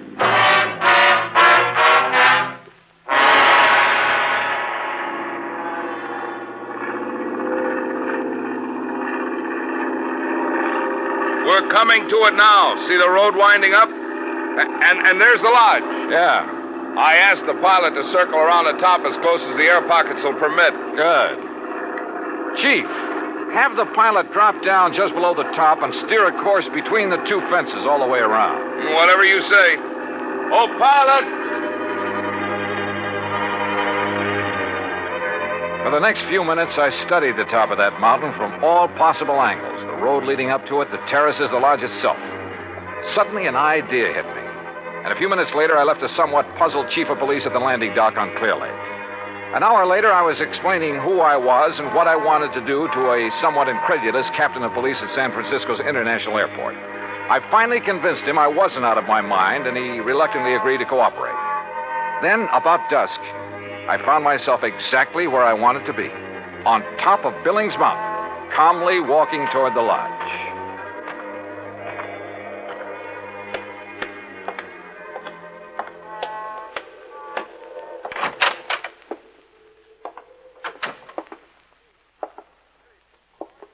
Good evening, Mr. Billings. What? I said good evening, sir. Mr. Dollar. Why, I don't understand. See? No spacesuit. Why, I can't believe it. How did you do it? How did you get here? The same way as the man who stole your diamonds. But this is impossible. Impossible. My electric system gave me no warning.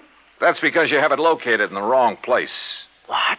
It's in the two fences and between them halfway down the mountain. Above them, there is one level spot 50 yards across that isn't covered by your automatic whistles and bells. But it isn't it's not necessary. Wrong. It's just big enough for a helicopter, which is waiting for me out there right now. A helicopter? You didn't see us because we came in and landed below your line of sight. You didn't hear us because you don't wear a hearing aid. I can't believe it. But you must be right. And you'll have to agree that your diamonds were not stolen by persons or things unknown on this earth. The terms of the policy. Of course, I disallow all claim, but Good. Now, it's none of my business, Mr. Billings, but was your San Francisco manager, Norton Shields, a pilot during the time he was in Korea? Why, yes, he flew rescue missions in a helicopter. Yeah. The company that insured your diamonds against ordinary theft might be interested to learn that. Good night, Mr. Billings. Yes. Good night, Mr. Dollar.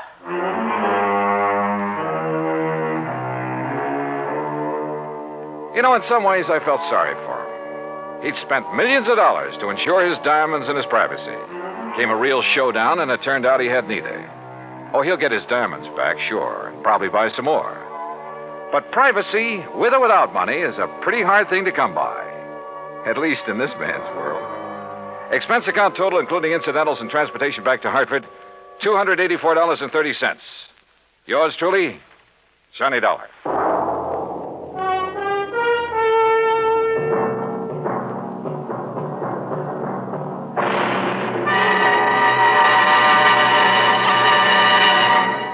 Our star will return in just a moment.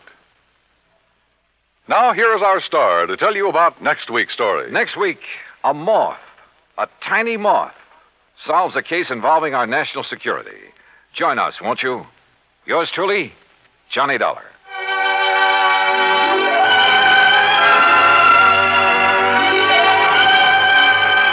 Yours truly, Johnny Dollar, starring Bob Bailey, originates in Hollywood and is produced and directed by Jack Johnstone. Today's story was written by Alan Botzer. Heard in our cast were Edwin Jerome, Paul Dubois, Frank Gerstle, Junius Matthews, and Marvin Miller. Be sure to join us next week, same time and station, for another exciting story of yours truly, Johnny Dollar. This is Dan Cumberly speaking.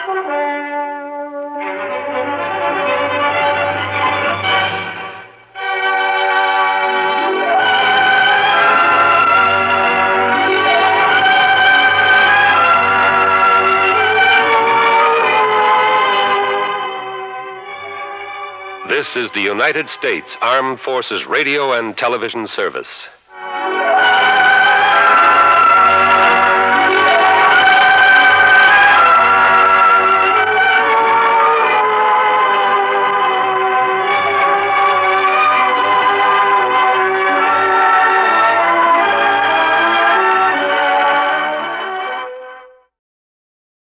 From Hollywood, it's time now for Johnny Dollar. This is Peter Hardy at Tri-Western Property and Casualty Insurance. Hi, how are things at the Golden West? You still in Reno? Sure I am. Good boy. What goes, Pete? A little trouble with a big dairy farm out here, Johnny. Armenian dairies. Okay, Pete, tell me all. A year and a half ago in a fire, Armenian lost one of his silos. You know, one of those big towers where they store and cure a lot of chopped up corn and stuff. Yeah, I know. Cost us $21,000. $21,000 for a silo? This time it's a compound silo, and the claim is for $56,000. Holy. But I don't want to pay it. I don't blame you. Sure, because, Johnny, I think it was arson.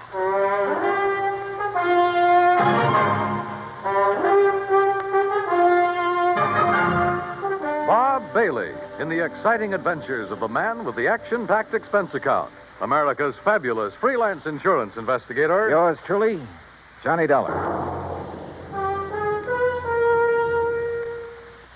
And now, Act One of yours truly, Johnny Dollar.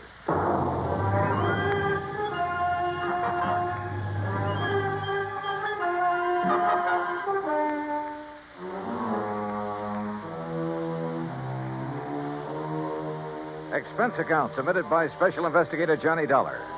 to the Tri-Western Property and Casualty Insurance Company, Reno, Nevada office. Following is an account of expenses incurred during my investigation of the Doubtful Dairy Matter.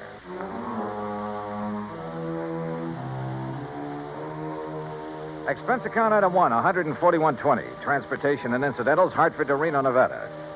It was about 9 a.m. when I arrived, so I checked into the Mapes Hotel, then walked over to Pete Hardy's office. Armenian Dairies is just north of here, Johnny, in Warm Springs Valley off Route 33. Well, then I'd better rent me a car. Or you can use mine. Now, Pete. How can I run up my expense account unless I have something to run it up with? Johnny, for once... Anyhow, the reason why these silos Armenian has are so expensive... Is that the owner's name, by the way? Yes, Aram Armenian. And I take it he's Armenian? Strangely enough, no. Now, he's had all his silos very specially built. Oh, how specially can you build a silo? Just a concrete base, a lot of long wooden staves to get the circular shape, and a good roof on top. Well, he has some trick with them inside. Like what? That's his deep, dark secret. But he claims it makes better silage for his cattle than is possible anywhere else in the world. And one of these things burned up a year and a half ago. The word exploded best describes it. Yeah. And as I said, cost us $21,000. And now the replacement has gone up in flames. Yes, day before yesterday. He filed the claim the same day. Well, why do you suspect arson? Did the local authorities find anything suspicious? No, but you go out and talk with Armenian, Johnny. And if you don't end up with the same kind of feeling I have, well, I'll leave my shirt. Expense account item 2, $50, deposit on a drive-your-own car.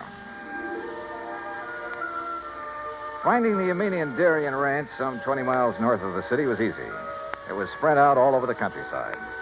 Hundreds of acres of well-irrigated, lush green pastures. Square in the middle of the ranch sat one of the cleanest, most modern dairies I ever saw. Aram Armenian gave me the grand tour, and I must say I was impressed. There was close to 200 well-kept Guernseys in the main barn, which was clean as a whistle. The milking machines, coolers, separators, clarifiers, and so on were the same. Yep, a prosperous-looking setup. Finally, Mr. Armenian took me out to where a small group of workmen were cleaning up what was left of his compound silo. As you can see, Mr. Dollar, only the concrete base is left. That must have been a pretty big silo, Mr. Armenian. Yes, the largest and most efficient in the entire West. Still, $56,000. Oh, the size had nothing to do with that. It was the inner construction, known only to Barnwell, the man who built it for me, and to myself, of course. Well, what was so special about it? Principally a method of venting. Venting? Yes. It increases the phosphorus and lactic acid content. Well, I thought the point in a silo was to keep it pretty well sealed up. Venting within, Mr. Dollar. But that's all I'll tell you about it. It cost me $56,000 to have Barnwell build it. And I wish the company to pay my claim as quickly as possible, because I'm starting construction on a new one immediately. Of the same type? Oh, vastly improved type. Oh, then it was to your advantage to lose the old one. Just what do you mean by that? Your loss came at just the right time, didn't it? Now, just a minute, Dollar. With the insurance money, you can build a new and better one. And when it gets out of date, I suppose you'll have another fire. Oh, I see. You think perhaps these last two were deliberately set? Were they? Ridiculous. Is it? But if they were... Yeah? If they were, I certainly wouldn't know it. Oh, come on now. After what you've just said. And what's more, Mr. Dollar, I'm sure you'll never be able to prove it.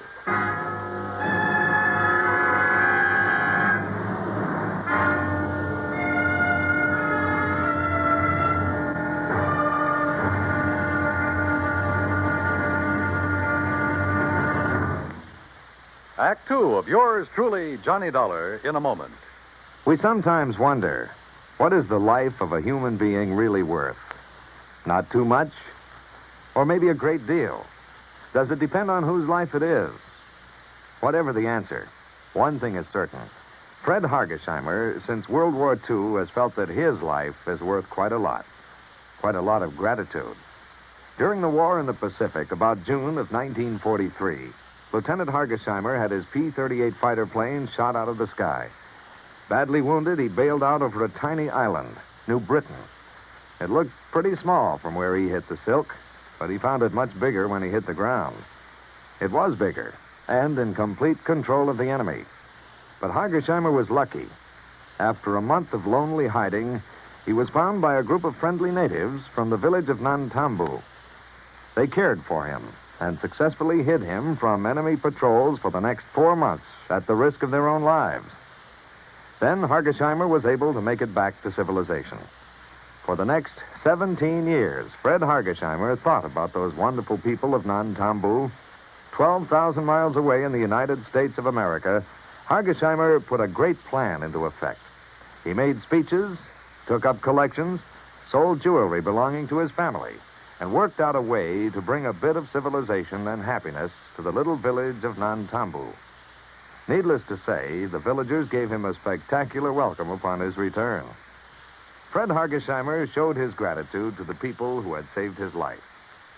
But life is worth little without freedom, the right of all men, everywhere. And now, Act Two of yours truly, Johnny Dollar, and the Doubtful Dairy Matter. Why, what he said and the way he said it. Aram Aminian was practically challenging me to find out how arson was involved in the destruction of his $56,000 secretly constructed compound silo. Expense account item 3 phone call from a gas station on Highway 33 to Reno Police Headquarters. But Lieutenant Brady of the arson squad assured me he'd failed to find anything indicating the fire was set. So dead end. Until I remembered a little trick that had worked for me before and might work again. Item 4, 27 cents for a loaf of white bread at a grocery store along the highway. Then I drove back to the Aminian Ranch. If I'd known you were hungry, Mr. Dollar, I should have had something provided for you at the ranch house, in spite of your rather nasty attitude about this loss of mine. Food is the last thing I'm thinking of, Mr. Aminian. Well, then why this loaf of bread, if you're not... Whoop! Now, let's see. Oh, now, surely you're not going to eat the piece that dropped in the ashes. No. For now. Then get it out of your mouth, man. Well, Whatever in the world are you doing, Mr. Dollar? Yeah, I knew it. You knew what? A sure test for kerosene, Mr. Aminian. What? Yeah, fresh bread dropped in the ashes of a fire even days after the fire is out. I don't understand. I can still taste the kerosene. And, mister, it makes things look pretty bad for you. Me? Oh, good heavens, man, you can't...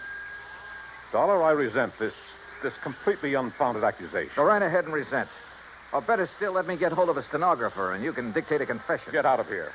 Want to do it the hard way, huh? Get off this ranch, Dollar. Now leave. Immediately. Sure. I warn you, don't come back. Because if you do... Better be careful, Mr. Aminian. The kind of a threat you're about to make wouldn't sound very good in court. Get out. Get out. Out on the highway, I stopped at the Mobile gas station again and made another phone call. Item 5, another 20 cents. It was to my old friend Herb Carlbert, cashier of Reno's Farm Trade National Bank. It was past closing time, but he promised to leave a door open for me. So I grabbed a sandwich and a Coke along the way. That's item 6, 80 cents, including tip. Then at the bank, Herb led me back to his private office. Oh, sit down, Johnny. Tell me all about yourself. Yeah, later, Herb. We'll go out on the town and talk our heads off. Right now, I need some information. I hope you can tell me where to get it. Oh? Information about what?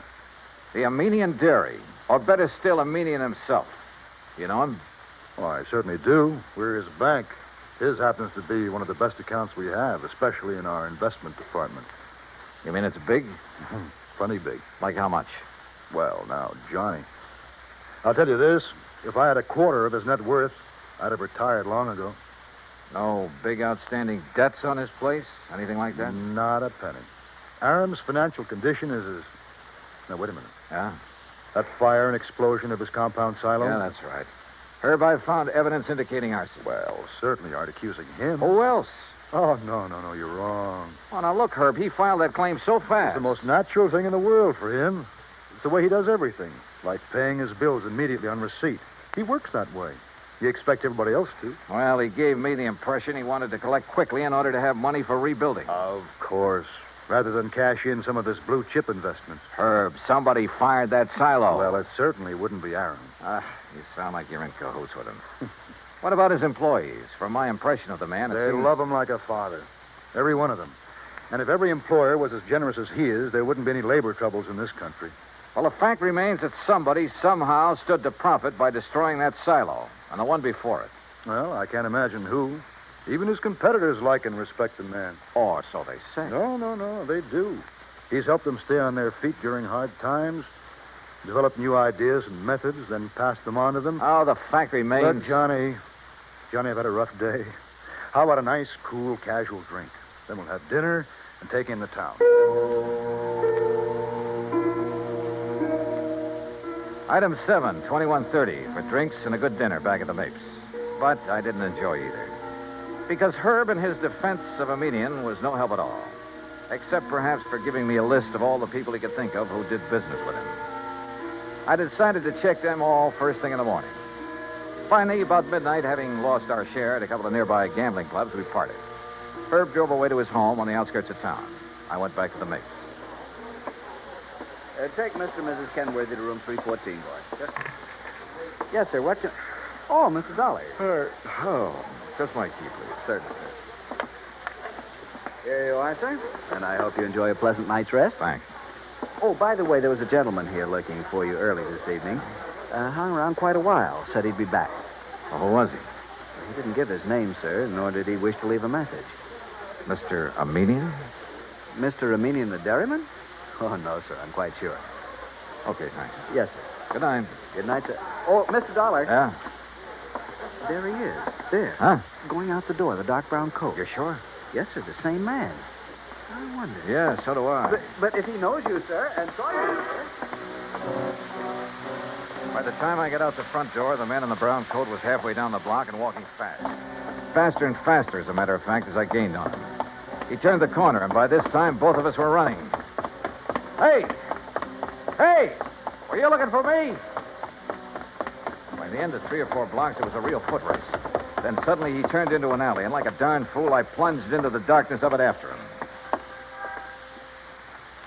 Hey! Hey! Right here. Oh, no, you...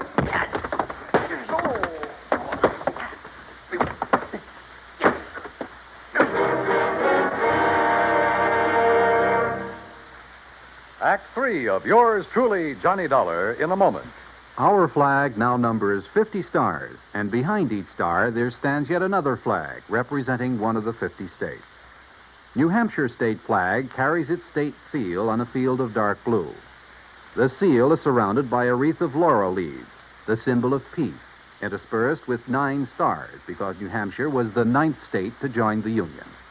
The heart of the state seal is a representation of the frigate Raleigh, recalling the glory of the early days of sail. New Hampshire state flag, the flag of the 9th state to enter the Union, was adopted on April 29, 1931. And now, Act 3 of yours truly, Johnny Dollar, and the Doubtful Dairy Matter.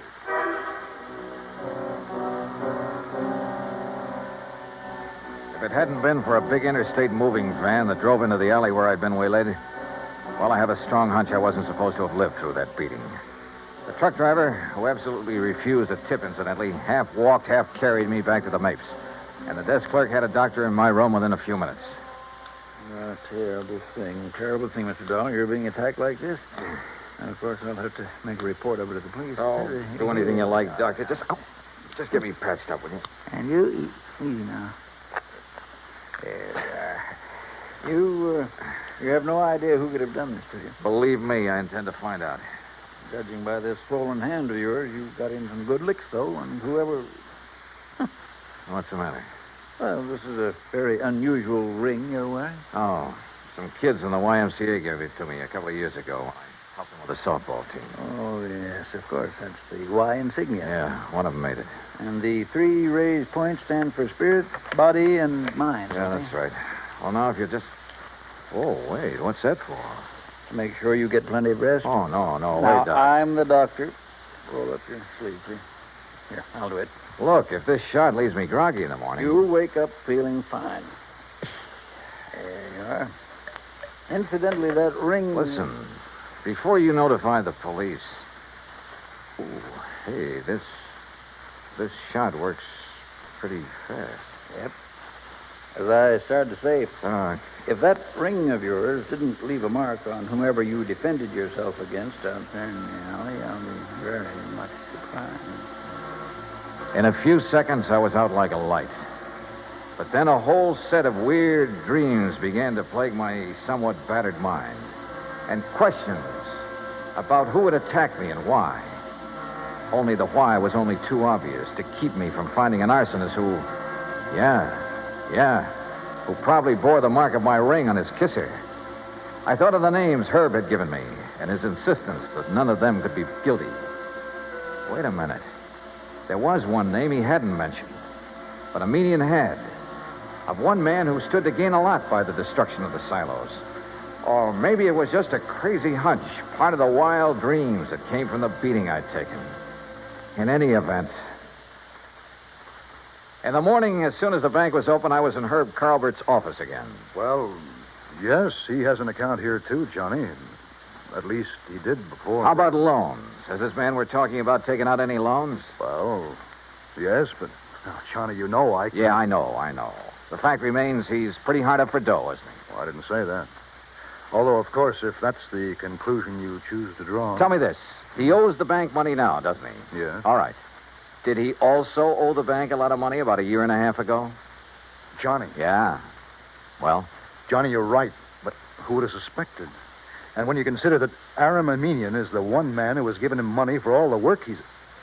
I can't believe it. Herb, it started out as a pure hunch, but right now I'd bet my... Where can I find him? Well, if Aram plans to go ahead with new construction, he's probably over... Sure, out there at the dairy. You want to come along? Well, maybe I'd better after the way Aram threatened you. I guess I owe him an apology for the way I tore into him. Let's go. Johnny. Yeah? What if we're wrong? What if this man we think is the arsonist... Will you agree that the firebug is the same man who attacked me in the alley? I suppose so. Then we'll soon know. Because believe me, he's a marked man.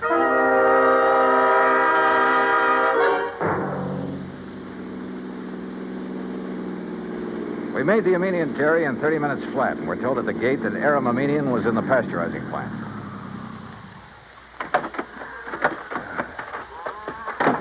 Maybe you better let me talk to Aram first, Johnny. It's not Aram that I'm interested in, Herb, and you know it. Oh, just a minute. Huh? What's the matter? Hold it a second, will you, while I tie my shoelace? Yeah, sure. And I've been thinking, Johnny, on the way out, you know, we could really be terribly, terribly wrong. Herbert, old man. Aram, we're just looking for you. Well, when I heard the car pull up, I thought it was Joe Barnwell. He's due here to show me final plans for the new silo he's going to. Well, it's $1. That's right, Mr. Armenian. I want to apologize for... Well, what's the matter? That dressing on your cheek. What about it? Just what is that little bandage hiding? Johnny. Well, Armenian? As a matter of fact, I cut myself shaving this morning. Well, I'm sorry, mister, but that bandage is going to have to come off.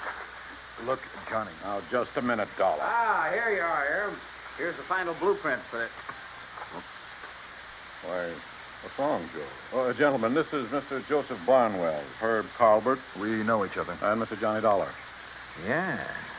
I think we know each other, too, Barnwell. Oh, do we? Joe, did you have an accident of some sort? Your face. What's going to happen to him now won't be any accident, Mr. Armenian. And I apologize for doubting that you cut yourself with a razor. What? I'm afraid I don't understand. But that bandage on your face doesn't hide any razor cut, does it, Barnwell? Well, I don't know what you're talking about. All right, then let's rip it off. You certainly won't. What the... Good heavens, Johnny. Yeah, look. The mark from the ring on my hand where I struck him last night. Okay, Barnwell. Now stop. Don't touch me. Start talking. Tell Armenian how you burned up his fancy, expensive silo so you could build another one. How you burned the other one up. Talk. I swear I... Talk. Talk.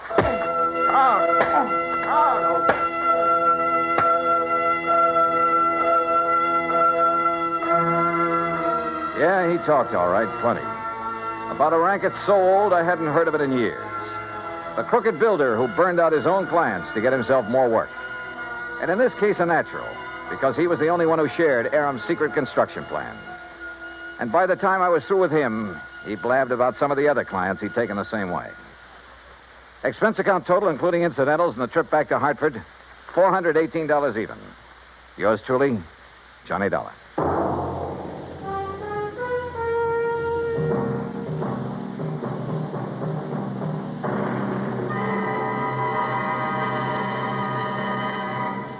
Our star, Bob Bailey, will return in just a moment to give you a hint about what's in store for you on next week's program. Meantime, listen carefully. There is a biblical verse which promises life is going to be better for everybody in the world when mercy and truth are met together and righteousness and peace have kissed each other. When the people of the United States of America express that thought, it is not in idleness, but in deeds. Today, it is common knowledge that when the gigantic earthquakes and tidal waves struck the Republic of Chile in South America not too long ago, thousands of lives were lost and tens of thousands were left homeless, hungry, and suffering. Immediate aid in the form of food, medicine, clothing, supplies, and professional and technical help were flown to Chile by the United States Air Force in a Mercy airlift. When the work was done and the suffering people made happier and more comfortable, American servicemen received such grateful thanks from the people of Chile that they felt increased pride in being able to wear the uniform of the United States of America. This same pride has come to other Americans in uniform when mercy and truth have come together to follow the wake of disaster in other parts of the world. After the earthquake in Agadir, Morocco, after 2 devastating cyclones swept across the Bay of Bengal into East Pakistan, after a typhoon rocked and battered Japan. As mercy and truth got together, so did peace and righteousness to form a pact for freedom, the right of all men everywhere. And now, here is our star to tell you about next week's intriguing story on yours truly, Johnny Dollar. Next week, well, I get into cattle country again. And a Hereford steer solves the case for me.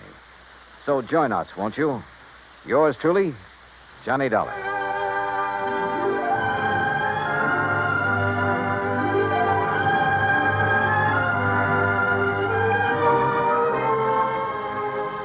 Yours truly, Johnny Dollar, starring Bob Bailey, originates in Hollywood. It is produced and directed by Jack Johnstone, who also wrote tonight's story.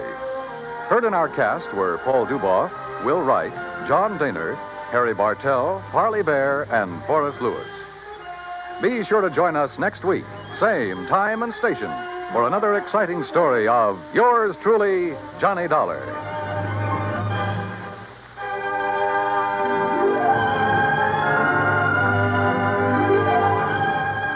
This is Dan Cubberly speaking.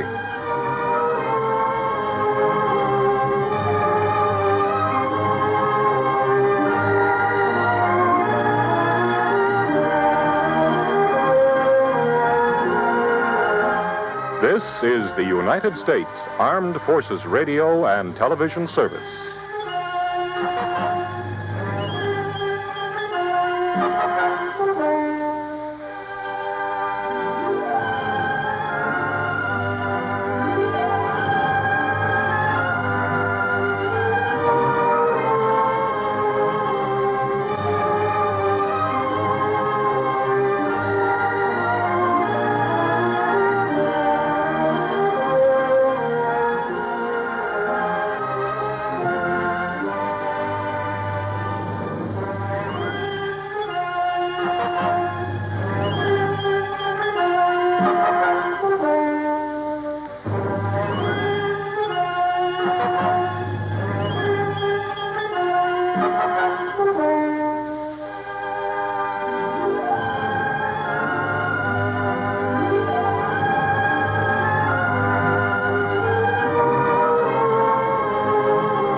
Johnny Dollar.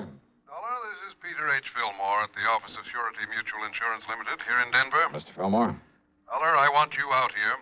I've just uncovered a racket that has been costing our company a lot of money. What kind of a racket? Robberies, grocery store robberies, whole series of them. What's being taken, cash or goods? Cash, on Saturday nights, with most discouraging regularity. But, Dollar, with all the facts I can give you, well, I see no reason why you shouldn't be able to round up the gang that's doing this in short order. You think there's a gang involved? That's my conclusion, and I'm certain you'll agree with it when I give you the information I have. I see. Which means there may be some danger involved in this investigation. Oh, that's the understatement of the week. However, I understand you're quite used to that sort of thing. Oh? And in view of the importance to our company of putting a stop to these robberies, of bringing the criminals to justice... Now, Mr. Fillmore... Well, we shan't quibble over your expense account, or even any extraordinary expenses you may incur. Now, look. And, Dollar, there will also be the customary fee. The commission for any recovery of actual money you may be able to effect. Listen, will you please? More than ample compensation, I would say, for the fact your own life may be endangered. So, Dollar... Mr. Fillmore, Dollar, I'll expect you out here on the first possible plane flight. Goodbye, sir. Huh? Oh, sure. Goodbye. Maybe forever, huh?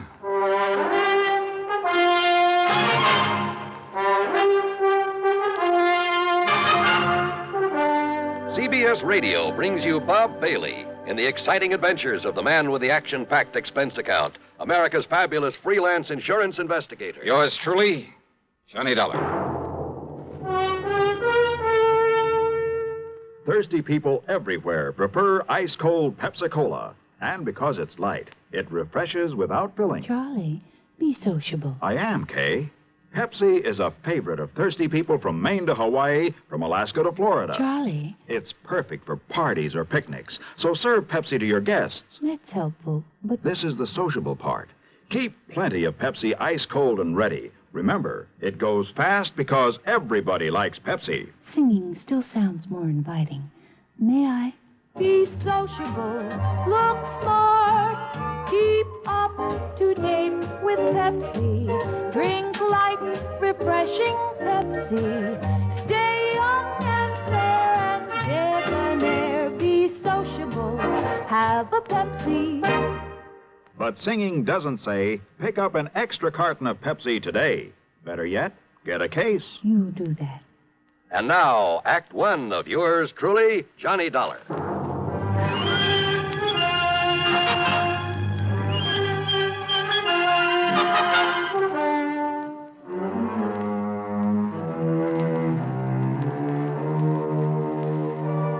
Expense account submitted by Special Investigator Johnny Dollar to Surety Mutual Insurance Limited, Denver office. Following is an account of expenses incurred during my investigation of the Saturday night matter.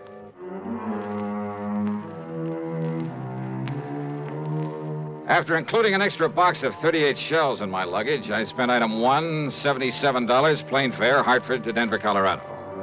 Item 2 is $1.95 for a cab to the office of Surety Mutual and Mr. Peter H. Fillmore. Here in Denver? No, Dollar. All over the state. In a regular pattern.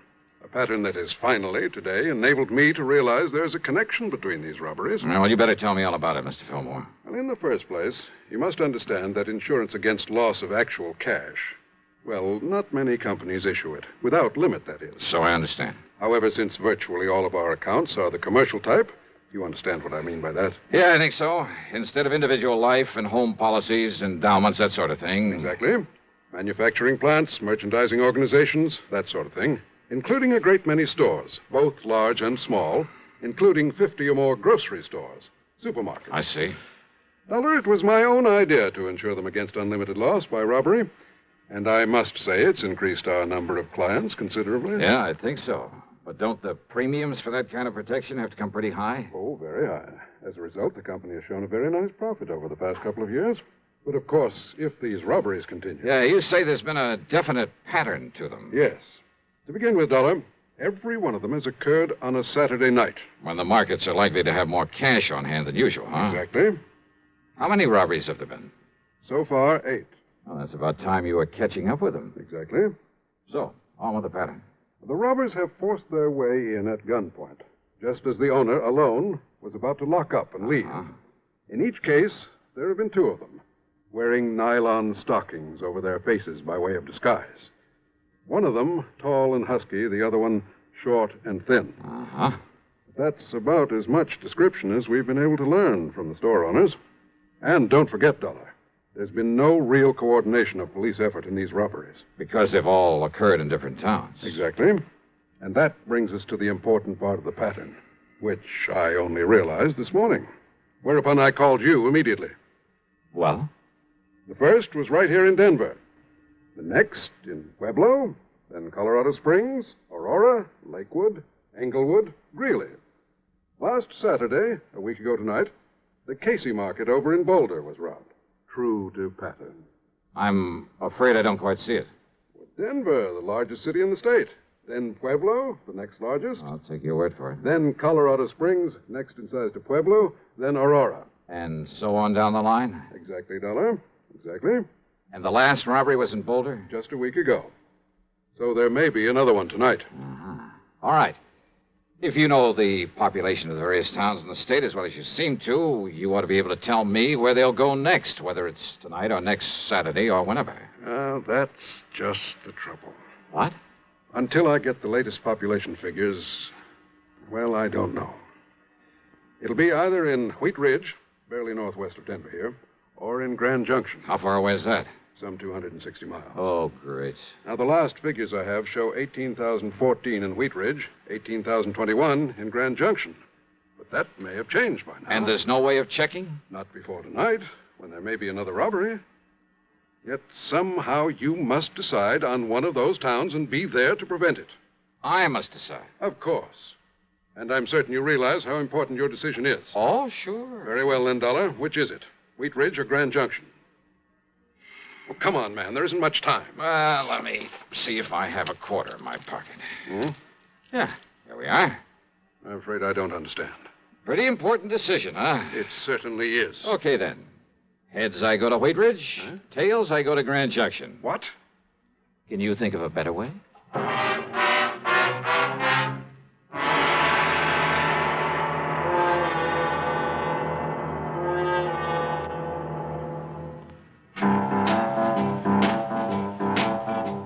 Talk about best-selling records. Here's a familiar tune about America's best-selling filter cigarette, Winston.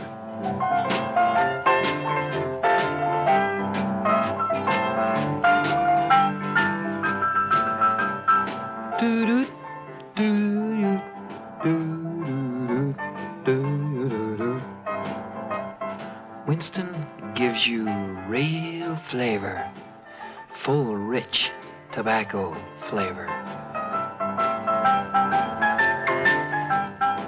And you know, that's because only Winston has filter blend up front. Choice, flavorful tobaccos, specially selected and specially processed for filter smoking. No wonder Winston tastes good, like a cigarette should. Smoke Winston. And now, Act Two of yours truly, Johnny Dollar and the Saturday Night Matter.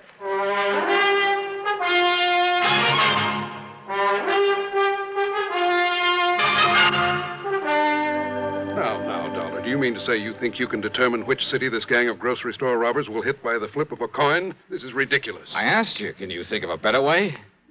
Well? All right, Dollar. Okay, then. But don't you see, if you go to Wheat Ridge, they strike in Grand Junction. Be kind of too bad, wouldn't it? Exactly. We'd have to pay off another big insurance claim. Perhaps thousands of dollars. And, Dollar, I'd hold you responsible. Me? Yes. Responsible for what, Mr. Fillmore? Huh? And I take it you're Johnny Dollar. Now, look here, Dollar, this is the most... Easy, PH. Dollar, this is Albert Berry, my assistant. How are you, Johnny? Al? Albert is the one who really built up this plan of mine for insuring the stores against loss of cash. I see. And if you want my opinion, PH, and I've said this before, we'd better stop issuing any more such policies right away. No. Cancel those that are outstanding. Give them a rebate and forget this whole thing. No, Albert. Admit that we're beaten by a bunch of crooks? You know I wouldn't. Yes, I know you wouldn't. But I still think you should. If we have to face any more of these losses... Let me worry about the losses. You just keep running up your nice big commissions on those policies and be glad you're getting them. No, sir. What do you mean by that? I mean that I won't let you. PH. Well? PH, I'd rather leave the company than have to continue feeling responsible as I do. Responsible? For what? Don't you understand, sir? I'm the one who sold the policies. And if any more of these robberies occur... Oh, don't worry, my boy. They won't. Thanks to my perceptive mind, little ingenuity, my own deductions, Dollar here is going to put a stop to them. Well, I knew you were sending for Mr. Dollar, but how will you know where the gang plans to operate next? Well, of course he will.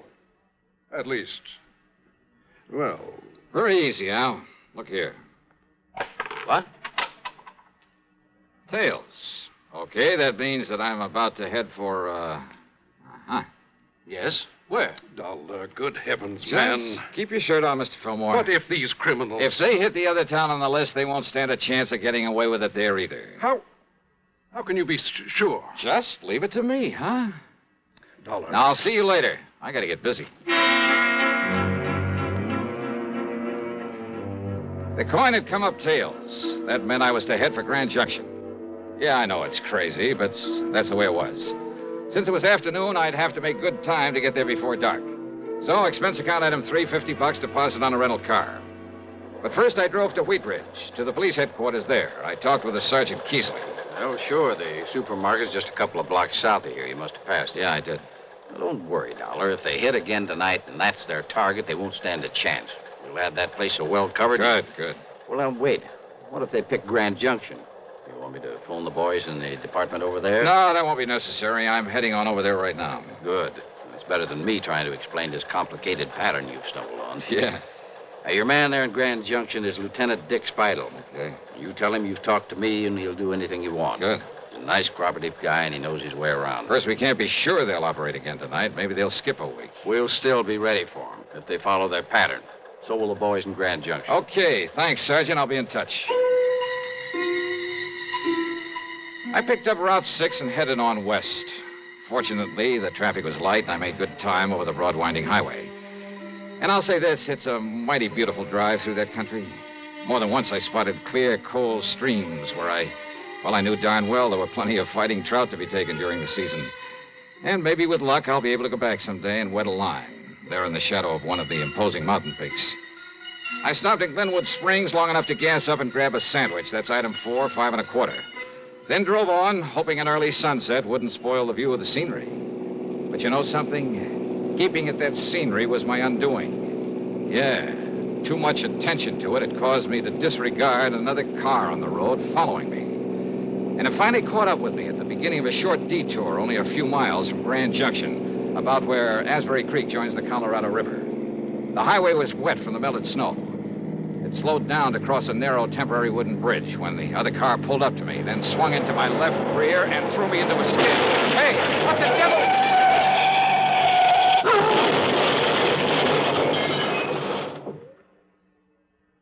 Act 3 of yours truly, Johnny Dollar, in just a moment. Meet star Stuart Irwin. Nothing's worse for an actor than a nasty cold. To feel better quickly, I take wonderful 4-way cold tablets, the fast way to relieve cold distress. Right. Tests of all the leading cold tablets proved 4-way fastest acting. 4-way starts in minutes to relieve muscular pains, headache, reduce fever, calm upset stomach, also overcomes irregularity. Take my advice. For your next cold, take 4-way cold tablets, the fast way to relieve those cold miseries. 4-way, only 29 cents. And now here's a word about another fine product of Grove Laboratories. Had dandruff for years? Now get rid of it in 3 minutes with Fitch Dandruff Remover Shampoo. 3 minutes with Fitch regularly is guaranteed to keep unsightly dandruff away forever. Apply Fitch before wetting hair. Rub in 1 minute. Add water, lather 1 minute. Then rinse 1 minute. Every trace of dandruff goes down the drain. 3 minutes with Fitch, embarrassing dandruff's gone. Fitch can also leave hair up to 35% brighter. Get Fitch Dandruff Remover Shampoo today. And now, Act 3 of yours truly, Johnny Dollar. Things were a little vague after my car got pushed off the road on the way into Grand Junction. I remember lying there in the wreckage, cold, terribly cold, but unable to move. Then the state highway patrolman who came along pulled me out from under the steering post, and I remember passing out again when the warmth inside their car hit me. I remember being wheeled along on a stretcher through a long corridor, the smell of antiseptics, then the sight of a hand with a hypo in it poised above my left arm. Nothing but shock, I'm certain of it. This will help him to sleep, and in a few hours he should After that, a soft, warm, comforting darkness. Oblivion.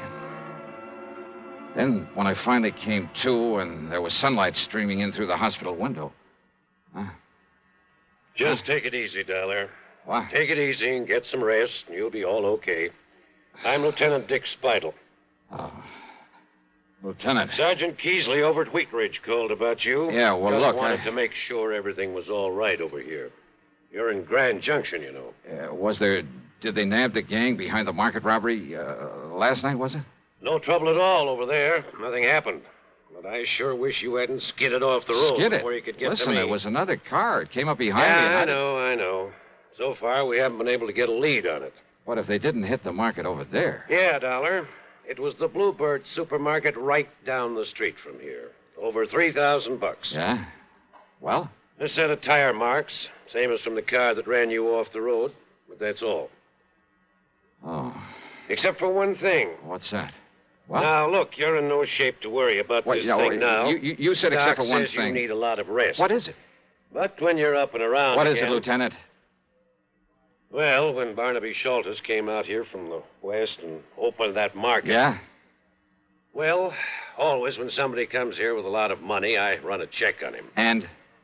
Schultes has a record of stock manipulations of phony bankruptcies across the country as long as your arm. Sure. So when his market gets robbed after he's made sure of collecting a lot of insurance for it... Worth thinking about, isn't it? Oh, you bet your sweet So life. you lie here quietly and think about it, Dollar. Oh, wait a minute, and Lieutenant. in case you're thinking about getting out of here and doing something about it before Now, you're okay again... listen, will you... Well, it just happens I have a man outside the door to see that you don't. Not until the doc says you can. Lieutenant! You take care of yourself.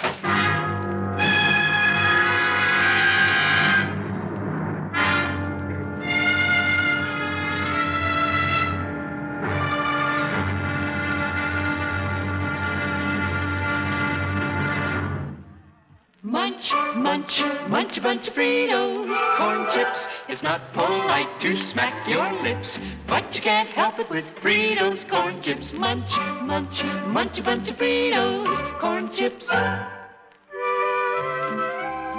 Fritos are the perfect after-school or between-meal snack. Golden chips of corn just made to munch. A nutritious treat for children and grown-ups alike. Fritos corn chips are full of such good, crisp flavor, such good-for-you nourishment. There's contentment in every munch.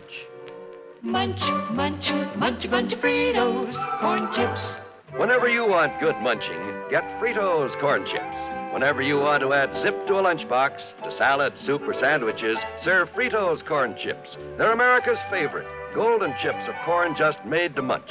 Fritos, Fritos corn chips. Munch, munch, munch a bunch of Fritos, corn chips. Now, Act 4 of yours truly, Johnny Dollar.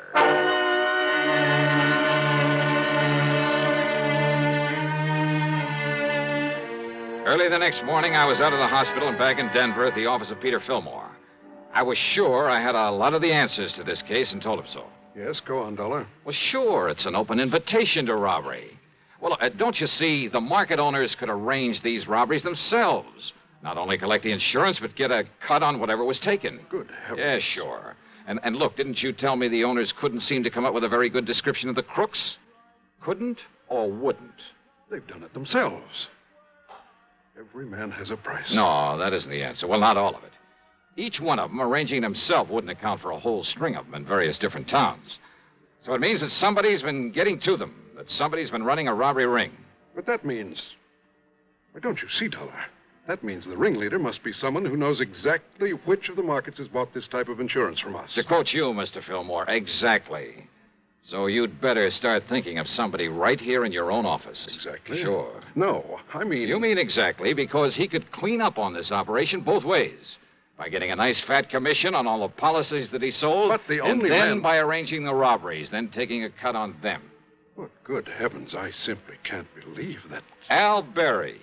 Collecting both ways. Real smart about it, too. He told you he wanted you to give up this silly insurance. But he knew that you wouldn't. Albert. But even if you did, he wouldn't care. Because he's already cleaned up enough to walk out of here a rich man. And you'd better not move, either one of you. Albert. Well, hi, Al. I heard everything, Dollar. Good for you. You shouldn't have made it so obvious that you went through my files before I got here this morning. Well, now, that's right, I did. To see how your list of policies compared with the markets that have been held up. It was a dead giveaway, Al. Was it?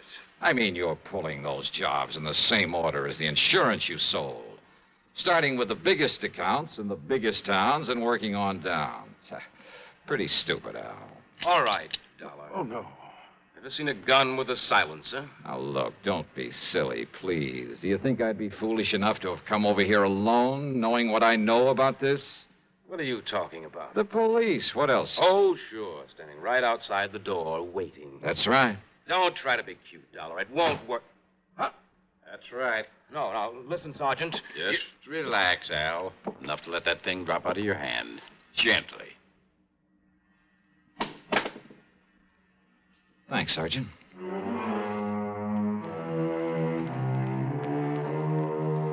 Sure. In the hope it might make things easier for him, Al produced the punks who'd been working with him, who'd actually pulled the jobs. And then he came up with most of the dough from the robberies. But you know something? I doubt if it'll do him any good, nor the store owners who'd played along with him. Expense account total, including hospital bill on the ride back to Hartford, $30101. And I'll leave the car that was wrecked to you. Yours truly, Johnny Dollar.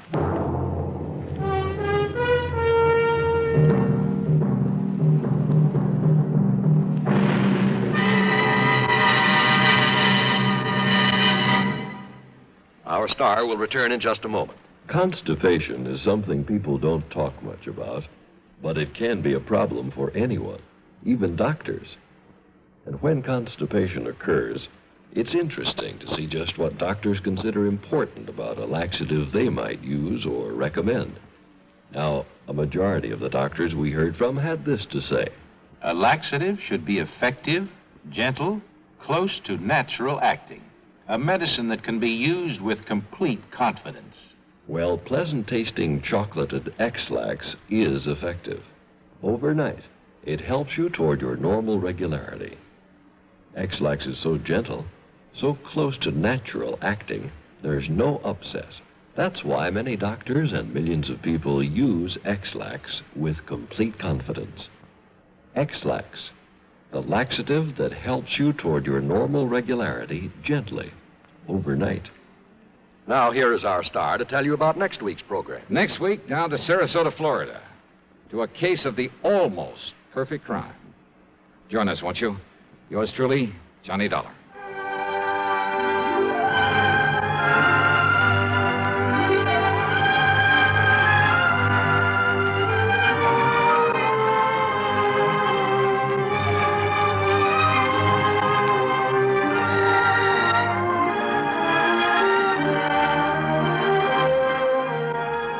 Yours truly, Johnny Dollar, starring Bob Bailey, originates in Hollywood and is written, produced, and directed by Jack Johnstone.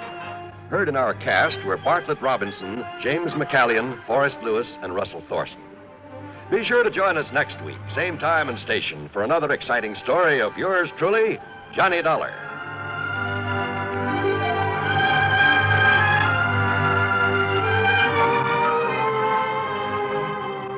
This is John Wall speaking. This is the CBS Radio Network. This is Jim Amici, and this is 1960. Experts say it'll mark the beginning of the world's most productive years, a boom time, years of plenty. Well, that's good news for us in America, but let's remember that there are still millions in this small world who do not have enough to eat. People who need shelter, people who need medicines, people who need a kindly helping hand. So it's time to give like 60. This is the week of the Catholic Bishops' Relief Fund Drive, a time to renew the treasury of the worldwide organization which last year helped 40 million people in 40 different countries. This year, there's a new magic in giving. Every dollar you contribute to the Bishops' Fund releases $30 worth of stockpiled surplus supplies. Give now. Help the hungry and homeless overseas. Give through your local Catholic church or Bishop's Relief Fund, Empire State Building, New York. It's a small world. Let's make it a better one. Radio 59, Albany, New York. WROW, the Tri-City's #1 station for news. From Hollywood, it's time now for Johnny Dollar. George Reed here. Well, good morning, George. Bad morning, Johnny. What's the matter? You remember Jediah Gillis? Eccentric old man loves animals? Sure. Well, for the second time, he's talked us into issuing a special coverage policy on an item he wanted insured. And for the second time, it's disappeared, huh? Right. I hope it's not another singing mouse. I'm afraid it's something worse. An articulate canine. I take it a what? Dog, Johnny. And I take it a You mean a talking dog? Yep. Oh, no.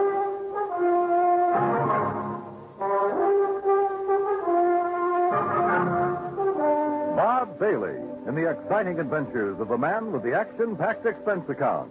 America's fabulous freelance insurance investigator. Yours truly, Johnny Dollar. I didn't know about mice. I do know about dogs. And I've never heard one yet that could say anything but rough. Well, maybe you haven't, but Michael Murphy has. Michael Murphy? Iron Mike Murphy, vice president of Milford Steel. Oh, what's he got to do with this? Well, he's the former owner of the articulating canine. Gillis bought the dog from him? According to this application, he did. When did it happen? Oh, about 3 weeks ago. First I heard of it was when Gillis called from New York asking for the coverage. How much insurance does he have on the critter? The maximum we'd allow, $7,500. 75? Oh, no, George. That's hardly worth my time. I can't make any commission from a small policy like that. Why don't you pay him off and forget it? I'd like to, Johnny, but it isn't that simple. No? No. Since you found his mouse, Gillis thinks you're some kind of a miracle worker. No, Pied Pipey, I mean. Or pie-eyed something or other. Anyway, the boys upstairs have agreed to let you write your own ticket again, providing... Yeah? Providing you locate the dog. Or in the event you don't, you pacify Gillis. Keep him happy so that he doesn't cancel his other policy. And if I can't do either? Then you wind up with your regular commission and expense account, which our auditors will check and double-check. A real sucker bet. But okay, George, you've got yourself a deal. Expense account item 2, 85 cents cab fare back to my apartment. Item 3, $26, transportation Hartford to New York City, including cab fare to the Statler Hotel. By the time I checked in, changed my shirt, it was 8:30. I picked up the phone and called the number George Reed had given me.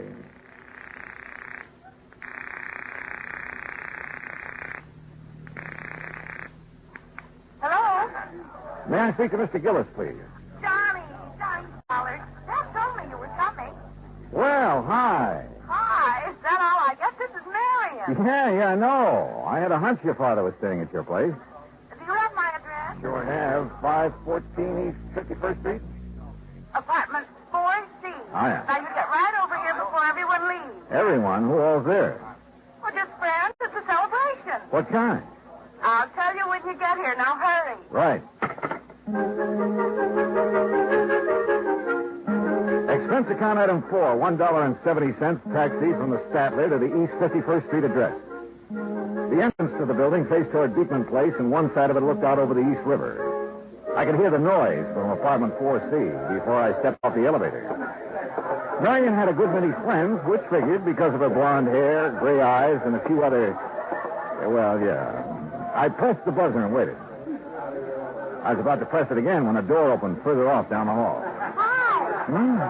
Oh, Marion. Here, Johnny. I hope you don't mind sneaking into the kitchen.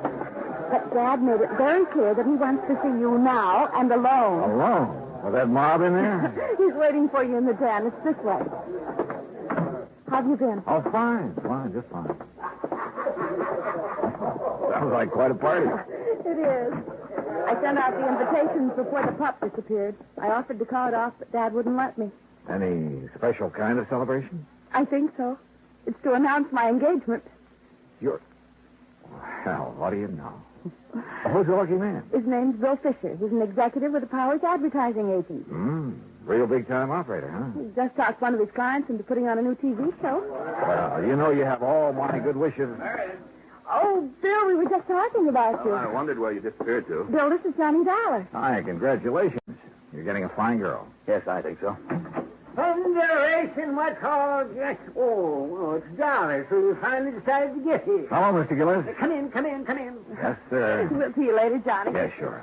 Yeah, you ready to go to work? Yes, sir, whenever you are. Whenever I am. You're the one's getting paid to be a detective. Well, I can't do my job without your cooperation, Mr. Gillis. Well, what do you want me to do? Answer a couple of questions. Well, didn't that sweet pea of an agent tell you all you need to know? Well, he couldn't. He didn't know anything except that a dog you have insured. A dog? A dog, you say? Is that what you call her? Why, you miserable, cold-hearted... A dog. Well, isn't that what you've lost, Mr. Gillis? No! And don't you ever let me hear you calling that... She's a little lady. If you must refer to the type of being she is, well, she's a canine. Okay. Do you mind telling me under what circumstances the canine disappeared? I wouldn't mind at all. And please call her Ming Toy. Beg your pardon? Ming Toy, that's her name. Ming Toy Murphy. What's the matter, you dog? Are you deaf? No, isn't that kind of an unusual name for a canine? Oh, you think so? Shows how stupid you are. She's a Chinese. Chinese? Yes, a Pekingese. A Pekingese. And being his first owner's name was Murphy, the whole thing, Ming Toy Murphy, just fits her to a T. Yeah. Now, exactly when did you notice Ming Toy was missing? Oh, since we got back from breakfast, you see, I'd left Ming Toy in here, locked up safe and sound, but when we got back, the door was standing open. The front door? No, not to this door. And Ming Toy was gone? Of course she was gone. That's what all this fuss is about. But the front apartment door was closed. It was, and if somebody's come in here and stolen her, they'd have had sense enough to close the front door when they left. You're, for sure somebody did steal her. I don't know what to think. All I know is Ming Toy missing. Canine animals like her don't grow on trees. Oh, well, you mean because of her, special talent? Well, now you're getting it, my boy, yes. Because she can talk. Oh, Mr. Gillis, can you honestly say you heard her speak? Speak? Well, man, all dogs can speak. But Ming Toy talk. Just like a human being, I suppose. Yeah. I see you don't believe me. Well, you just march yourself over here to this tape recorder. Oh, Mr. Gillis, if she can talk like you say, it's still going to take me a while to kind of get used to that. You and the whole country, providing we get it back. The whole country? TV, boy. What? Television. A new show called The Big Shock. The first one's on tomorrow night. What's the matter? Don't you read the papers? Anyway, they started advertising about 2 weeks ago. Looking for a dog that could say, Happy Hollow Dog Food is yum, yum, yummy. Happy Hollow Dog Food? That's the company sponsoring the show. Go on. They're going to open their show with the animals saying that slogan, you see. And today I was going to take Ming Toy down there and let her say it and collect the $50,000. What $50,000? The $50,000 they're offering to give for a dog that can say, Happy Hollow Dog Food. All right, I know. Yes, well, anyway, when I first heard about this, I remembered Mike Murphy had said something to me over a year ago about having a canine in his kennel that could talk some. So I went over there 3 weeks ago, and I bought her. Was the ad in the paper at that time? Of course it wasn't. Well, how did you know it was going to be? Marion told me. How did she know? That dressed dummy she's fixing to marry. The advertising agency he works at, they're the ones that talk the Happy Hollow people into putting on that show. Oh, I see. Yeah. Well, you see, it's about time. I also see that you don't exactly approve of Fisher for a son-in-law. Oh, no, I wouldn't say that. I don't approve. I don't disapprove of him. If she wants to marry a stuffed shirt, that's her business. You know.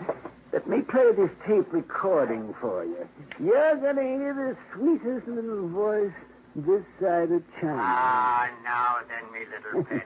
You see, ready we for the made class. this at Mike Murphy. All right, girl. Now talk to me. Pretty now. Talk pretty. Hello, everybody. See? She said hello. That's a dog? It's canine. Be quiet. Very good, lad. Now tell me, how are you feeling these fine days?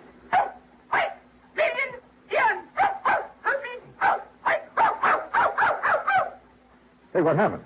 She saw a cat. What do you think? Oh. You still doubt she can talk, Nello? I think I'd like to see it with my own eyes. Have you put an ad in the lost and found columns of the papers? Of course. What about the people in this building? Well, I had Morris. He's the super. Put a note. Super? The janitor. They call them supers in the city. So what's the matter with you? Don't you know anything about it? I had to put a notice in each apartment telling them to be on the lookout for her. But so far, nobody said a word. And naturally, they wouldn't because she's not around here. She's been stolen. Oh, now, look, why would anyone want to steal her? They couldn't put stolen property Well, on TV. maybe it could have been somebody doing it for spite. Like who? Yes, like Iron Mike Murphy. That's who. He's been saying nasty things to me, claiming I cheated him out of Ming Toy. Well, did you? Of course I did. Mr. Gillis, is there any other possible way she could have gotten out of this room? Well, now, there's several... Oh, no. Huh? No, it hurts me just to think about it. Oh, dear. That window. Window? Yes. Oh, dear. Was that open yesterday morning? Yes, it was open. I forgot to close it. Oh, dear. Well, what's down below there? Nothing but the East River. I continued questioning him, making sure he'd given me all the facts. Then, after promising to take him along when I visited Iron Mike Murphy, I said goodnight and left. Expense account item 5, $1.70 for a cab back to my hotel. The next morning, I called Murphy and wangled an invitation to his Long Island home. At exactly 9 o'clock, I was in front of the Gillis apartment. Hey, Mister. Yeah? You looking for Mr. Gillis? No, Mr. Gillis. You seen him? Sure. When they go out for their breakfast. Oh, yeah, I see. Do you pick up the trash and garbage from the apartments every morning? That's my job, senor. Well, what time do you usually hit this floor? The same time as now, about 9 o'clock. Do the Gillises go out for breakfast every morning at this time? Almost every morning. What about day before yesterday? When the little one disappeared, see, it was the same hour. Uh-huh. Tell me, Morris, do you remember seeing anyone on this floor that morning? You know one who did not have a business here? But there was someone? See. Near the Gillis apartment? Where you stand, waiting at the meeting. Well, who was it, you know? Oh, no, I don't know his name. Yeah. He's such a nice gentleman, and he carried what I know was another present for Mr. Gillis. I told him they were out for their breakfast, and he went away. You still haven't told me who it was, Morris. My heavens, senor. Who else would bring Mr. Gillis such a pretty box or such a beautiful gift? Who else but the gentleman she's soon to marry?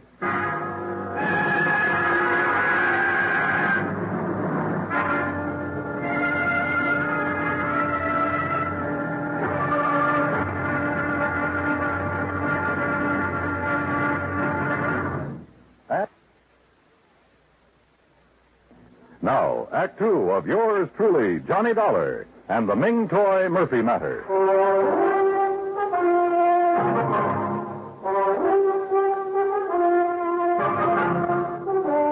People in love usually keep odd hours, so I wasn't surprised that Morris, the janitor, had seen Marion Gillis's fiancée outside the apartment the morning the dog, canine, had disappeared. I thanked Morris for his help, went back downstairs to my cab, where I saw the Gillises walking toward me from First Avenue. Morning, Dollar. Morning. Sorry we're late. Got to gabbing over that second cup of coffee. Better not let your doctor hear you say that. No, Marion, be still. Well, you ready, Dollar? Ready and waiting, Mr. Gillis. And then let's go. I got a few things I can't wait to say to Mr. Iron Mike Murphy. Now remember, Dad, no excitement. I'll remember. Marion. Yes? Are you going to be busy around noon? No, I don't think so far. Just thought we might have lunch together. 21? Anywhere you like. Say 12:30? Perfect. See you then. According to Mr. Gillis, Iron Mike Murphy didn't know that Ming Toy was missing, so it was going to be interesting to see his reactions when we told him. The Murphy home was spread across a couple of acres near Great Neck. The main house was a large two-story brick affair with a tack room, swimming pool, and the kennels behind it. For Iron Mike pursued his hobby of raising Pekingese dogs. We found Murphy at the kennel. Well, Gillis, you lying, thieving devil. You hold your tongue, Mike. What are you doing out here anyway? I came along to help Mr. Dollar. He doesn't know you like I do, so I wouldn't be able to tell when you're lying like I can. I suppose you think that's funny. Dollar, you know what this man did to me? He stole a wonderful little dog right out from under me nose. And you stole her back. Oh, what do you mean by that? You know what I mean.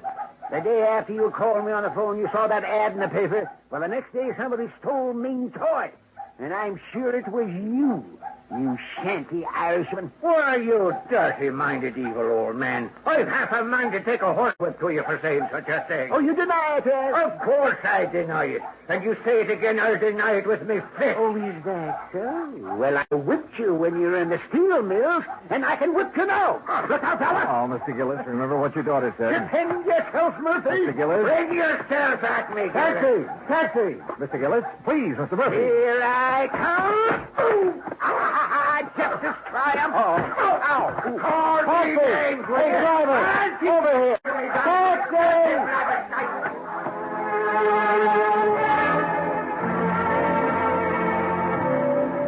When it was over, Mr. Gillis had a black eye and Murphy a bloody nose. Gillis and I went back to town. Cab fare $12. That's item 6. After seeing Mr. Gillis safely to his apartment, I went across town to the 21. Marion arrived. We were shown to a table, and I told her as quickly as I could what had happened at the Murphy home. Johnny, You know Father isn't supposed to get excited. I know, he knows, and I tried to stop him, but he went... He's so upset over losing Ming Toy, anything else. Well, especially something as strenuous as a fight. Well, it might prove to be too much. Oh, he's all right, believe me. Well, I'll call him in a few minutes to be sure. Marion, this morning while I was waiting for you to come back from breakfast, I had a talk with Morris, the super at your apartment. No? Yeah, he... Marion, darling. Oh, darling. well, I told Bill to join us, Johnny. I hope you don't mind. No, of course not. Sit down. No, thanks. Johnny's been out all morning with Dad. Oh? Hunting for the dog, huh? That's right. Any luck? I'm not sure. Excuse us, Bill. But what does Morris have to say, Johnny? Oh, it wasn't important. Don't try lying to me, Johnny Dollar. I know you too well. Now, you tell us, what did Morris have to say? Bill, the morning the dog disappeared, you were at Marion's apartment, weren't you? Of course he wasn't. Bill? Day before yesterday? No. You sure? Positive. I was in my office all morning. What time did you get there? You remember? Yes, we've been very busy lately getting the big shock ready for the air. It was about 8:45. Your secretary will swear to that? Naturally. Johnny, what's this all... Excuse me. Where are you I'll going? make a couple of phone calls. Be right back. I called Bill's office, spoke to his secretary, and of course he had lied. Instead of going back to the table, I took a cab to my hotel, made a couple of more phone calls, and waited. About 40 minutes later, Bill Fisher called and asked me to meet him in a bar near Rockefeller Center. You like a drink, Johnny? No, thanks. Not right now. No? I figured you'd be thirsty. You've been such a busy little boy. Ah, what do you mean? You know what I mean. Calling my secretary, then calling the Happy Hollow people to find out whose idea it was to advertise offering $50,000 for a talking dog. Oh, I wouldn't be ashamed of having that idea if I were you. It's a good one. Except for one thing. It was meant strictly for the publicity value. Nobody ever heard of a dog that could really talk, so I guaranteed them their $50,000 would be safe. Go on.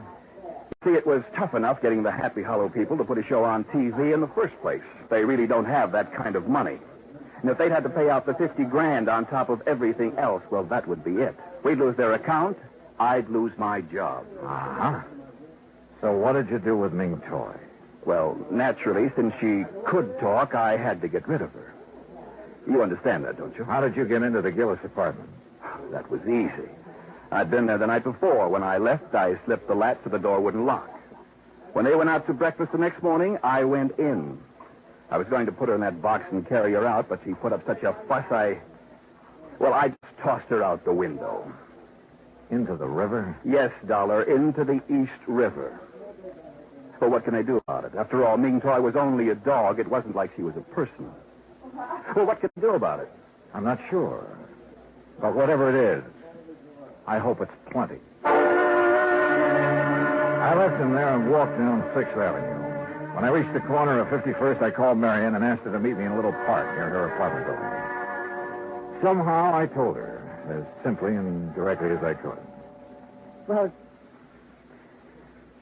kind of funny, isn't it, Johnny? I don't know. Isn't? Sure.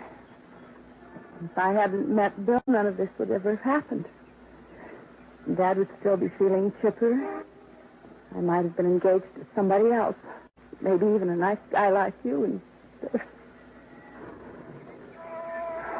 why do things like this have to happen? I don't know, Marion. I just don't know. We were about a block away from her apartment when we heard the ambulance. We watched her turn into 51st Street, then stop. Then we were running. Johnny, it's Dad, I know it. No, you don't know any such thing. Oh. All right, folks, all right. Now keep back. Give the men room to work. Johnny, they're not going into the building. No, they're doing something out there in the middle of the street. Officer, what's happened? It sounds like a little girl's caught down there under the street. Under the street? Yeah, lady, in the drain pipe that goes down to the river. Are you sure it's a little girl and not a dog? You kidding? Dogs can't talk like that. Like what? Well, it sounds like she's trying to say something about a dog food being yum, yum, yummy. Get your father, Marion. Yes, oh, yes. Excuse me. Hey, come back here. I joined the power and water men who had lifted up a manhole cover and put down a ladder. It didn't take us long under the street, just a couple of minutes. Then we climbed back out again. Johnny! Dollar, where is she? Where's my baby? She's still down there, Mr. Gillis. You left her. Dollar, she's not? No, sir, she's fine. Then why didn't you bring her back? Well, maybe you better look for yourself, Mr. Gillis. All right, I'll do just that. Dad, you can't. You just try stopping me, woman. Come on, Dollar. Come on. Kenny. Careful now, Mr. Gillis. Here. Watch your step here. Don't you worry about me. You just look out for yourself. Yes, sir, I am.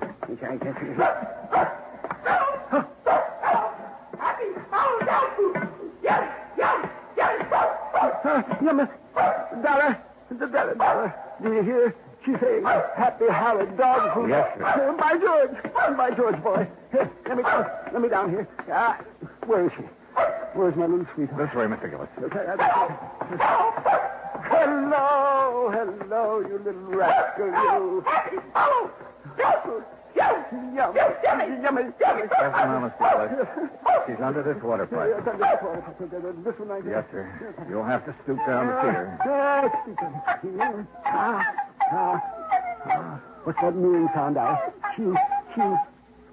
Well, I'll be jigs with it. Puppies, darling. Yes, sir. 6 of them. Yes, well, that little rascal. Puppies. So that's why she disappeared, huh?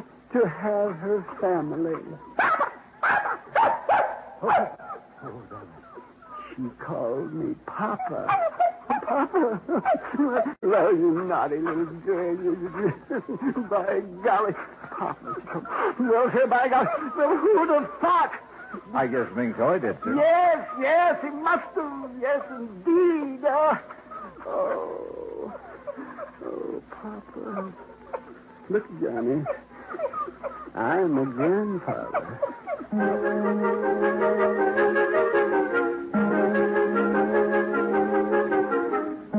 I never did tell Gillis exactly how Ming Toy had been helped out of the apartment. All he knew was that Marion, for reasons of her own, had called off her engagement to Bill. Ming Toy spent a week in bed recovering from her ordeal, and naturally, since Gillis refused to let her appear on TV that night, the $50,000 went unclaimed.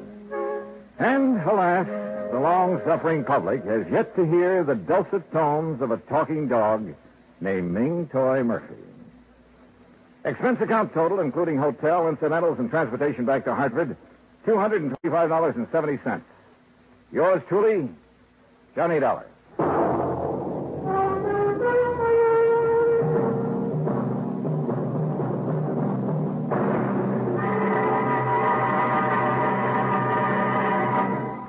Now, here is our star to tell you about next week's story. Next week, a vessel that was lost at sea suddenly turns up, thanks to the true love of my gay young life.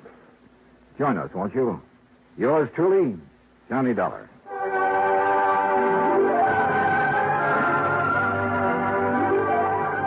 Yours truly, Johnny Dollar, starring Bob Bailey, originates in Hollywood.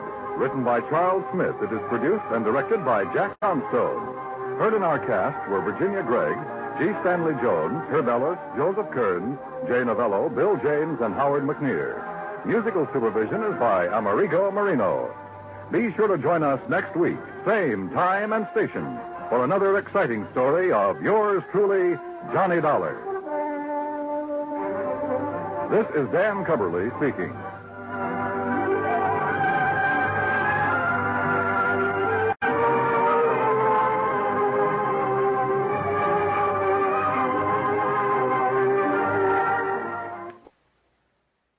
From Hollywood, it's time now for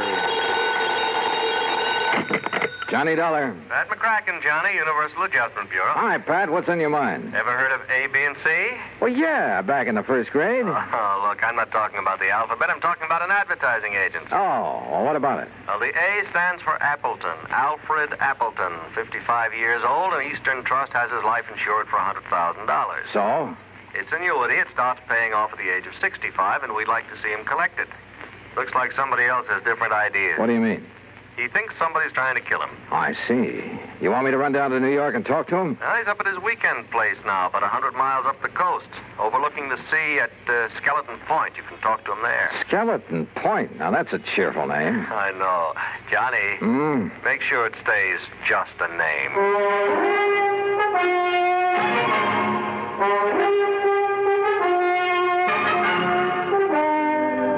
Bailey in the exciting adventures of the man with the action-packed expense account, America's fabulous freelance insurance investigator. Yours truly, Johnny Dollar.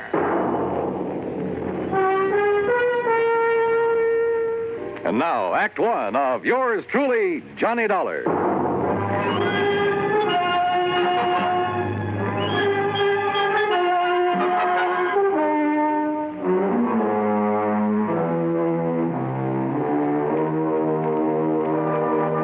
Expense account submitted by Special Investigator Johnny Dollar to the Eastern Trust and Insurance Company, Hartford, Connecticut. Following is an account of expenses incurred during my investigation of the 11 o'clock matter.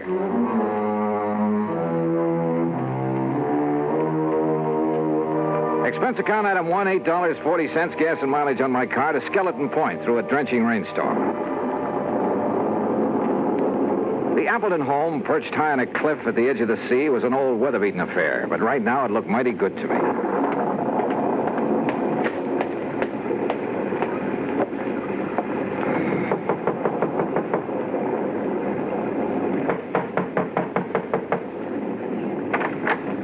Yes. Is this Mr. Appleton's house? This is the Gregory house.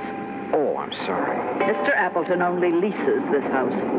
Oh, I see. Well, is he at home? I believe he's expecting me. You're Mr. Dollar? Yes. I'm Mrs. Gregory, the housekeeper. Come in.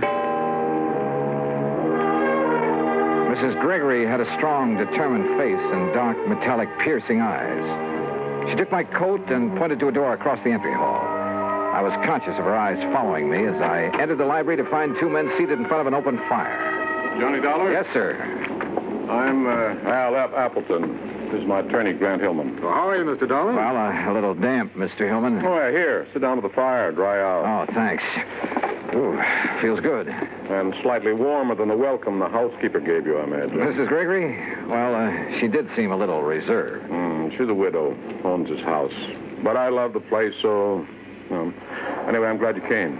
I understand there's been some sort of attempt on your life, Mr. Appleton. Well... Mr. Appleton has received several, crank notes lately. We thought it wise to take what precautions we could. Have you notified the police, Mr. Hillman? No, I vetoed the idea, Johnny. Oh, why, Mr. Appleton? I didn't want that kind of publicity right now. My advertising agency's right in the middle of landing a fat new account. Your agency is A, B, and C. That's right. Who are B and C? C is nobody. Tom Baker and I liked the idea of ABC, but we didn't have any other partners, so C just stands for company. Oh, this Tom Baker is your only partner, then? He was. There's some question as to whether he still is. I don't follow you. Al, I don't think there's any need to go into that now. I guess you're right, Grant. Anyway, I don't want to accuse Tom of anything until I've had a chance to go over the books this weekend. Al, did I hear someone at the door a moment? This is Johnny Dollar, Laura. Mr. Dollar, my wife. Oh, I see. How do you do, Mr. Dollar? Mrs. Appleton? Dollar, the crank letters Al has been getting are up in my room. I'll bring them down. Okay, Mr. Hillman. You'll stay overnight with us, won't you, Johnny? Now, haven't you imposed on Mr. Dollar enough, dear? Perhaps he has business back in the city. Nonsense. And with that storm out there, I'll have Mrs. Gregory make a room for him. Well, would you like a drink, Mr. Dollar? No, thanks. Mrs. Appleton, you seemed rather surprised when you saw me here. Oh, did I? Almost as though you were expecting someone else. Someone else? Why, no, I wasn't expecting anyone in particular. Well, perhaps I just... Wait, hold it. What's the matter? That flash of lightning, there's someone outside that window. Oh, no, you must be wrong. Stay right here. I grabbed my coat and went out into the storm. Because of the prowler, sure. But also because of Laura Appleton. Because she'd been staring at that same window, shaking her head quickly as though warning someone. But outside in the downpour, in the mud, I could see no one, no footprints. Finally, I went back inside to the phone in the entry hall to call the local police. But the phone was dead.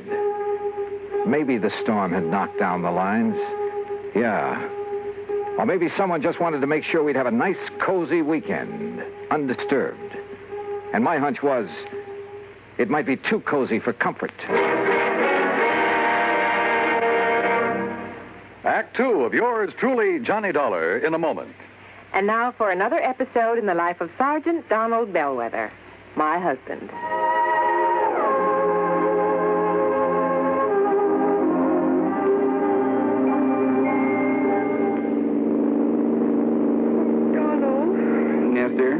much farther is it? About 100 miles. You're not getting sleepy, are you? No. I'm all right. Now, you just close your eyes, honey, and take another nap. We'll be home soon. Okay. You stay awake now? Yeah, I will. Oh, I still think we should have stopped in the hotel.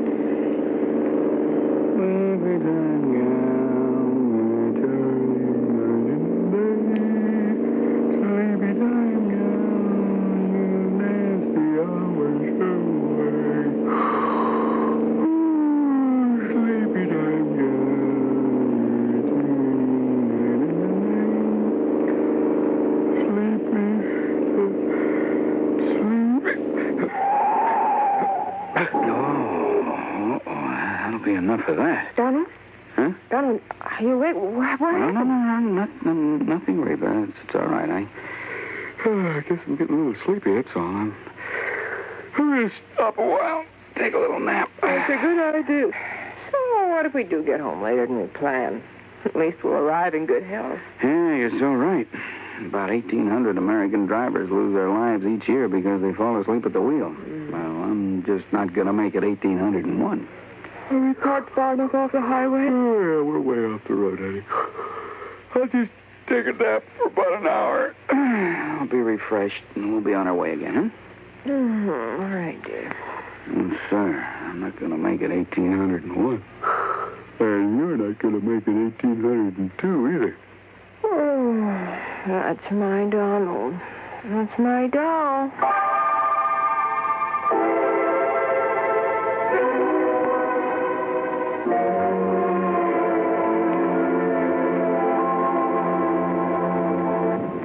And now, Act Two of yours truly, Johnny Dollar, and the 11 o'clock matter.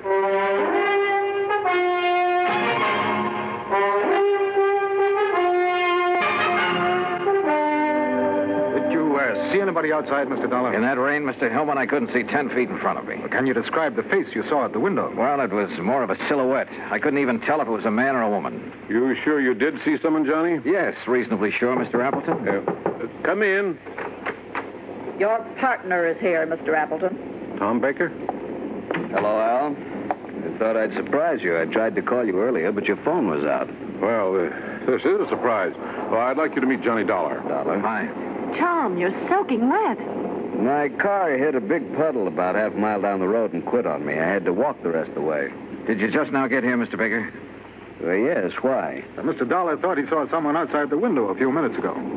Oh, no, I just now got here. Well, I got some extra clothes up in my room that should fit you, Tom. Let's get you changed before you catch cold. Thank you, Hellman. Oh, look, this rain is getting all of us down. Why don't we live a little? Huh? Al, how about going down to the beach house, building a fire, playing some records, having some drinks, huh? Yeah, it might be a good idea. Where's the beach house? Down near the bottom of the cliff of the beach. It's real nice. But in this weather? Oh, there's a stairway leading down. Yes, why don't we go down there? I'm getting the creeps just sitting around here like this. So we went down to the beach house. The rain had let up a little, but nobody seemed to feel much like a party. We just sat there in front of the fire, not saying much.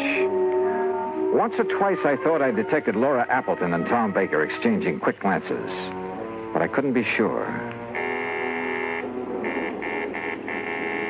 That's the intercom from the house, Al. Oh, yeah, I'll get it.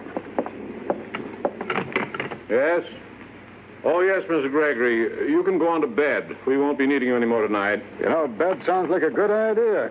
Oh, it's almost 11 and I'm beat, so if you'll excuse me. Oh, sure. Well, why don't we all... Could we have our talk now?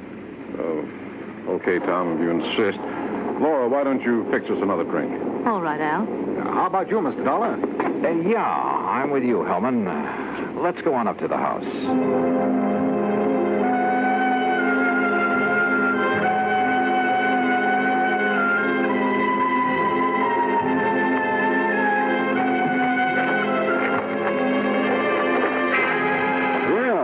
The rain has let up. Yeah. Mr. Hillman, I didn't come with you because I was tired. I wanted to talk to you. I thought as much. Earlier this evening, Appleton said something about not wanting to accuse Baker of anything until he'd gone over the books this weekend. What did he mean? Well, I'm not really sure, Mr. Dollar. All I know is that Al seems to think he may have found some irregularities in the books of his advertising agency. Oh? Well, if there is anything wrong, I'd blame myself, partially. How so? Well, I manage most of Al's affairs, but the agency has been running so smoothly, at least so I thought, that, well... I see. That's going to change as of right now. I didn't come up to go to bed either. I'm going to work on those books. Ought to take me about an hour. Just about 11 now. Will you be up by midnight? Yeah. I'd like to know what you find out. Where's that light switch? I never could remember. Dollar. What is it? There's somebody else in here. Look out. What? Oh!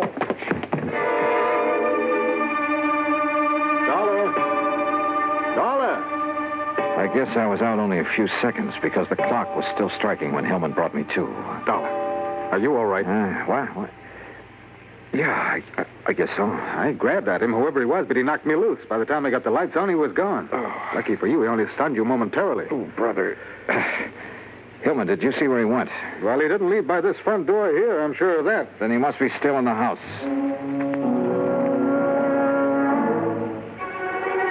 We worked our way through the house room by room.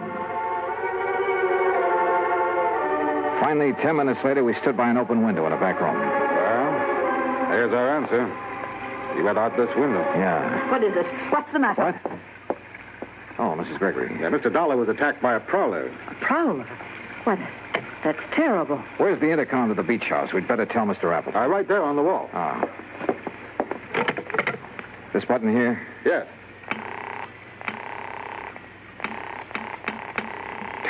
No answer. Come on, Hillman, let's get down there. We pounded out of the house and along the path to the edge of the cliff.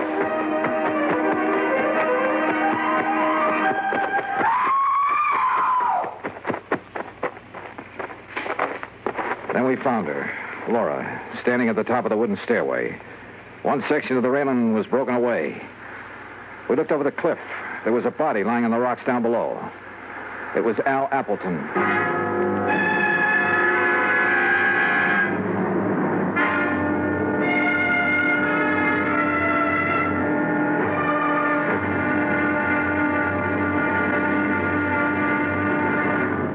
Act 3 of yours truly, Johnny Dollar, in a moment. Do you know who said, democracy is based upon the conviction that there are extraordinary possibilities in ordinary people? Those words came from the American religious leader, Harry Emerson Fosdick. From the earliest days of the United States of America, there has been the sentiment that the average person can achieve an important goal if he is given an environment in which he can develop his capabilities to the fullest extent. An environment in which the individual is given the rights and privileges that he needs for development. It is the duty of every American to protect and stimulate this environment. Remember the words of Harry Emerson Fosdick. They are part of your American heritage. The extraordinary possibilities of ordinary people are inherent in American democracy. And now, Act 3 of yours truly, Johnny Dollar, and the 11 o'clock matter.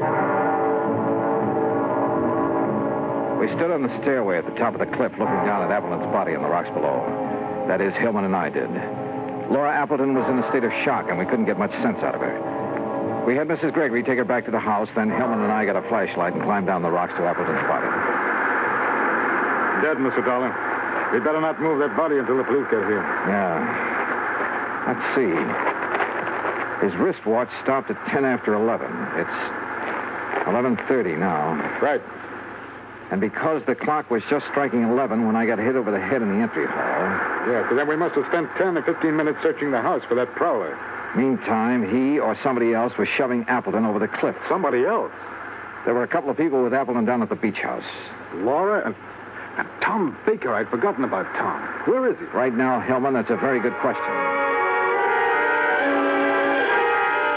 We went back to the house. The phone was working now, so I put in a call to the local sheriff's office. But all the units were out on call. They'd send somebody as soon as they could. I started for Laura Appleton's room. Grant Hillman overtook me in the hall. Dollar, I made a preliminary check of the agency records Appleton brought up here with him this weekend. Did you find a shortage? Yes, possibly as much as $50,000. I see. Thanks, Hillman. Yeah, I'll see you later. Come in. Oh, Mr. Dollar. I'm feeling better now. I'm sorry to bother you with questions, Mrs. Appleton, but I'm afraid I have no choice. Yes, I understand. I want you to tell me exactly what happened. Well, I'll try. After you and Grant Hillman left the beach house, my husband and Tom Baker and I sat there a few minutes, and then Tom left. I see. Then, a couple of minutes later, somebody from the house called my husband on the intercom, so he left me. What time was that? Oh, a few minutes after 11, I guess. Uh-huh. What happened then? I sat there a few minutes longer. Then I just didn't feel like sitting there alone, so I started up the stairway. When I got to the top, I saw that the rail had been broken away. I looked over the edge. Okay. Mrs. Appleton, why did Tom Baker come here this evening? I don't know. I think you do. What? You tried to warn him when I saw his face at the window earlier. His face? And the two of you kept exchanging glances all evening. Why, no, you're wrong. Listen, Grant Hillman's in a position to know something about your husband's business affairs, isn't he? Well, of course. Why? Your husband suspected a shortage. Hillman confirmed it a few minutes ago after going over the records. Oh, but surely you don't think that Tom Baker Baker was your husband's partner. Maybe he came up here to try to square things with him. Was that it? No. Oh, all right. Tom did come up here to talk to my husband. What about? I was going to ask for a divorce. To marry Tom Baker? Oh, I know it sounds sordid now after what's happened, but it wasn't that way at all. Tom and I wanted everything in the open. We wanted to tell Al. But I didn't realize that you and Grant were going to be here this weekend. That's why I tried to signal Tom not to come in. Go on. Down at the beach house, he wanted to talk to Al, but, well, I guess he couldn't bring himself to it. That's why he went for a walk. And you haven't seen him since? No.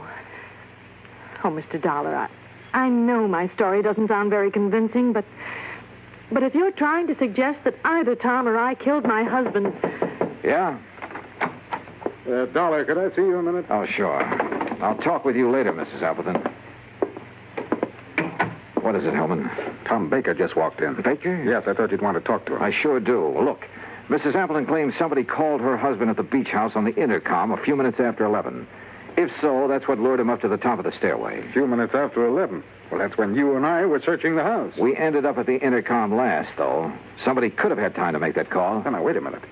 Mrs. Gregory was near that room when we got to it. Yeah, I know. Why don't you question her, Hillman, while I see what I can get out of Baker?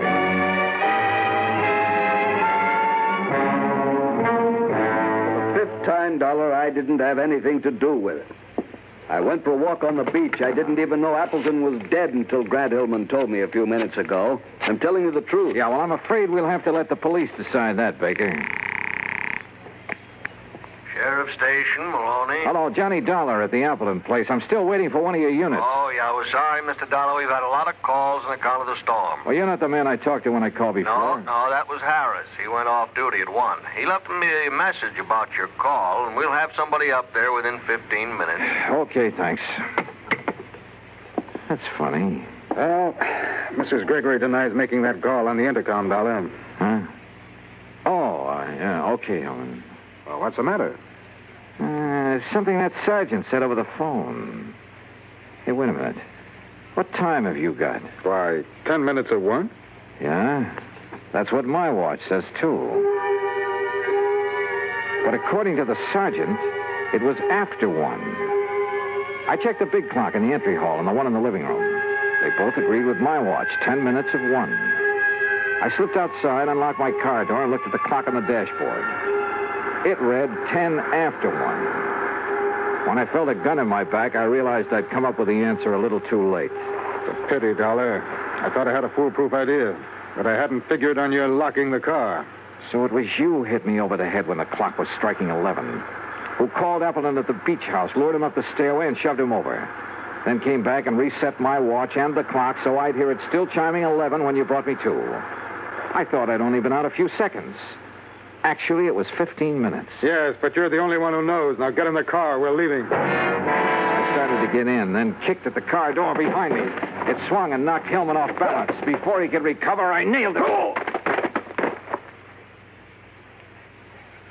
By the time he came to, the sheriff's patrol had arrived. And Hillman, you know, he wasn't one bit happy to see them.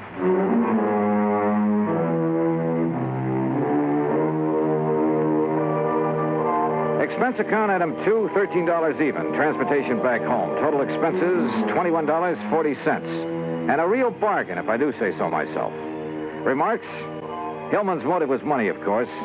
It was he who'd taken the $50,000 from Appleton's agency. Yours truly, Johnny Dollar.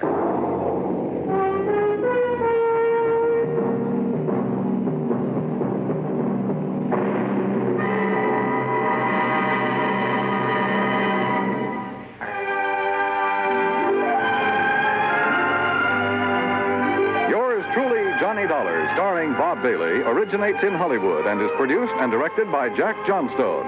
Today's story was written by Robert Wright.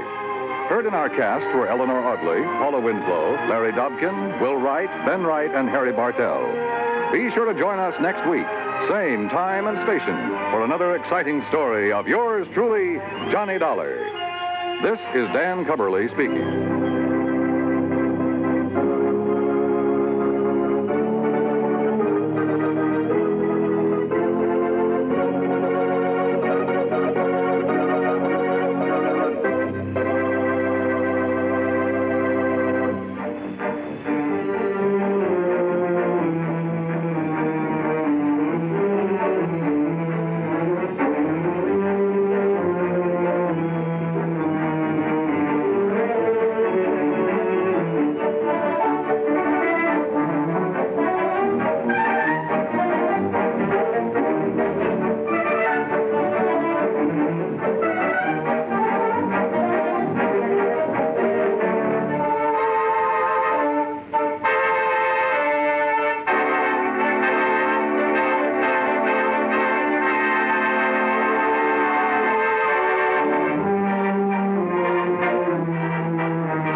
Johnny Dollar has come to you through the worldwide facilities of the United States Armed Forces Radio and Television Service.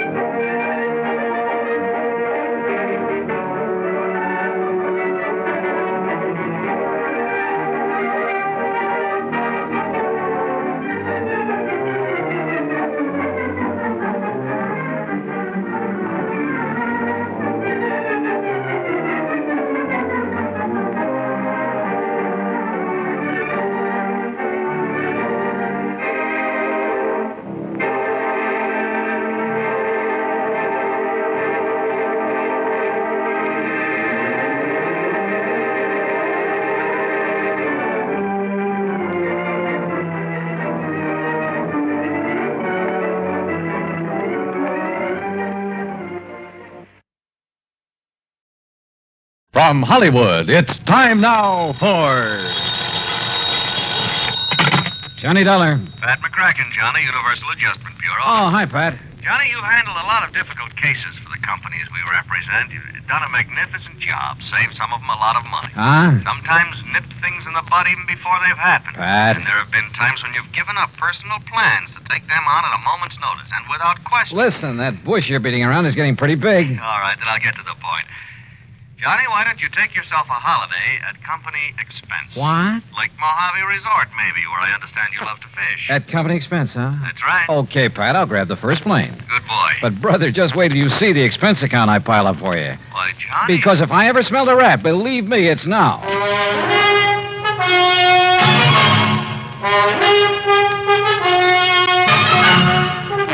Bob Bailey in the exciting adventures of the man with the action-packed expense account, America's fabulous freelance insurance investigator. Yours truly, Johnny Dollar. And now, Act One of yours truly, Johnny Dollar.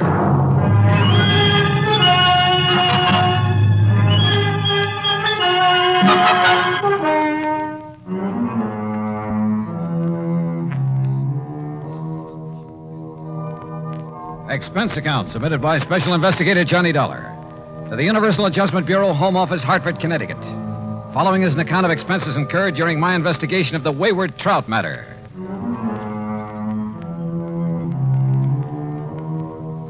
Expense account item 1, $174.50, plane fare, Hartford to Los Angeles and Los Angeles to Las Vegas. Item 2, $50, deposit on a rental car. I headed south on Route 95. The Mojave Desert. Thousands of square miles of sand, sun-bleached gravel and rock, of cactus, sage, and Joshua trees. High flat mesas, towering crags. Countless trails leading off from the highway. Long abandoned roads leading up into the harsh, bleak mountains, with their promise of infinite wealth to the prospectors who scratched away in their hungry search for silver and gold. And who knows, perhaps some of these were trails of the pioneers who beat a tortuous path westward to the great Pacific, who, with their oxen and heavy wagons, were lucky if they made 6 miles a day. Yet here I was, cruising along at an easy 60 miles an hour. And above me, a jet plane, lazily tearing off 600 miles an hour. Yeah, it made me think about the men who lived and struggled here, the men who died of hunger and thirst following the same path I was taking, never knowing that only a few miles away beyond the mountains was the mighty Colorado. Water, food, and life for those lucky enough to find it. But let's get to more practical things, like Davis Dam and huge Lake Mojave.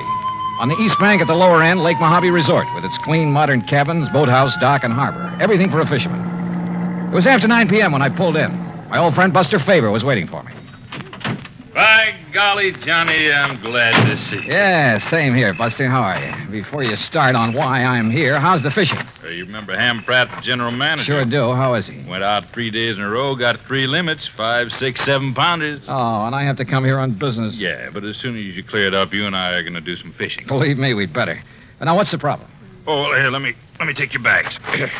You're in number 8. Okay. I've put you right next to Mr. Hatch. Hatch? Old-time confidence man, Johnny, and just plain big-time thief. Oh, Gordon Hatch? That's the one. Used to operate up in San Francisco, over in Reno? Tried Las Vegas, too, but they ran him out. Sure. He served a couple of short stretches for petty theft, things like that. But they could never nail him for anything big. That's right. Sit down. Yeah. Well, what's he doing here? Oh, ordinarily, we'd give a man like that some excuse about being full up, something like that. I should think so. But Ham and I decided if we let him stay, and with somebody like you here, well, maybe we could do a kind of public service. Keep talking, Buster. Well, Tuesday morning, I got a call from some wealthy folks in Los Angeles. They wanted accommodations for themselves and their wives beginning tonight. They're doing now. So? Well, Tuesday afternoon, this Gordon Hatch came barreling in. My wife, Marilyn, not knowing who he was, put him in number 7. What are you getting at, Buster? Well, those folks from L.A. have been here before, Johnny, and the women always come with enough furs and jewelry To a fishing resort? Well, you see, every night they drive up to Vegas to gamble and take in the fancy night spots. Ah, but what makes you think Hatch would come here just because of them? One of them's a lawyer that got him sent up for embezzlement once, and Hatch always swore that someday he'd get even. Oh, well, now, Buster... I don't think he'd try any rough stuff, anything like that. He isn't the type, but... Well, that's why I called Hartford. Well, what's the insurance angle? There isn't any. Unless a lot of heavily insured jewelry suddenly disappears from around here. And your man in Hartford was willing to play along with that. Yeah, I see. Well, so do I. Hmm? I see we have another guest, Buster.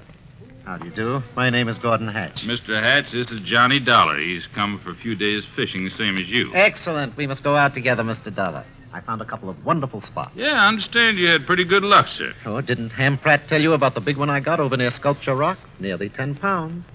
I'm keeping him in a live box so I can take him back to Los Angeles and have him stuffed. Live box? Yes. It's a big sort of box made of heavy screen, Johnny. You leave it in the water, it'll keep the fish alive for days. That's right.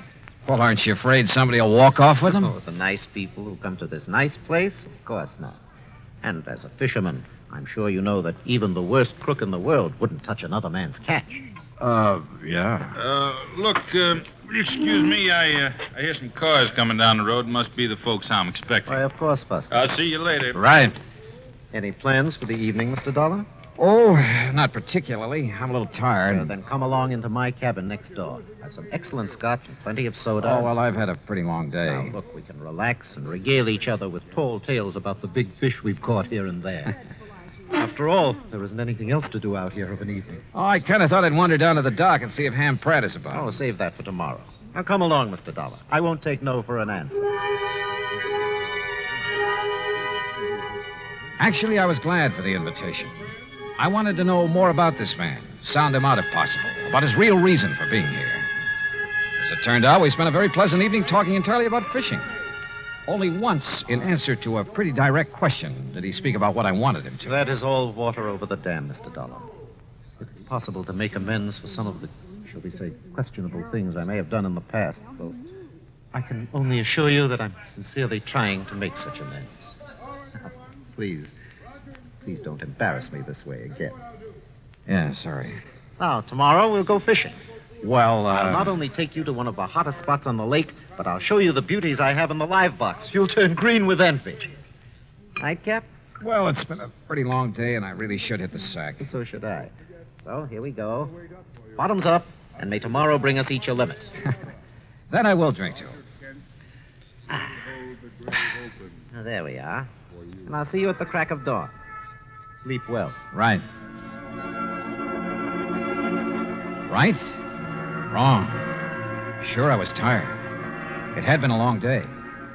But not long enough to make me drop off to sleep almost before I could get out of my clothes. That nightcap had a lot more than scotch in it. Yeah, I'd fallen for one of the oldest tricks in the world. And until I woke up, anything could happen.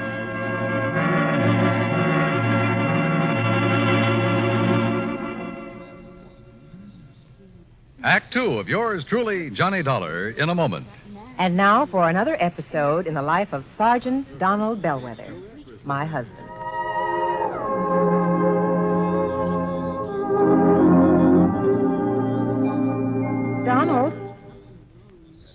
Donald. Sergeant Donald Bellwether. Please, Reba, can't you see I'm absorbed in the sports section? So I see. Who's the girl in the bikini? A shot putter? Look, what's the difference if she's an athlete or a Hollywood celebrity? Why do you insist on disturbing me while I'm reading? Did you drop off the laundry this morning? Yes, dear. Did you mail my letters? Yes, I mailed the letter. Did you know that angry, brooding, and impatient drivers are the major cause of many accidents? Yes, I know. What? I said angry or impatient drivers behind the wheel cause many serious accidents. And when a driver is emotionally upset, he's more apt to make an irrational decision or take unnecessary chances. My dear wife, you ought to know by this time that I am a well-adjusted individual. I have complete control over my emotions. You didn't have this morning. Now, just because I burned the toast, you stormed out of the house in a fit of rage. You didn't even kiss me goodbye. Mm-hmm. You're determined to pick a quarrel with me, is that it? No, I just want you to drive safely. I don't want you to be under any emotional strain when you drive a car. I want you to return home safely. I love you. Come here, woman. Yes, darling. You sit right here on my lap, and I'll give you that kiss you missed this morning. And you promise you'll never again drive the car when you're angry? I promise. Oh, that's my Donald. That's my doll.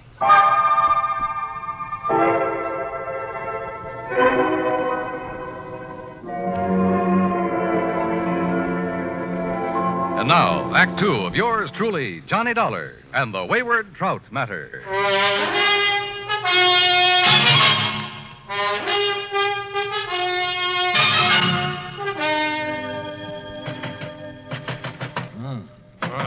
What is it? Hey, Johnny. Huh? Oh, it's Buster, huh? You all right in there, Johnny? Oh, sure, I'm all right. Here, look.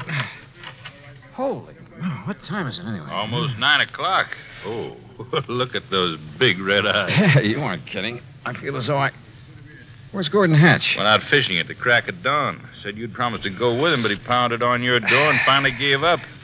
Johnny, you look like you... Hey, really... Buster, the folks you were expecting in from Los Angeles. Yeah, they came right after I left you and Mr. Hatch last night. 6 of them. I figured you wanted to be alone with Hatch to sort of feel him out. Yeah, I did. But is everything all right? Yeah, so far as I know. And the point is, did you learn anything from Mr. Hatch last night? Only that he claims to have turned over a new leaf, is now the soul of integrity. Yeah?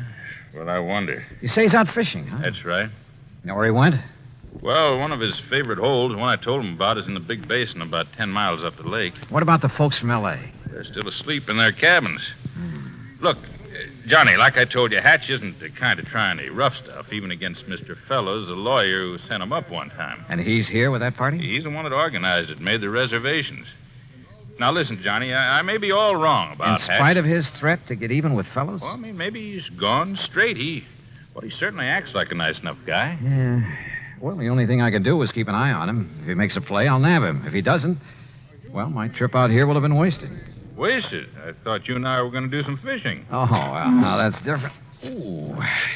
Hey, I better get some breakfast in me. Yeah, sure. I'll tell Mary over at the cafe to have it ready for you. Yeah, okay, Buster. Sunny side up and with plenty of strong, dark black coffee.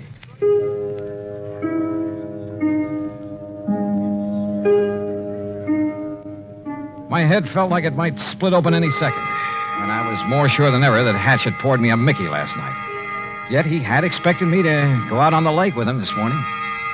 Must have been nearly 10 a.m. by the time I'd showered, shaved, dressed, and joined Buster at the little cafe. Already, half a dozen early morning anglers had come back to boast about their catches, and the big ones had got away. Now, don't you tell us all, Buster, but that big one, Buster, he must have been 8.5 pounds. Yeah, I'm sure it was, Mr. Hector. Well, the place I lost him was in the second cove this side of the dam by the big square rock. Second cove this side of the dam, did you say? That's right next to the big square rock. Hey, Jim, I know a great spot for us to try this afternoon. Yeah, I heard that, too. Now, don't you tell us all about that spot, Buster. Cross my heart, Mr. Hector. Good. Say, Henry, I want to tell you about a place I found this morning. Feeling any better, Johnny? Yeah, much. Now, listen. If Gordon Hatch is up here after the money and jewelry of Mr. Fellows and his party, or for any reason at all connected with them, Yeah? I think you and I had better hop into a boat and get... Mr. Favor. Oh, yes, Miss Fellows. Good morning. Please come outside quickly. Come on, Johnny. Right. Miss Fellows, this is Johnny Dollar, friend of mine, special investigator. Oh, thank goodness you're here, Mr. Dollar. Buster, we'd been robbed. What? When, Mrs. Fellows? Sometime during the night. All our jewelry, Mrs. Harkins and Mrs. Peterson's and mine.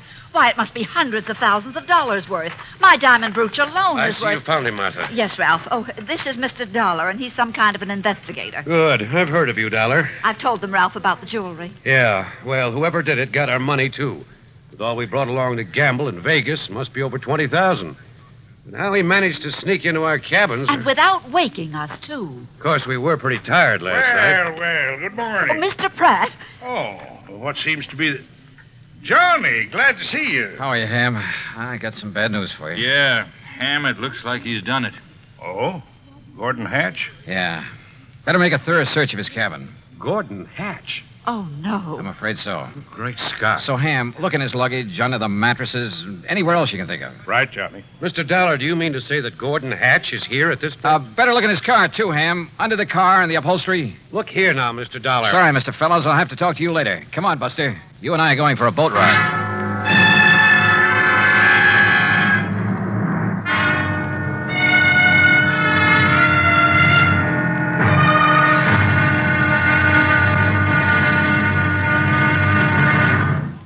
Act 3 of yours truly, Johnny Dollar, in a moment. Do you know who Uncle Sam's lawyer is? If your answer is the Attorney General, you're absolutely right. But being legal advisor to the President and other governmental agencies is only part of his job. His main task is running the Department of Justice, which makes sure that the laws passed by Congress are carried out, and that lawyers are available when the government must be represented in court. Let me give you an example. Suppose there is some question concerning the amount or kind of tax you should pay, or suppose you and the government don't agree as to which of you owns certain land. That's when the Department of Justice steps in to represent the government side of the case. If anyone is brought to trial for counterfeiting, smuggling, gold hoarding, or passport forging, the Department of Justice prosecutes the case. It also handles all matters dealing with legal immigration. And all of this activity is the responsibility of an important member of the President's Cabinet, the Attorney General.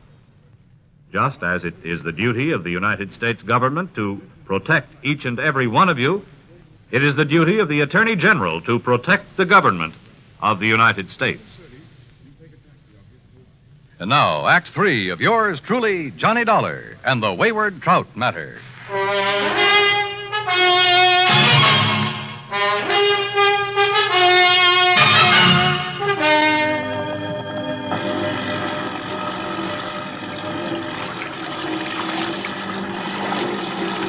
Lake Mojave was calm as a mill pond. Buster made the spray fly as we headed almost due north up toward the big basin. But we didn't have to go that far. Buster, with the sharpest eyes I've ever known, spotted the ripples from the wake of a boat that had pulled into a deep, winding cove on the Arizona side. Hang on, Johnny. Looks to me like Hatch's boat went in that cove. You mean to say you can tell what boat made that wake? Plain as a pair of footprints in the sand when the lake is calm like this. First thing I want to do is inspect that boat of his. You think he might have the jewelry and money on board? He's too smart to have left them around the cabin or his car. Look, that's his boat in there, all right. Tied up that low, rocky ledge that sticks out. What under the sun is he doing there, between his boat and that ledge? Well, it looks to me like he's trying to hide something there in the water. Well, we'll soon find out. Well, Buster, Mr. Dollar, it looks like you've caught me in the act. Yeah, it kind of looks that way, doesn't it, Hatch? What were you so busy shoving down in the water between your boat and that ledge when we pulled out? Well, I figured no one would find it here, Mr. Dollar. Yeah, I'll bet. But I decided to move the live box into this hidden cove when I first came out this morning. The live box? Well, after all, it was you who warned me someone might try to steal some of these beautiful fish I've caught and I'm keeping alive in it. But as long as you found me out, well, here, take a look at it. Now, look in here on his boat, Johnny. Here, look at them. Ever see such a nice mess of bass in your life? Yeah, they're beauties. And that trout on the bottom. I got him way up the lake yesterday morning. Must be 10 pounds. That's the one you plan to have stuffed? That's the one. Well, you better have it done pretty soon. He looks dead to me. Yes, he was this way when I came out this morning. So, when I'm through fishing today, I'll head back to L.A. with him to a taxidermist. Hatch, there's something I want to talk to you about. I know, Dollar. But it's your own fault. Huh? I pounded on your door till I thought I'd wake the dead. Oh, no, that isn't what However, since you're here now, well, why not keep our fishing date now? Mr. Hatch, will you Darn please... it, though, I don't have an extra rod in my boat. Well, come on, Johnny. I'll give you one out of my boat, rod and reel. Oh, yeah, sure, okay. Dollar, I'll take you to fishing spots even Buster doesn't know about. Not a sign of the jewels and stuff on his boat, Johnny. I even went through his tackle box. Well, maybe he's hidden the stuff somewhere along the shore. If he's the one who took it. He looks and talks as innocent as a baby. So the only thing I can do is keep an eye on him and try to feel him out. Come on, boys. Time's a-wasting. Oh, here, Johnny, you try this rod on for size. Well, that looks good to me. And here, take along a couple of these fast strike minnow hooks. If anything, they'll get you big bass. They sure will. Yeah, or maybe a trout like the one that Mr... What's the matter, Johnny? Come on, Buster. What? What's the matter? Well, it's about time. What were you two gabbing about over there? Say, Hatch, I want another look in the live box at that big trout. I don't blame you a bit. Well, step into the boat and I'll raise the top so you can really see it. No, I think I'll pull the whole contraption up here on the ledge. That'll take the fish out of the water. Well, you said that trout was dead early this morning. Well, that's right. Then why is he on the bottom of this thing? Why isn't he floating belly up? Here now. I don't know, but I don't see what... Now, wait, what are you doing? Oh, those beautiful fish in there will die like the trout. Oh, I just want a real close look at that trout. Oh, just a minute. These live ones will hold still long enough for me to... Dollar, put them back in the water. Here we are. Ooh, 10 pounds? Look here now. Why, this fish weighs 20 pounds if he weighs an ounce. Dollar? And no wonder the way you've got him stuffed full of... Oh, how about this? A beautiful diamond brooch. No wonder you decided to get back to L.A. And not to stuff this trout, but to unstuff him. And how about this bracelet? Emeralds, aren't they? And look at these nice new $100 bills. A bit wet, perhaps? You're holding more than money and jewels in your hand, Dollar. Oh, now, put that thing away. I'm talking about your life. And I won't hesitate to pull this trigger unless you toss that money and those jewels into this boat. While I toss this over at you, Mr. Hatch? Put it down, Buster, or I'll shoot you, too. Toss me the jewels, Dollar. Toss them. And Buster, stay where you are. How about the whole trout, Mr. Hatch? All right, drop that. Boy, Johnny, you really clobbered him. Yeah, but... Oh, Buster, if you hadn't thrown that oar... And if you hadn't hit him in the face with that wet fish, Johnny, he would have plugged you. Yeah, Buster.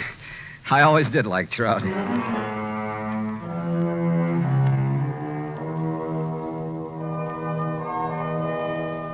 Expense account total, including boat and bait for 5 days of really great fishing, cabin rental and meals, and trip back to Hartford, $815 even. Yours truly, Johnny Dollar.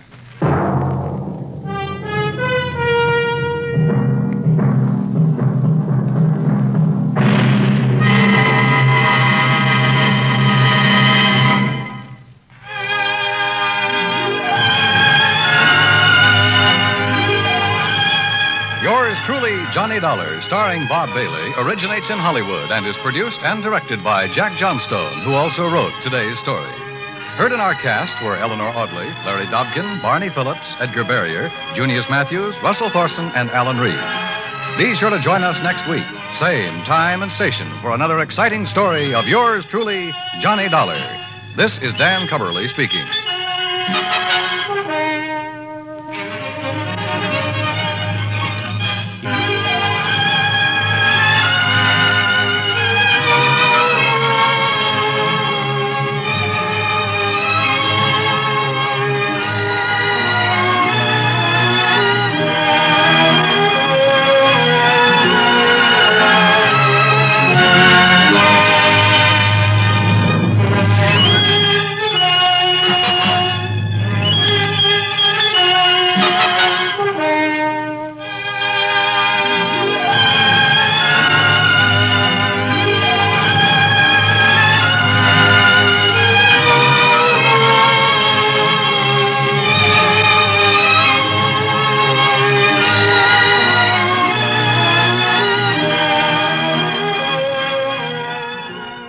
Yours truly, Johnny Dollar, has been a presentation of the United States Armed Forces Radio and Television Service.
From Hollywood, it's time now for Johnny Dollar. This is Jim Paris at Worldwide Mutual. Don't tell me, Jim. Let me guess. Huh?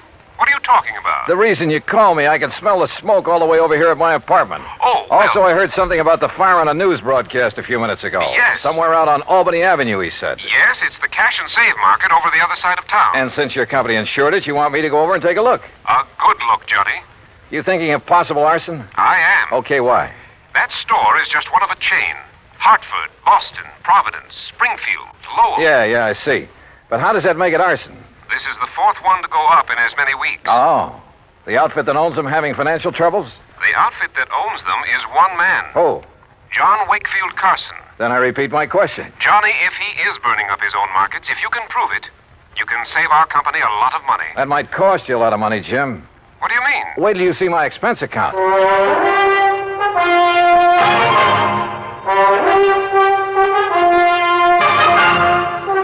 Bob Bailey in the exciting adventures of the man with the action-packed expense account. America's fabulous freelance insurance investigator. Yours truly, Johnny Dollar.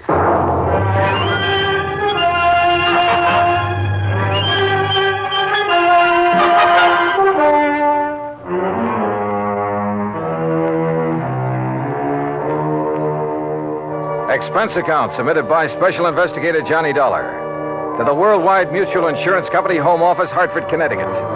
Following is an account of expenses incurred during my investigation of the Carson Arson Matter.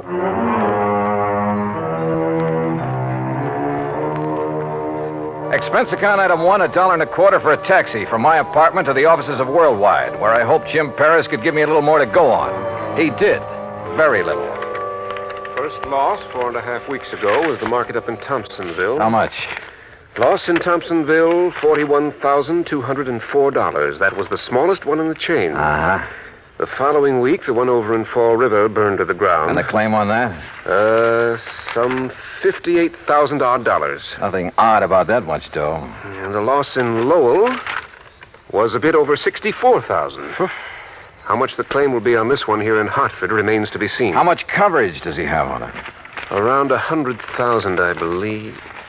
Yes, $106,000. Well, then that's probably what he's going to claim. Look, you can still see the smoke out there. Yes, and the telephone report I just got says it looks like a total loss.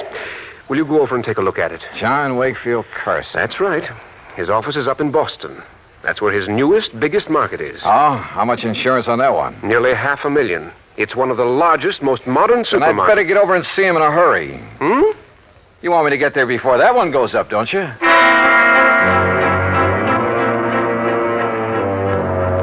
Expense account item 2, $4.50 for a cab to the scene of the fire way out on Albany Road. 3 or 4 fire companies were hard at it, but it was easy to see there wasn't a chance of saving much. It struck me that this location, part of a brand new residential area, was about as far from an established fire company as it could be. I wondered for a moment if this was deliberate. I finally ran down Hal Gibbons, an old pal, and one of the best men an arson squad ever had. Stick your nose up in the air and take a deep one, Johnny. You smell it? Well, it's not kerosene, Hal. I don't think it's gasoline either. No, but it's something highly inflammable. The boys of that chemical truck could get it out. Might learn something. Of course, these stores always stock a lot of cleaning fluid, stuff like that. Most of them are not inflammable. Well, how about... Johnny, look out!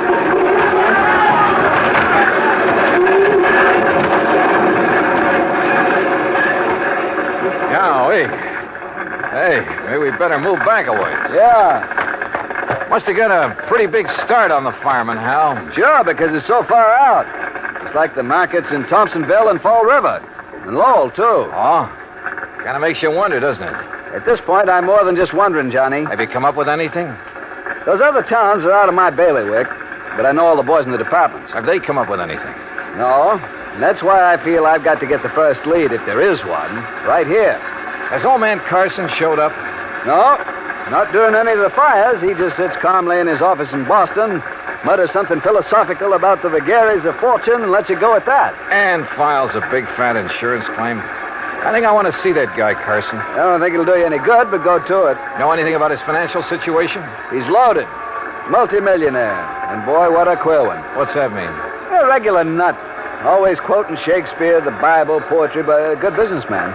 You sure he hasn't got some big investments, something like that went bad on him recently? I'm sure. There has to be some reason. No, get back, I tell you. You gotta stay back of the line. You want to keep your job, you tell your chief I'm here, and I want to know why this fire got out of hand. Well, who's that? Now, look, miss, I got orders. Don't choke on them. It's all right, Jerry. I'll take care of her. Whatever you say, Mr. Gibbons, but I got orders. It's okay. Well, Miss Carson, it looks like you're losing another market. This is the fourth one and a little over a... Say, don't I know you? I'm afraid I haven't had the pleasure. Miss Margaret Carson, this is Johnny Dollar. The insurance investigator. Good. Now maybe we'll get somewhere. Oh, this is... Walter. Walter! Yes, Margaret? My fiancé, Mr. Dollar. Walter Smitten. Smitten? Hello, Walter. Mr. Gibbon? Walter handles the legal end of things for Dad. Oh, I see. Next president of the company, Walter? I? In the grocery business? Oh, no, sir, thank you. The legal end is enough for me. Well, what do you think about these fires? 4 in a row. Well, if I were you, Mr. Dollar, I'd suspect arson. Oh, Walter, for heaven's sake. Why, Walter? Someone trying to put Mr. Carson out of business, something like that. Put Father out of business with a couple of fires? Miss Carson... Come on, Walter. We've seen all we need to make the final report to Dad. Goodbye, Mr. Dollar. Harold. Yeah. See ya. Like a motive, Johnny? That Walter character? If he marries Margaret Carson, and he doesn't seem to like the grocery business... Yeah, but if he could get the money from it. Yeah, I see what you mean.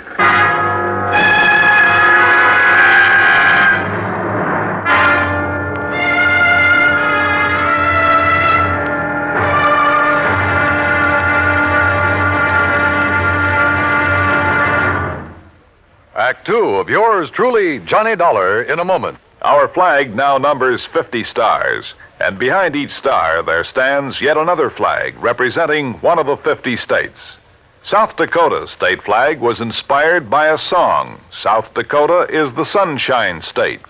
A stenographer named Ida Anding designed the flag with a sky blue background and a blazing sun in the center, and the words, South Dakota, the Sunshine State, in gold around the sun. Later, the state seal was inserted over the sun, a seal representing mining and agriculture, the prime pursuits of the state. The state's banner also carries the motto, Under God, the People Rule. South Dakota's state flag, the flag of the 40th state to enter the Union, was adopted on March 8, 1909. And now, Act Two of yours truly, Johnny Dollar and the Carson Arson Matter.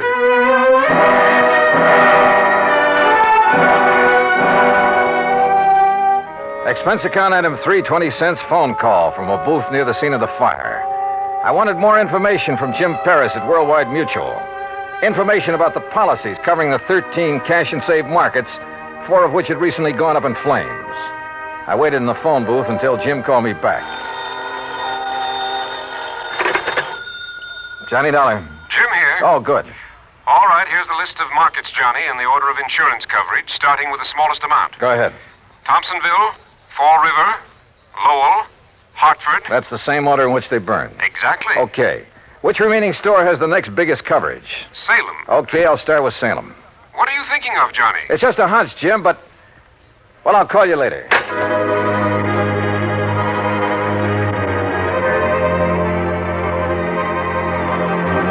Item 4, $5.25 for a cab back to my apartment. Item 5, $21 even, mileage in my own car, Hartford to Salem, Mass. Despite burning up the highway, it was almost dark when I pulled into Salem. It was well after dark when I finally located the cash and save market. Again, the store was far outside of town, and it was a long way from the nearest firehouse. I don't know exactly why I went there instead of the main office in Boston. After all, it was the same day as the Hartford fire, and the others had all been about a week apart. As I said before, call it a hunch. But as I pulled up in front of the place, I saw the shadow of a man dart furtively around the back of the building. As I reached the far corner of the building, I stopped. But with only the sliver of a crescent moon, I could see no one. Somewhere ahead of me, I heard a door open. Then silence again. But somebody had entered that building. Slowly, cautiously, I felt my way along the wall. And then I came to it. An open door. Storeroom. But inside it was pitch black. I drew my gun and carefully, quietly felt around for a light switch. After stumbling gently against a big packing case, I found it. I hunched down behind the case and flicked it on. All right, where are you? I heard you. I saw you come in here. Now, look, I got a gun, so don't try anything funny. You hear me? Where are you? Right over your head! Oh! I must have been out a long time. I came to lying on a cot in the back room of Salem Police Headquarters. A couple of gallon jars. And you hear me? Yeah. Yeah, I can hear you. Yeah. Well, it was a couple of big gallon jars of kosher pickles that he dropped on top of your head. He, officer? Well, I'd like to split your head open. So he brought you in here to headquarters and had the doc look you over. Up. Easy now. Oh, yes. Doc says no permanent harm done. He gave you a shot to make you sleep and rest. Now, how about this cup of hot coffee? Yeah, sure. And about a dozen aspirins, my head feels like. There you are. Thanks.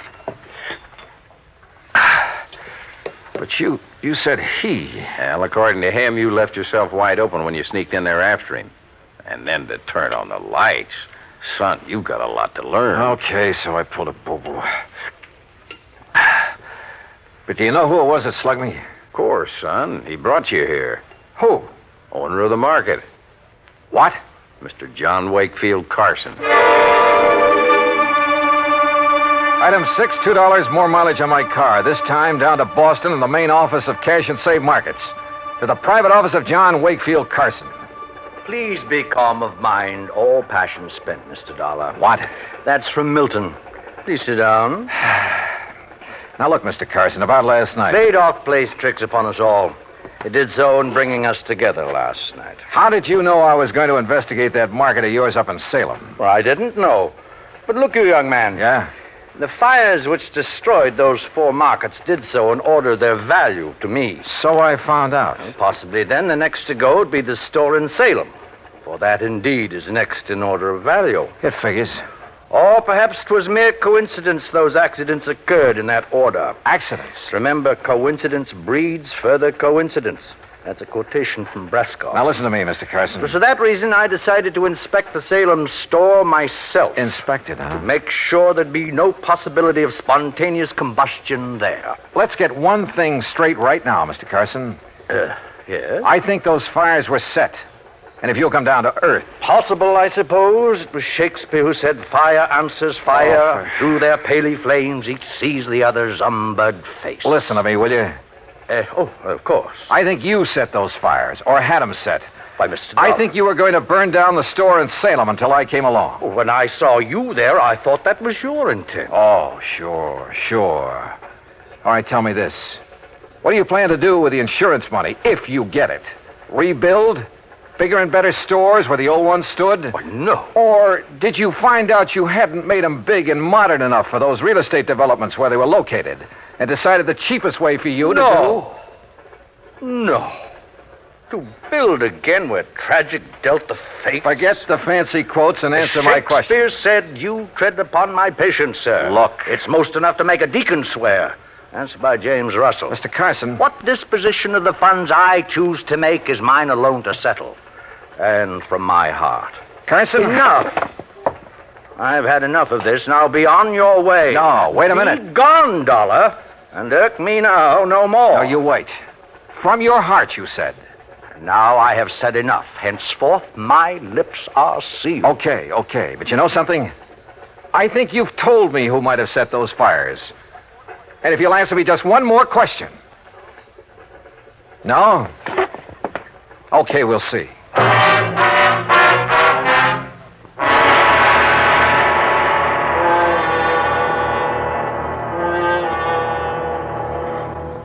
Act 3 of yours truly, Johnny Dollar, in a moment. Sometimes we may wonder why a football team doesn't quit playing and walk off the field when it finds itself 50 points behind with only a few minutes of play to go. What is that indomitable spirit that fills men with hope and keeps them going in spite of terrific odds? Keeps them going just to play the game according to the rules, just to get the job done as well as they know how. This kind of spirit pervaded the feelings of heavy bomber crews of the 9th Air Force on that day of glory, August 1st, 1943, the day of one of the most secretly planned surprise bombing missions of World War II, the day of the low-level attack on the Romanian oil refineries at Ploiești. More than 170 B-24 heavily loaded bombers took off in a swirl of red dust from Benghazi, Libya, to bomb a highly defended priority target.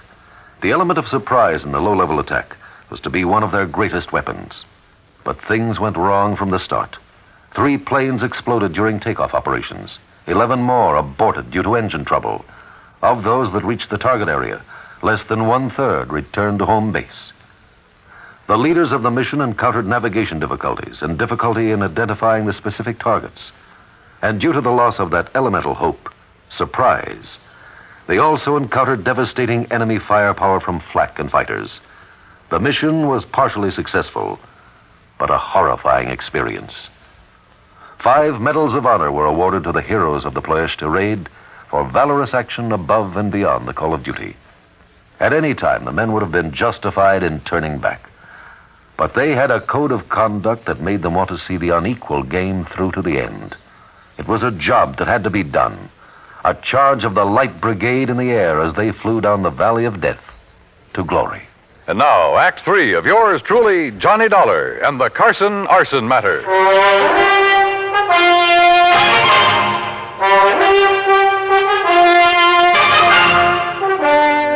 Expense account item 780 cents, phone call to Hal Gibbons and the arson squad back in Hartford. Yeah, Johnny, I finally found plenty in the remains of that fire. Then it was arson. By some rank amateur. That's why it was hard to spot. What do you mean? When a pro sets a blaze, we know what to look for. I see. And what about the other 3 fires? I called the boys in those cities immediately. Heard back from them this morning. Same story. All right. Have you checked on Walter, what's his name, the fiancé of Carson's daughter? You mean stepdaughter? Stepdaughter? I have, and that's what stops me. Alibis, huh? Perfect. Walter Smitten couldn't possibly have started those fires. I didn't think so. Huh? Now, that boy may call himself a lawyer, Hal, but he just hasn't the nerve, the gumption. But who else? He stands to benefit if he marries Margaret Carson. And surely you don't think Carson himself... Johnny? Call the Boston police, will you? Have them meet me at Carson's office. What for? Maybe to make an arrest. Do that for me, will you?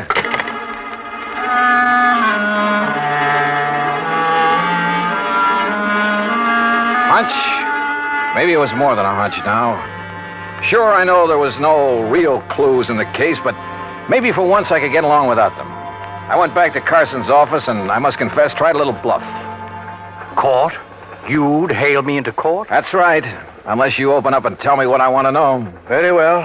Speak to me as to thy thinkings, as thou dost. And you can forget the quotations. Walter Smitten is your lawyer, isn't he?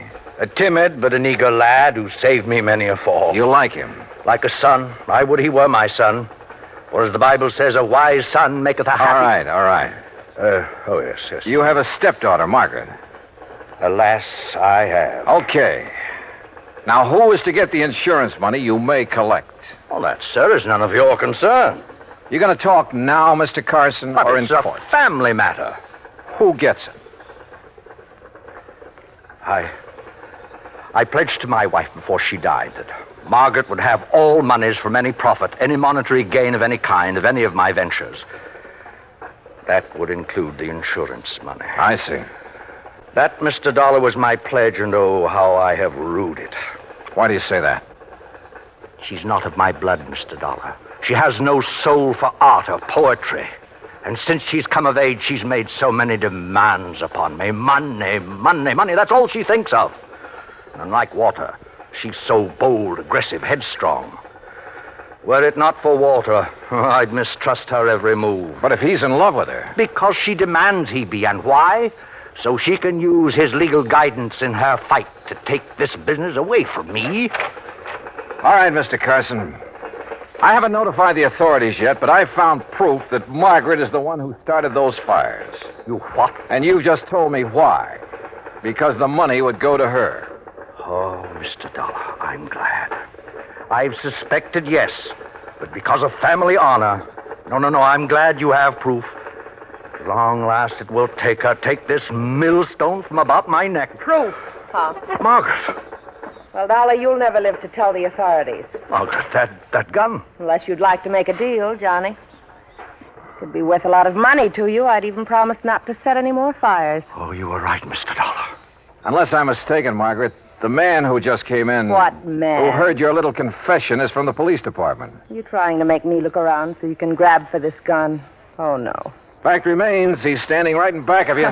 That's right, Margaret. What? No! Oh, my hand! My hand! Oh, my hand! How sharper than a serpent's tooth is an ungrateful child.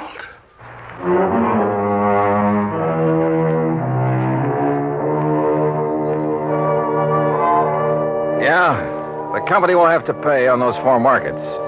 And the courts will have to take care of Margaret. I'm sure they will. And next time, well, give me something clean to work on, will you? I hate this kind of stuff. Expense account total, including the trip home, $56.90. Yours truly, Johnny Dollar.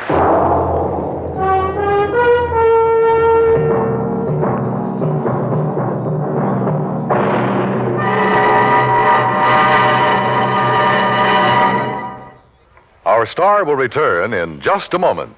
Our flag now numbers 50 stars, and behind each star there stands yet another flag representing one of the 50 states. Oklahoma's state flag depicts an Osage warrior's circular buckskin shield from which hang 7 eagle feathers. Across the shield is the Indian's calumet, or pipe of peace, crossed with the white man's peace symbol, the olive branch. On the shield are small crosses, the Indian's graphic sign for stars, indicating lofty ideals or a purpose for high endeavor. The background of the flag is a field of blue, the blue of the Oklahoma sky, signifying loyalty and devotion. The important symbols, however, are the calumet and the olive branch.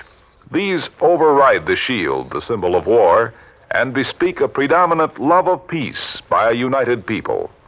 Oklahoma's state flag, the flag of the 46th state to enter the Union, was adopted on April 2nd, 1925. Now, here's our star to tell you about next week's story. Next week, the Rolling Stone Matter. Remember that old saying about a rolling stone? Well, it applies here, with a vengeance. Join us, won't you? Yours truly, Johnny Dollar.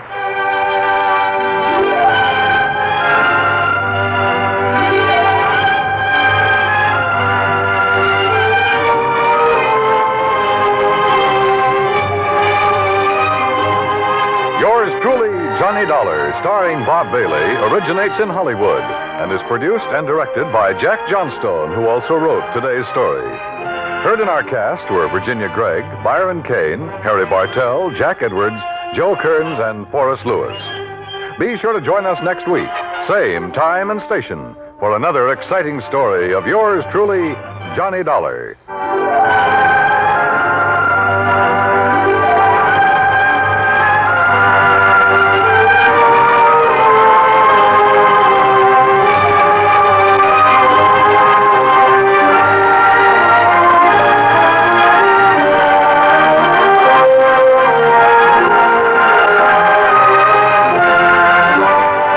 This is the United States Armed Forces Radio and Television Service.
From Hollywood, it's time now for Johnny Dollar. Peter Hanley at Western Maritime and Property. Oh, yeah, Mr. Hanley. I found this message to call you. You're still in town at the Beverly Hilton. Yes, that's right. I thought you'd be back in Hartford by now. When I can enjoy a spot like this on expense account? What? This California weather, the swimming pool here at the hotel? Wait, no, wait. You say on expense account? Why, sure. Dollar, you cleared up that matter for us. You proved conclusively that Randolph Merrill did not lose his yacht, that the explosion and the sinking were fake. That's right. And incidentally, as you anticipated, the yacht was found in a small Mexican seaport, all ready to be rebuilt and repainted to thoroughly disguise it. Good. Now, Mr. Hanley. Oh, by the way, in spite of his earlier vindictiveness, Merrill has decided to plead guilty and throw himself on the mercy of the court. Has he signed a confession? Well, no. Then I'll bet he changes his tune by the time he goes to trial. Oh? Sure, that's an old trick to slow things up, gain time. Are you having Mrs. Merrill held as an accessory? The Merrill has made and signed a statement completely clearing her, so to hold her now would only complicate matters. Hanley, Either you haven't yet read my expense account report, I haven't. or I forgot to tell you what tipped me off that bear was trying to pull something on us. Oh? What was it, Mr. Dollar? Her jewels that you'd insured for $100,000. Oh, no. Oh, yes, Hanley. That jewelry Mrs. Merrill showed us was fake. Paste. Heavens, a dollar? You still think I ought to go back to Hartford? No, not until you found out where the real jewels are. Can you come down to the office, Mr. Dollar, right away? Sure, if you like. No. I'll drive out there to your hotel. Whatever you say. Yes, I'll drive out there. I'll be there right away. Scotch and soda be all right? Yeah, what? You suddenly sound as though you could use a drink.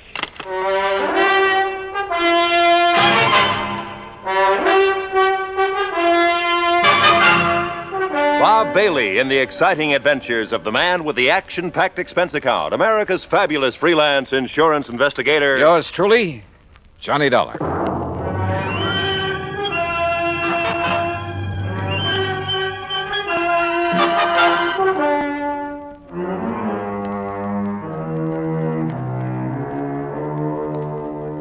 Expense account submitted by Special Investigator Johnny Dollar to the Western Maritime and Property Insurance Company, Los Angeles, California.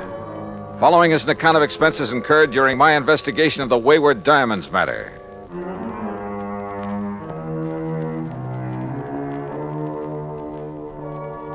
Expense account item 1, $2.25 for drinks in my room at the Beverly Hilton. By the time room service had delivered them, collected the tip, and left, Peter Hanley arrived. Yeah, come in. I make no bones about it, Mr. Dollar. I had completely forgotten about those jewels of Mrs. Merrill's. Yeah, well, I can't say that I blame you. We were so intent on exposing the so-called sinking of that yacht. Exactly. All right. Relax. Here, come on now. Sit down and relax while we map out a plan of action. Thank you. After you hung up, I suddenly remembered that you had mentioned the fact that those jewels were fake to Mrs. Merrill herself. Yeah, that's right. All right. Well, how did you know that they were fakes, Mr. Dollar? You remember when we sat in their living room out in Westwood while they gave us that cock and bull story about the yacht going down? Yes, I remember. All right. She handed me the jewels to look at. I kind of absent-mindedly dragged one of the so-called diamonds across the glass top of the coffee table and realized it didn't scratch it. Oh. Nor did any of the others, which proved they weren't diamonds at all, but some kind of imitations. Look, why kid about it, Hanley? Up to that point, they'd had me believing their story about losing that yacht. You weren't alone, Dollar. You weren't alone. But now I suppose we'd better call in the police about that jewelry. Why the police? Well, to see if they can find the originals. Oh, now, look. The Merrills are a clever pair. They proved that when they almost got away with a $150,000 claim against you for a boat that didn't sink after all. Very true, Dollar. Very true. So you can be pretty sure they didn't take the diamonds out of that jewelry and just hand them over to some fence around here. Yes, you're right.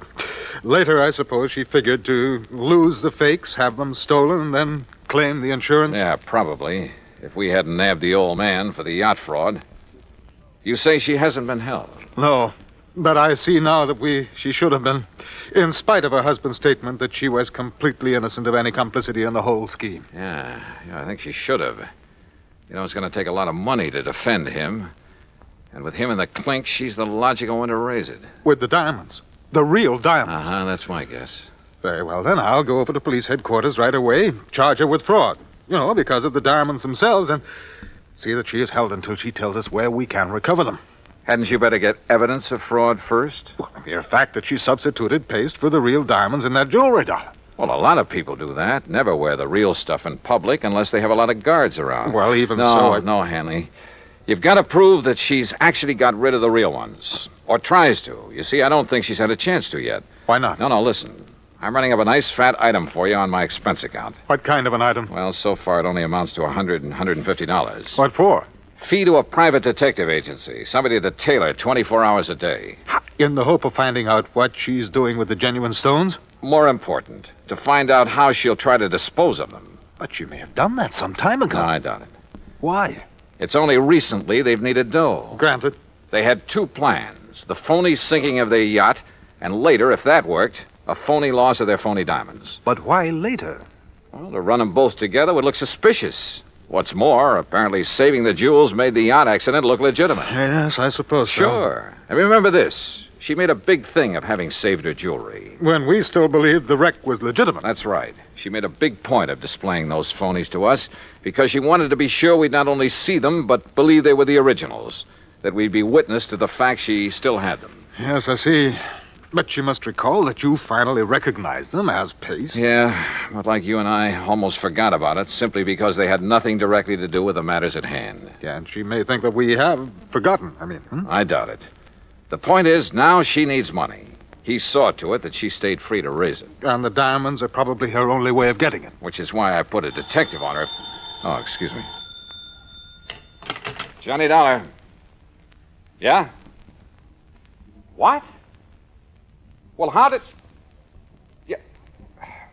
Well, look, I'll be right over.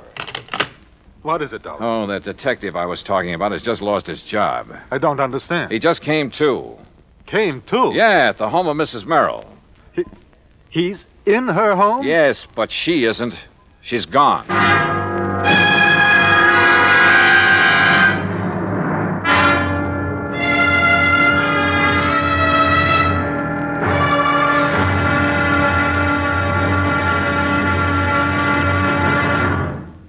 Act 2 of yours truly, Johnny Dollar, in a moment. Although most men by nature don't feel in a combat mood much of the time, there are some who just can't get enough of a good fight, particularly if there's a good, sound reason for it. In July 1900, when American fighting men were protecting the rights and liberty of their fellow countrymen during the Boxer Uprising, the battle was a furiously fought affair. Army Private Robert H. von Schlick, serving with Company C of the 9th United States Infantry Division, was in the thick of the fracas. Although he had been wounded previously while carrying a wounded comrade to a place of safety, he rejoined his command, which partly occupied an exposed position on a dike. Private von Schlick remained there after his company had been withdrawn and, in spite of the hail of bullets around him, single-handedly continued to fire into the enemy ranks. Oblivious to the fact that he was a conspicuous target, he refused to leave the fight until he was literally shot off his position by the enemy. Private Robert von Schlick earned the Medal of Honor for valiant devotion to duty and added heroic background to the code of conduct of American fighting men. And now, Act 2 of yours truly, Johnny Dollar, and the Wayward Diamonds Matter.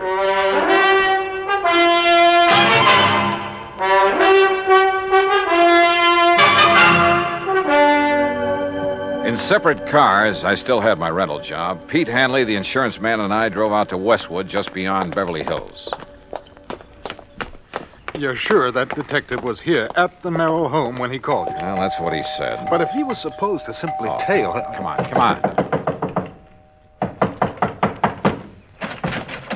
Mr. Dollar? Yeah, that's right. And I take it you're Sam Bench... Holy smoke, what happened to you? Where's Mrs. Merrill? Well, like I told you on the phone, Mr. Dollar, she's gone. Any idea where? Oh, sir. Hey, you mind if I sit down? I don't feel so good. No, go ahead. Go on, sit down. All right, you all set? Yeah. Now, what happened? Well, I was walking up and down the street. Huh? You know, real casual, so as not to arouse no suspicion. You've been walking up and down in front of this house all morning? Oh, yeah, all morning. But like I say, real casual, so Where did you ever learn to be a detective? Some correspondence course? Oh, now, look, Dollar, you shouldn't talk like that. I resent it. Okay, all right, go ahead and resent it. But prowling up and down in front of the house... Well, my brother runs a very good detective Your agency. brother? Yeah, and if he didn't think I was a good operator, if he wouldn't... all right, what happened? Well, I see her come out the back door. You know, Miss Merrill? Wow. And I see her go out and she opens up the garage. And where were you? Well, by good luck, I just happened to be in front of the driveway about then. So, real casual, I lean over and I start tying up my shoelace, Yeah. you know, so she won't get suspicious of me, you see? Go on. Well, when she gets in the car and she gives me a look, but that's all. So I figures me being so casual and all, she's not wise to what I'm doing around here, you know? I bet she wasn't. But that's where you're wrong, Dollar, because somehow she must have figured it out, even with me being so casual. All right, what happened? Yeah. Well, Dollar, she comes barreling out of that garage so fast, I didn't have hardly And time she to maybe even... casually ran you down. So I was casual about it. By the time I pick myself up and I find out I got any busted bones, she's down the street and around the corner. What kind of a car was she driving? Gee, no. What was the license number? I don't know. You don't know? Well, then how it happened so fast? Hey, look, whoever assigned you to this job ought to have I told you, their... my brother. And don't you say anything about my brother. How did you get into this house? Well, my order said if she made any move, I was to phone you. I figured nearest phone was in here. How did you get in? Well, I looked around to see one of the back windows was open. You have any authority to enter this house? A warrant, maybe? Well, no, but I have my orders to phone you just as soon as I could, and like I said, I figured the nearest phone... You want to see my orders? No, I don't. Well, look, see here? Now, you here. look. You can take those back to your office and shove them in your darling brother's face. Oh, And now when you say things against my just brother. don't forget to tell him you're fired. Oh, now look, Dollar. Anybody can make one little mistake. You asked me, you made them all. Now, go on. Get out of that chair and get out of here. Oh, now listen, Oh, will and you... I suppose that car that's parked right across the street, I suppose that's yours. Well, sure. Oh, no. So as if she made a move, I could follow without wasting no time. Real casual, huh? Sure. So she wouldn't know you were following her. Of course. All right, go on. Get out. Oh, now look, you wasn't really serious About what you being said fired? You bet I was. And you can tell your brother he and his agency are... Oh, go on. I'll settle with him later. Look, I'm not used to being treated like this. And when I told my brother... Oh, brother. Well, Hanny, it looks like I called in the wrong detective agency. I'm sorry. I'm afraid so. And I suppose you and I have no more right to be in this house than that idiot had, so perhaps we'd better leave. Yeah, sure. But not until you get on the phone and call the Department of Motor Vehicles. Oh? Find out from them the year, make, and model of Mrs. Nancy Merrill's car. Oh, better still, I can call my office. Your office? Yes, we issued the insurance on that car. Well, good. Meantime, rather than just sit here and twiddle my thumbs, I'm going to have a look around. But, Dollar, if our simply being here is illegal... Will you stop worrying about it and get on that phone? In the bedroom, I found the jewel box, all right, but no sign of the jewels. However, in a desk, I did find a receipt. A receipted bill for some work done by a jeweler in Westwood Village. The amount of the bill? Yeah. It was more than enough to cover the substituting phonies for the diamonds in that jewelry. So when Hanley got the description of Nancy Merrill's car, I sent him over to West L.A. Police Headquarters to have my pals over there put out an APB on it. Then I hopped into my own car and headed for the jewelry store in Westwood. And you know something? If I'd had any idea of what was waiting for me there, believe me, I'd never have gone alone. Act 3 of yours truly, Johnny Dollar, in a moment. Our flag now numbers 50 stars, and behind each star there stands yet another flag representing one of the 50 states. Kentucky's state flag is dark blue, with the seal of the Commonwealth encircled by a wreath of goldenrod, the state flower. Within the seal, two friends embrace, their right hands clasped, their left resting on each other's shoulder, their feet on the verge of a precipice, which illustrates the motto beneath them. United we stand, divided we fall. Kentucky's state flag, the flag of the 15th state to enter the Union, was adopted on March 26, 1918. And now, Act 3 of yours truly, Johnny Dollar, and the Wayward Diamonds Matter.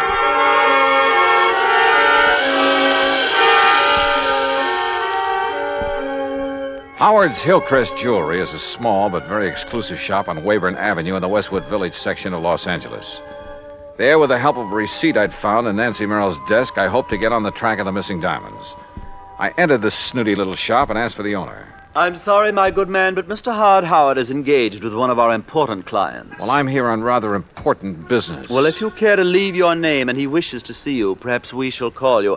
Ah, Mrs. Smythe Kenworthy. Hey, look, Buster. How delightful to see you said... again. And did little Chi-Chi like the jeweled collar we selected for him? Such a lovely puppy. You know, he's the favorite of all my doggy friends. Just as you're my favorite. Maybe I'd better look for this Howard myself. Mrs. Smythe Kenworthy, you have no idea how it brightens the day to have you drop in. Oops, now, wrong department. What can I show you today? Some little trinkets for your pussycat rat. We have some perfectly and privacy things and real emeralds. No. But you must please. Oh, Nancy, my dear. Yes, Howard. My pet, when I removed the genuine diamonds from your various pieces and replaced them with paste, it was with the distinct understanding. I know, dear, I know. But now I have to have the real stones put back. Why? As I understood, it was in order to have the fake gems stolen so that you could collect on the insurance. Oh, of course it was, of course. Not so loud, Nancy, please. Howard, Our plan to claim that the yacht exploded failed. Randolph is in jail. He didn't involve you in that, I must say, rather foolish plot. Oh, no, but I have to go through the motions of getting him legal help. Excellent, my dear. I hope they keep him in jail. Howard. Randolph has stood in the way of our romance too long, my pet. Howard, please, listen. Because of the yacht, they sent an insurance investigator out here. Investigator? Yes, a Mr. Johnny Dollar. Dollar? Good heavens. You know him? I know about him. I don't like this. And he found that these jewels I have now are paste. Now, you've got to put the original stones back so that when he sees them again, he'll think he was mistaken. Impossible. I've already disposed of them through various connections. Why did you show him those fakes? Well, I thought...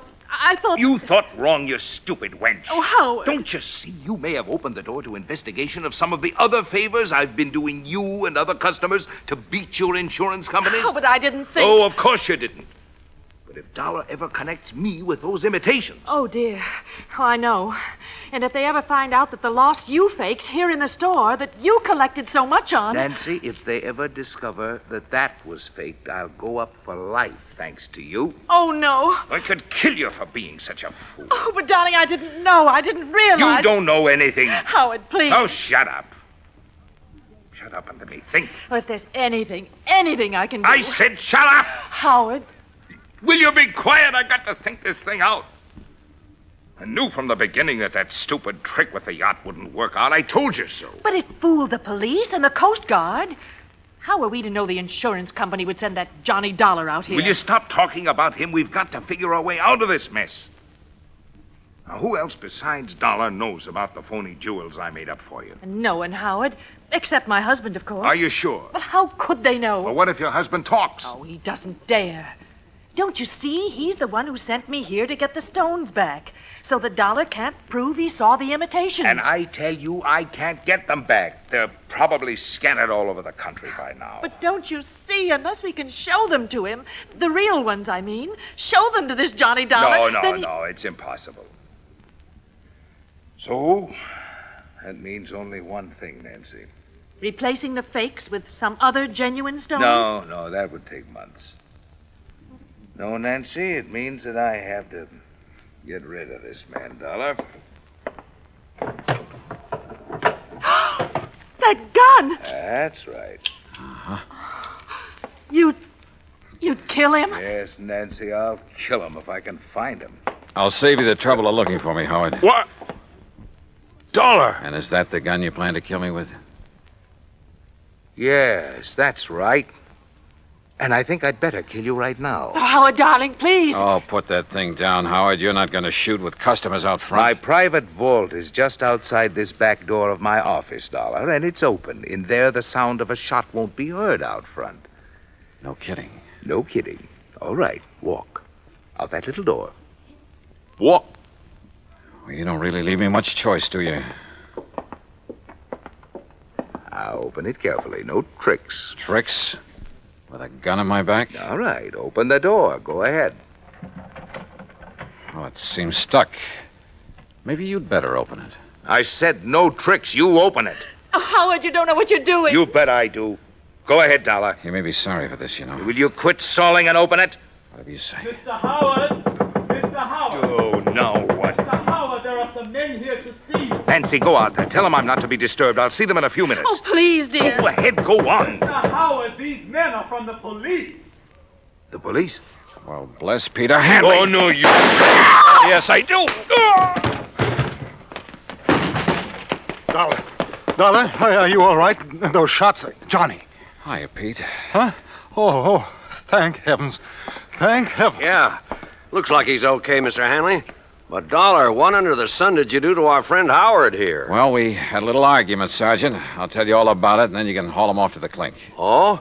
Hey, listen, if you've got something on Howard, you'll be our friend for life. Sergeant, I've got plenty. Good, because, brother, we've been trying to catch up with him for years. Oh, incidentally, have you got a cell for Mrs. Merrill, too? You bet we have.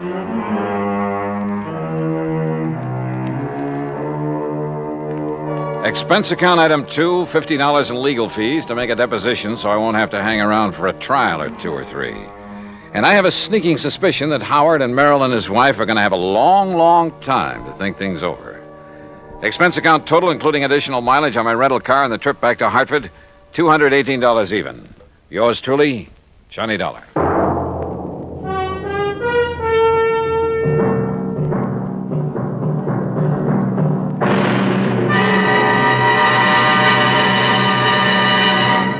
Our star will return in just a moment.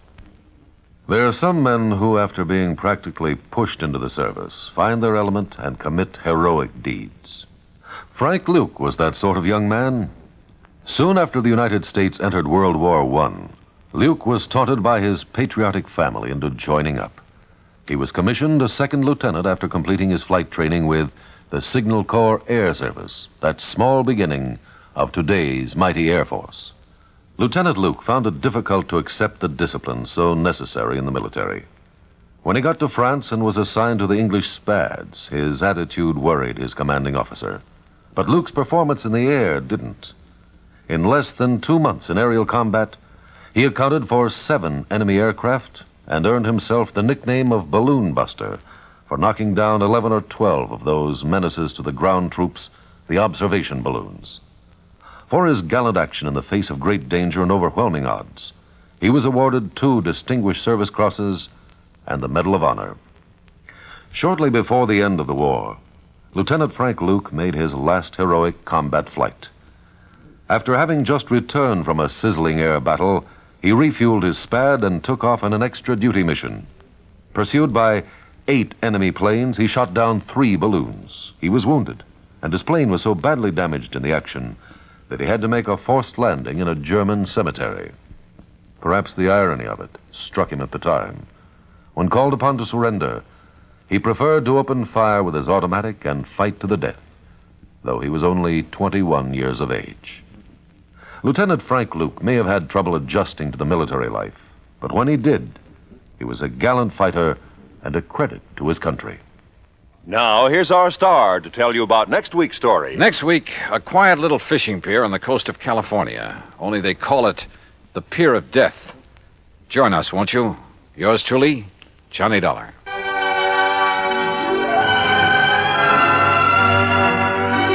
Yours truly, Johnny Dollar, starring Bob Bailey, originates in Hollywood and is written, produced, and directed by Jack Johnstone. Heard in our cast were Paula Winslow, Ben Wright, Jack Crucian, Jack Edwards, Marvin Miller, and Joseph Kearns. Be sure to join us next week, same time and station, for another exciting story of yours truly, Johnny Dollar. This is Roy Rowan speaking.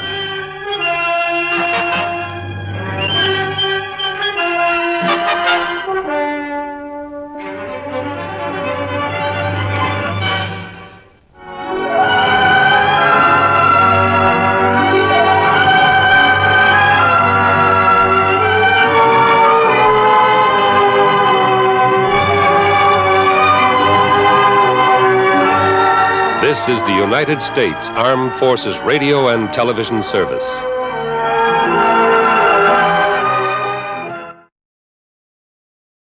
From Hollywood, it's time now for Johnny Dollar. Johnny, I've been trying to reach you for 2 days. Who's that? George Reed. Oh, well, I took off a couple of days. George, what's on your mind? A riddle. Riddle? Yeah, and a blonde photographer's model. That's better. How are you with riddles, Johnny? Not as good as I am with... But go ahead, try me. All right. A year ago, this model married Webster Preen. Green Hat Company? Was Preen Hat Company. He sold it when he retired. Go on. Well, last week, Preen reported his wife had disappeared. And according to him, when she left home, she didn't bother taking any of her clothes or car or jewelry. And she forgot to tell her friends she was leaving? Right. Not even him. You think Preen told the truth? Johnny, that's the riddle.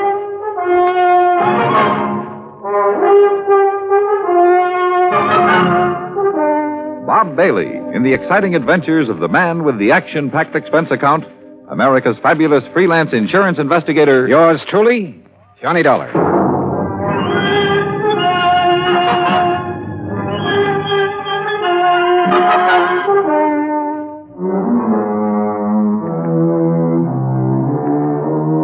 Expense account submitted by Special Investigator Johnny Dollar.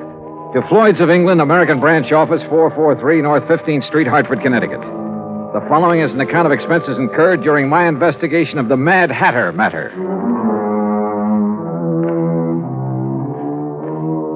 Expense account item 1, 85 cents, cab fare from my apartment to George Reed's office. He was seated behind his desk, his lily-white nose buried in a copy of Playmate magazine. He didn't look up until I was halfway across the room. Huh? Oh, Johnny, come in. Hiya, George. What you reading? I was just taking a look at Bridget Randall. Or Mrs. Preen, I suppose I should call her. Yeah, let's see. Yeah. Very nice. She look familiar to you? Oh, George, you're flattering me. No, really. She should. Oh, why? Well, up until she married Preen, she was a very popular model. Figures. Is that a pun? Anyhow, her picture was in everything from the Police Gazette to the Ladies' Home Journal. And after she married him? She retired. Hey, this is a new magazine, George, this month's issue. Well, the picture must have been taken before she was married. Well, what do you know about Preen? Not too much. He's over twice her age and from all reports has a lot of money. I'd bet on it. Their marriage caused quite a stir. You know, real winter and spring stuff. The newspapers played it up big. Where were they married? New York. She'd done some ad work for Preen's hat company. He liked her look. And she liked his bankroll. Cynical, aren't you? Yeah. Anyway, since then, they've been living at his place near Los Angeles. Here's the address. All right, thanks. I called Mr. Preen long distance day before yesterday. He knows you're coming out. What about the police, George? You know who's handling their end of it? According to Preen, it's a man named Steiner, detective lieutenant. I got the feeling Preen doesn't much care for Steiner. George, how much life insurance does he carry on his wife? None. None? Nope. Or if he does, it's not with us. Then would you mind explaining why you sent for me? Not at all. We're not interested in her life. Obviously. That's a pretty callous attitude. Let me finish. We're not interested in her life, but we are in her face. In her what? The fine print reads from a point 2 inches below her chin to the hairline. Come on, break it down, George. Of course. Last year, a couple of months before she married Preen, she took out a special coverage policy in case something happened to her face that would finish her modeling career. You know, like a permanent scar, bad burn, anything like that. Uh-huh. She received quite a bit of publicity at the time, and it didn't exactly hurt us either. When does this policy lapse? Well, that's why we're so concerned, Johnny. When she married Preen, she announced that she had given up modeling for good. So we quite naturally thought she wouldn't renew the policy. But she did. Yes. And just 10 days before she disappeared. How much did you people bet that she wouldn't ruin her face? The amount she earned year before last. $25,000. Expense account item 2, 85 cents cab fare back to my apartment. On the way, I had the cabbie stop at a newsstand where I spent $50 of my hard-earned cash for a copy of Playmate magazine. Yeah, there was no doubt about it. Mrs. Webster Preen was the kind of woman any red-blooded American boy over 30 would be eager to locate. Item 3, $190 plane fare, Hartford to Los Angeles, then a cab to the Statler Hotel. I checked in, made arrangements to rent a car, then put in a call to police headquarters. Lieutenant Steiner was out, so I left word for him to call me, had lunch, and then drove out to the San Fernando Valley. The Preen home was one of those Spanish stucco and adobe jobs, 2 stories, probably 30, 40 years old. It sat in the middle of some 2 acres of orange trees, with a plaster wall around all the property, separating it from the subdivision on one side and a main thoroughfare on the other. I walked up to the front door and rang the bell. In a moment, it was opened by a beautiful blonde. If she hadn't been wearing a nurse's uniform, I might have mistaken her for Bridget Preen. Yes? Afternoon. Is Mr. Preen in? Do you have an appointment, Mr. Dollar. Johnny Dollar. No, I don't have an appointment, but I'm sure he'll see me. Really? Yes, really. I'm investigating his wife's disappearance. You're from the police? No, insurance investigator. I see. I'm sorry, Mr. Dollar, but Mr. Preen can't possibly see you. You're sure of that, Miss... Richard, and I am sure. Mr. Preen has suffered a severe shock. His doctor left strict orders that he's not to be disturbed unnecessarily. And you feel qualified to say what is necessary and what isn't? I've been with him for nearly 5 years. Well, answer me this, Miss Richards. Do you think Mr. Preen's health would improve if somebody happened to find his wife? What? I mean, they haven't found her, have they? You haven't answered my question. You want my honest opinion, Mr. Dollar? Helen, who is it? Who's out there with you? Excuse me. No one important. It's Johnny Dollar, Mr. Preen. Now, just a minute. Mr. Dollar, come in. Come in. Have him come to the orchid room, Helen. Yes, sir. Well, I hope you enjoy steam baths, Mr. Dollar. Steam bath? What do you mean? Follow me. You'll find out. A pretty girl, in spite of her abrupt manner. And there was a lot going on behind those clear blue eyes. She led me into the house through a couple of large rooms, then up a winding staircase and down the hall to a door at the end of it. Miss Green's waiting for you in there, Johnny. Thanks. Ouch! Hey, that doorknob's hot as... Oh, very funny. I warned you. Here, like this. Come here, Mr. Dollar. Hurry. I'll see you later, Johnny. Close the door. Close it. I don't want it to cool off in here. Well, you look surprised. Well, I didn't expect to meet you in a hothouse, Mr. Pring. Well, I'm sorry if you're uncomfortable, but orchids must have plenty of heat and moisture. Now, me, I love it. I didn't used to, but since I am at the age where a man is nothing but stick and dried parchment, you can take off your jacket if you like, Mr. Pollard. Thanks. Do you know anything about orchids? Well, only that they're expensive. Aren't all beautiful things? Sit down, sir. Any place that's clean. We can talk while I do this. You know what I'm doing. I haven't the least idea. What the bees would normally do, that is, if these plants were in their native environment. Pollination? Yes, sir. Would you mind handing me those tweezers? Yes. Thank you. Hey, how many plants do you have here? More than 200, Mr. Dollar. 36 different varieties. Oh, beautiful. Oh, yes. Lovely, delicate creatures. Mr. Dollar, do you think you'd be able to find her?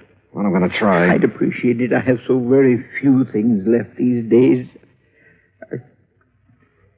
Did you notice the orange trees when you drove in? Well, yes.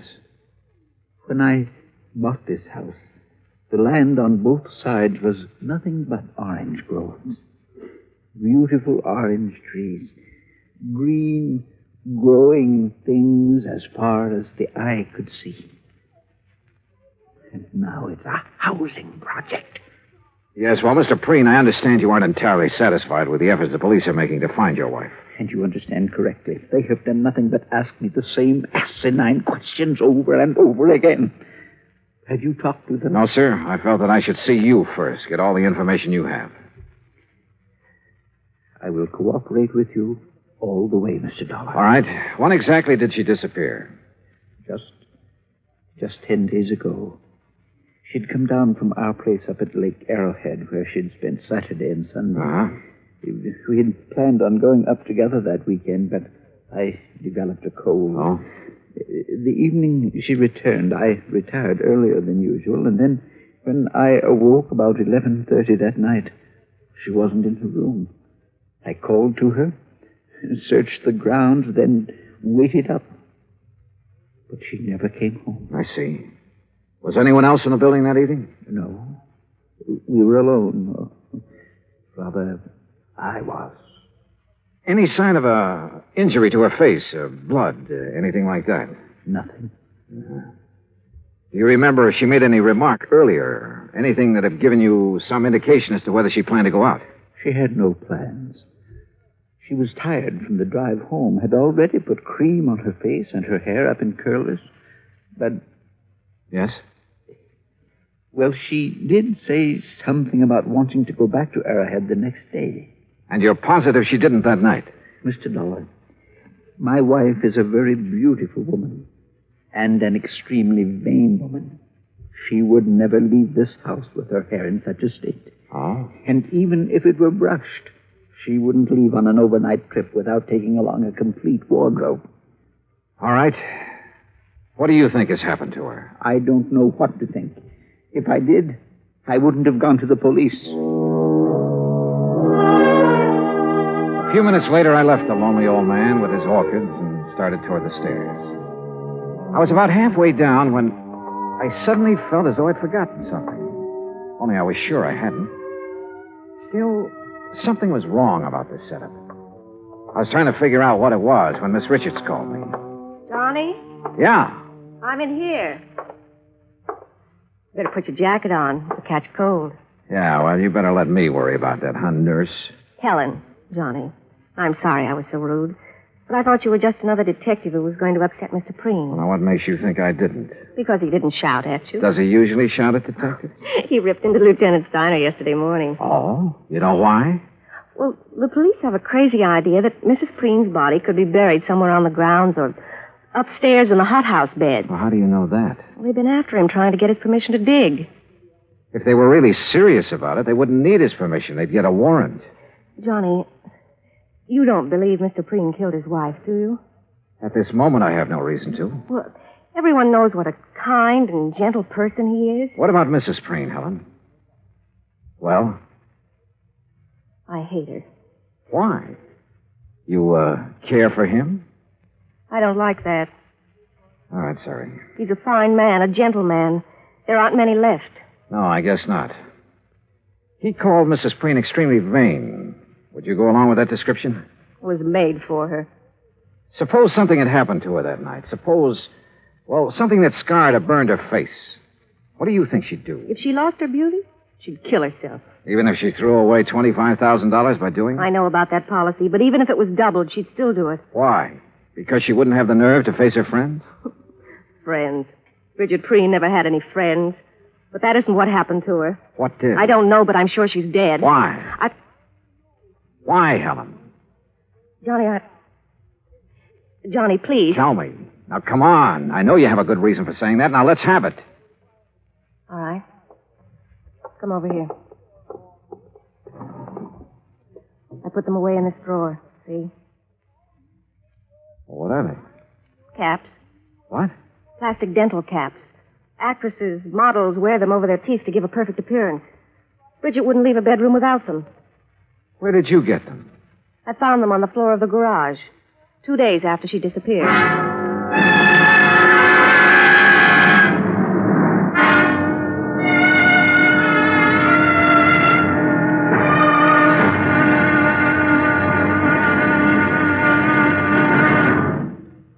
Act two of yours truly, Johnny Dollar, in just a moment. Democracy. What does it mean to the farmer? How can democracy benefit the farmer better than any other form of government? These are easy questions to answer because the facts are there. Only in a democracy can the farmer get the most aid from his government, own his own land, produce, and equipment, and still earn a standard of living that is comparable to workers in the manufacturing industries. That's because the people in a democracy tell their elected representatives they want it that way. Government subsidy, free enterprise, open markets, and the will to work and better himself enables the farmer in a democracy, such as the United States of America, to produce one of the world's finest diets. Scientific agricultural advancement and democratic government are the reasons why this can happen. This is a part of democracy. But whether it functions in agriculture or some other form of endeavor, democracy gives mankind its finest legacy of freedom. Now, Act two of yours truly, Johnny Dollar, and the Mad Hatter Matter.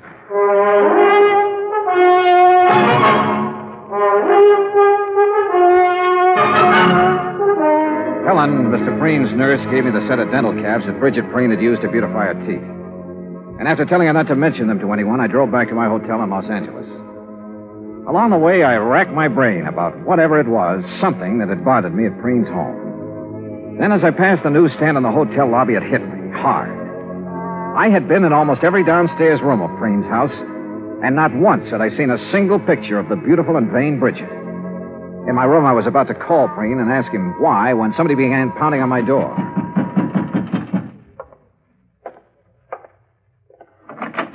Well, Dollar, we seem to have had a hard time making connections, didn't we?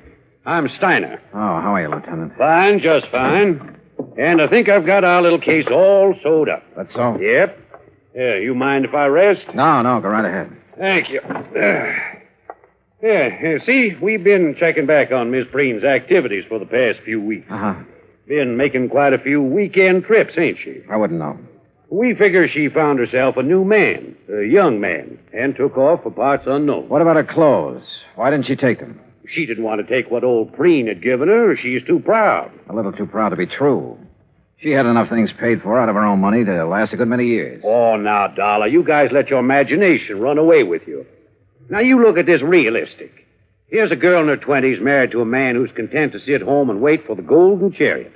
And maybe she's content to sit there with him at first, but it ain't normal she should for long. Yeah? You locate anyone who's seen her out with another man? Nope. Tried to. That's the thing that's still stuck in my craw. Well, I don't think you will. Why not? Because she was smart, a smart woman. If she had a boyfriend, and I'm not disagreeing with you on that score, she was very discreet about it. Mr. Dollar, I'm not sure you were aware of it, but each time you mentioned Mrs. Preen, you referred to her in the past tense. Why? Oh, no. Don't tell me I fell for the oldest trick in the business. Come on, Dollar. Stop playing games and answer me. Oh, you should talk about playing games, Steiner. Sorry, but I wanted to throw you off guard. Oh, you did, pal. You did. What did you learn bird-dogging around today, Dollar? Nothing, Steiner. Nothing, Look, really. you either let me have all the information you've received today, or tonight you'll be on your way back to Hartford. Now, which is it? Okay. Preen's nurse, Miss Richards, found these on the floor of the garage 2 days after Mrs. Preen disappeared. You know what they are, I suppose. They don't have to be Mrs. Preen's. Take a look at this chart, Dollar. We got it from her dentist last week. Now look at the caps. Okay. What are you going to do? What do you think?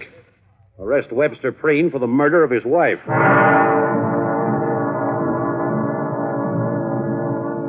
I told Steiner he could never get an indictment. The teeth caps definitely belonged to Bridget, but they were found in her own garage. She could have dropped them any time during that evening she came home from Arrowhead. And I reminded him of Preen's position in the community, his money, how well he was liked, everything. Hoping I could still stall him long enough for me to try something that had been in the back of my mind since I left Hartford. I opened a copy of Playmate magazine to Bridget's picture. Then I placed a long-distance phone call to New York City.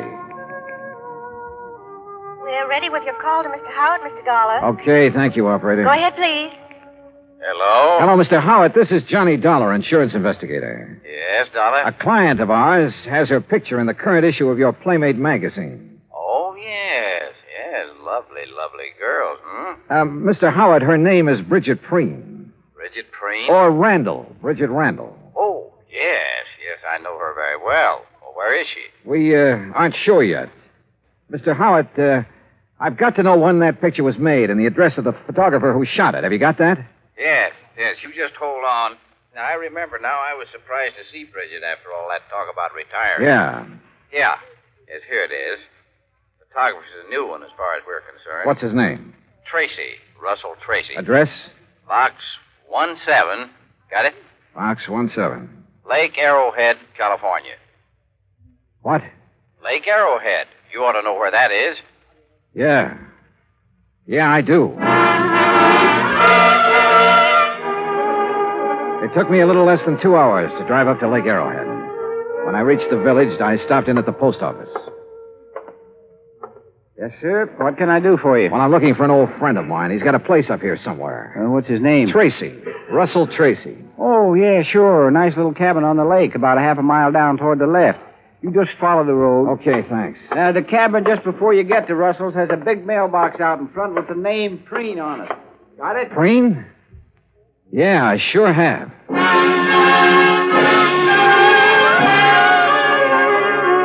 I was there in 5 minutes.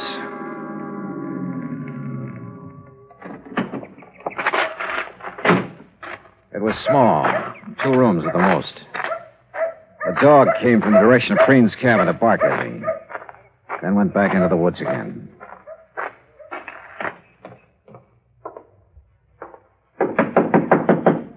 Yeah. Russell Tracy? Yeah.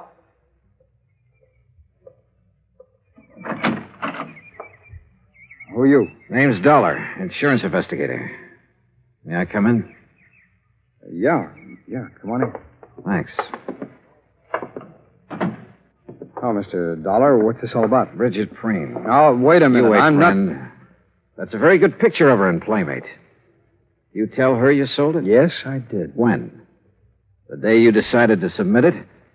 Or after it was sold and too late to start publication? Or not until some other photographers started calling her home to see if she'd come out of retirement? Now, look, Mr. Dollar, I haven't done anything wrong. I didn't say you had. I mean it, Dollar. All I did was take some pictures of her. I didn't have any reason to kill her. Who said she was dead?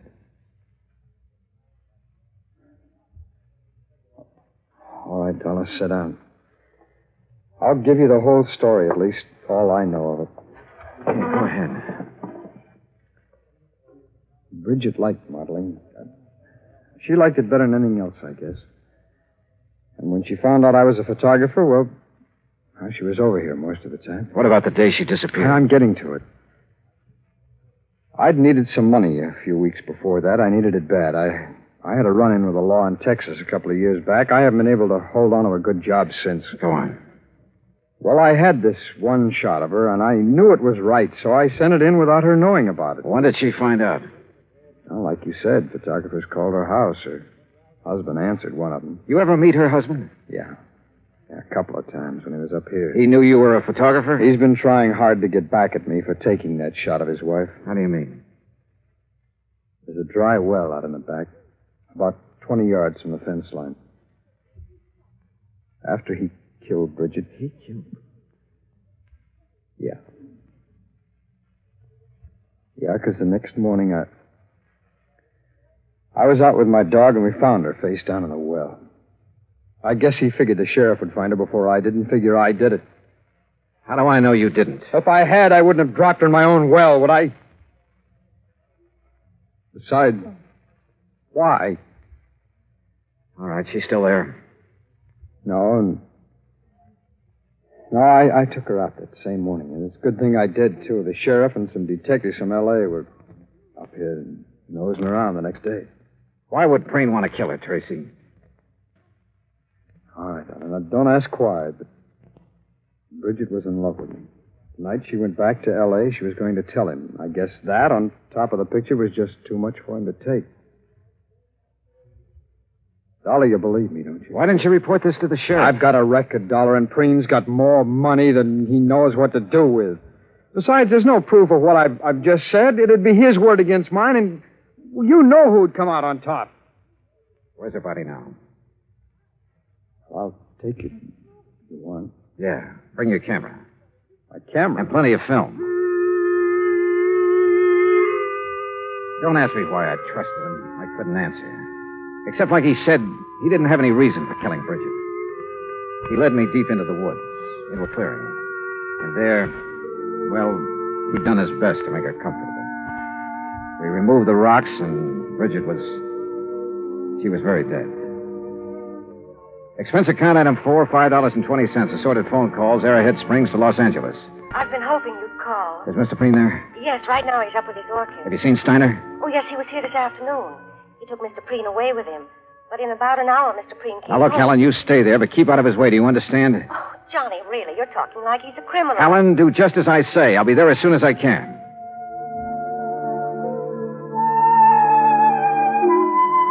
After seeing that Russell Tracy was safe and in the custody of Steiner, I took the freeway out to the San Fernando Valley. It was a little after 9:30 when I pulled into the Preen driveway. The porch lights were on, and Helen opened the door. Johnny, you look awful. You had dinner? No, not yet. Well, let me fix you something. No, please, Helen, no thanks. What's in the envelope? Nothing important. Where's Mr. Preen? Where do you suppose? Upstairs with his orchid. Would you mind if I went right up? Of course not, Johnny. You go ahead. When your dinner's ready, I'll call you. Yeah, okay, thanks. Careful of the doorknob. Yeah, I remember.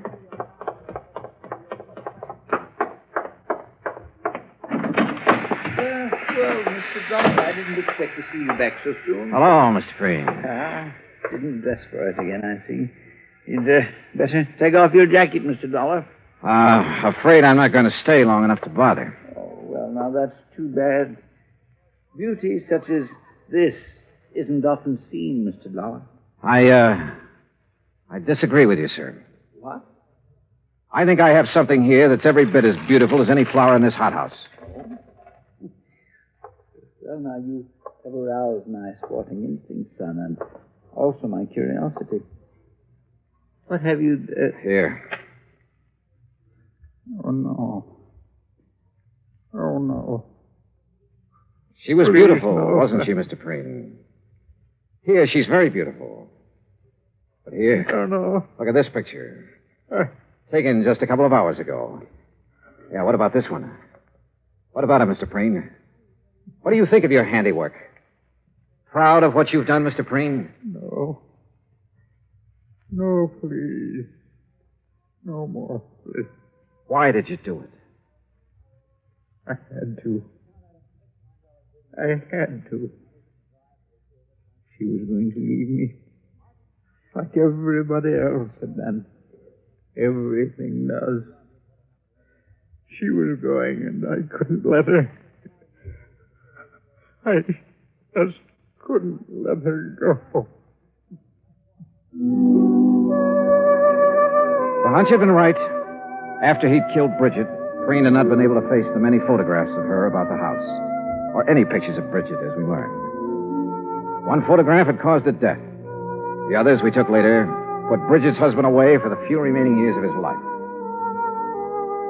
Expense account total, including car rental, hotel incidentals, and transportation back to Hartford, $870.40. Yours truly, Johnny Dollar.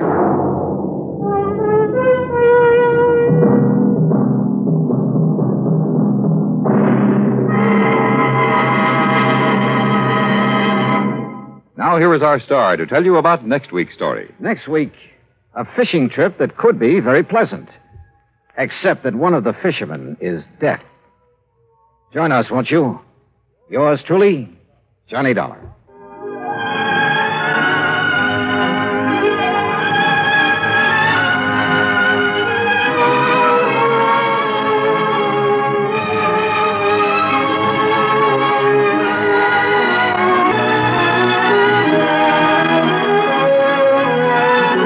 Johnny Dollar has come to you through the worldwide facilities of the United States Armed Forces Radio and Television Service.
From Hollywood, it's time now for... Johnny Dollar. George Reed here, Johnny. Uh-oh. What fantastic character is Floyd's of England insured this time? Now, what is that supposed to mean? More singing mice, wayward cats, and how about the counterfeit money problem? Johnny. No, let me guess. John, if you'll just listen to I me. got it. You're in trouble because you've done a switch. You've insured somebody against living instead of the other way around, that it? Of course not. Though I must admit we do have one policy of that sort in effect. There, I knew it. However, that is not the one I called you about. Okay, George, what is? We've issued a policy. Well, I guess it is a little unusual at that. I fear the worst, but go on. Well, it's on a small brewery over near... Brewery? You mean a beer factory? That's right. It's over near the town of Tamaqua, Pennsylvania. Oh, yeah, I know that country pretty well. Good. We've insured the Dortmund Brewery against possible damage from a nearby construction project. Well, you said unusual. What's so unusual about that? Perhaps you'd better come over here and let me tell you. Yeah. When you say it that way, I guess I'd better.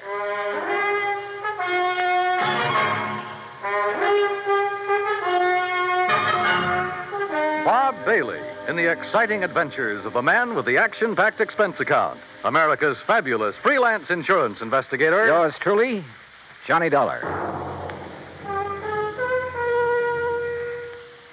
And now, Act One of yours truly, Johnny Dollar.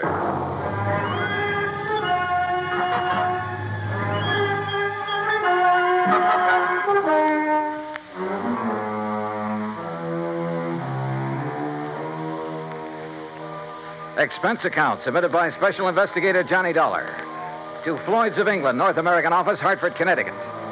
Following is an account of expenses incurred during my investigation of the JPD matter.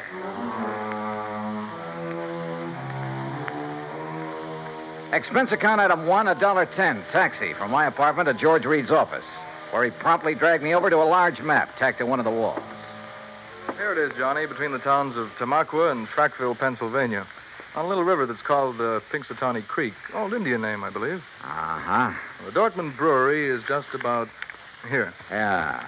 Well, okay. I'll rent a car in New York and drive over there. Now, wait. By making a couple of train changes, you can get most of the way over there by rail. Anything to save the company a buck, is that it? Why not? When that freewheeling expense account of yours gets into operation. Okay. What's the face value of the policy? Coverage for the whole plant, $820,000. Wow-wee. So I'll rent a car in New York. All right. Now, as I told you, we've insured the Dortmund Brewery against possible damage from the building of a plant right next to it. What kind of a plant? Competition. Another brewery. Oh, I see. Possible malicious damage. Is that what they're thinking of? That's what J.P. seems to be worried about. J.P.? J.P. Dortmund. Owner, manager, president, brewmeister, and anything else you can think of. Has anything happened yet? No, but I want you to go there and be sure that nothing does. Is this J.P. my contact? Yes. Okay, George, I'm on my way.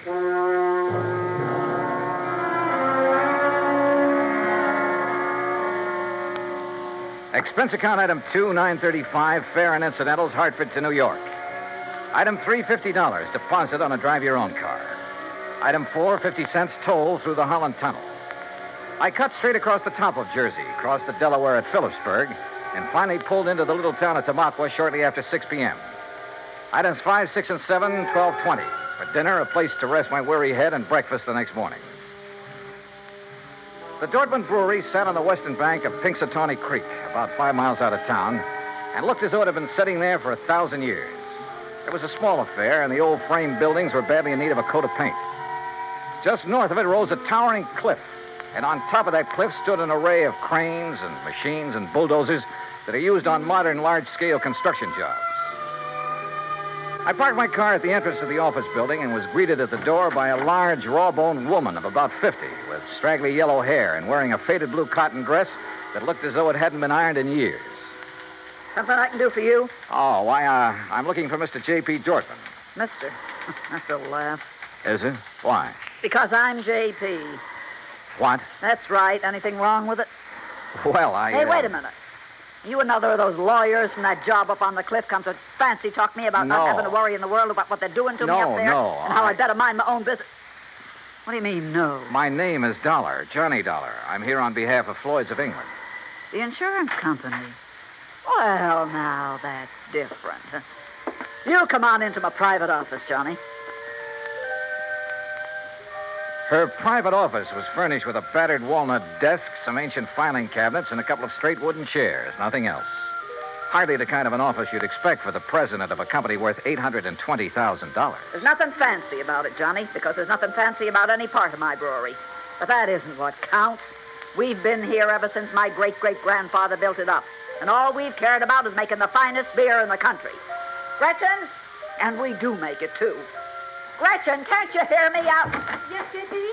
Gretchen, I want you to bring Mr. Dollar a pitcher full and a glass. Yes, ma'am. Well, look, I'm afraid I'm not much of a beer You man. will be when you've tasted this. It's the creek that does it, you know, Pinxatawney Creek. Finest water for beer in the whole United States. That's what makes good beer, you know. Yes, so I've heard. That's why that dirty Clarkson Kemper bunch are building up on the cliff to get at that water. I understand they'll be your competitors. Ha! All their fancy modern equipment and methods can't produce the brew the way I can. The long, slow, easy way.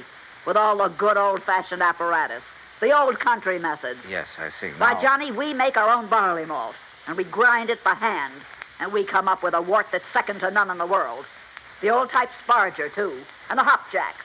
And the finest strain of yeast there is. Yes, I'm sure that 3 full months we age before we rack a drop. Sure, we take more time and more trouble, but we come up with a better brew. Better than any modern plant can ever make. Well, then what's your problem? They're getting ready to blast up on that cliff. Blast? A whole big chunk of it away. And when they do, that whole thing will come crashing down here. Thousands of tons of rock. Well, surely there's some state authority or something to prevent that. Oh, they've bamboozled the authorities. And your insurance company, too. They'll say it was an accident, a miscalculation. And when that rock comes crashing down here, it'll wreck this whole plant of mine. Well, you do have insurance, remember? It'll wreck all my fine old equipment that can never again be replaced because there are no such things anymore. Well, when's all this blasting supposed to take place? Who knows? Tonight, tomorrow, next week. Who knows? That soon? Yeah. So, Johnny, if there's anything you can do, you'd better do it now. What's insurance money if I have to lose this for it?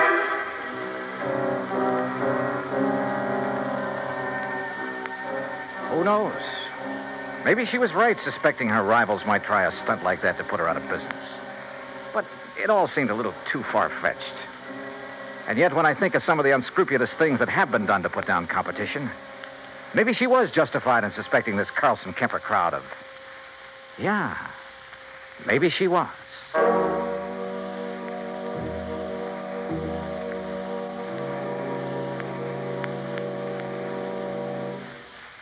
Act two of yours truly, Johnny Dollar, in a moment. Our flag now numbers 50 stars, and behind each star there stands yet another flag representing one of the 50 states. Massachusetts state flag, bearing a green pine tree, is the descendant of the famous Liberty Tree flag that came out of Boston to serve all the original 13 colonies. It was under the Liberty Tree flag that the Sons of Liberty met and planned the Boston Tea Party, that our floating batteries on the Delaware River defended Philadelphia, and on the Charles River defied Howe's cannons. Beneath the tree is inscribed the state motto, Ensu petit placidum sub libertate quietum. By the sword we seek peace, but peace only under liberty. These words were originally written by the famous English patriot Algernon Sidney about 1659. This was a message intended for King George III. Unhappily, it went unheeded. Massachusetts state flag, the flag of the sixth state to enter the Union, was adopted on March 18, 1904. And now, Act two of yours truly, Johnny Dollar, and the JPD Matter. If J.P. Dorfman was right, if there was the least possibility she was right in her suspicion that Carlson Kemper would blast thousands of tons of rock down on a little plant in order to put her out of business, well, there was only one thing to do. I got back into my car and drove by a roundabout way up to the top of the cliff overlooking the Dorfman Brewery.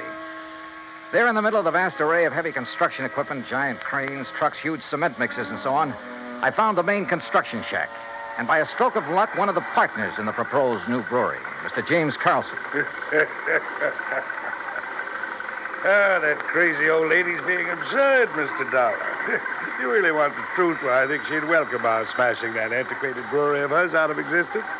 Is that what you plan to do, Mr. Carlson? Can you be serious? By blasting a few tons of rock off the face of the cliff into the river? Or a few thousand tons? Or a few thousand tons. Won't do that place of hers a bit of harm.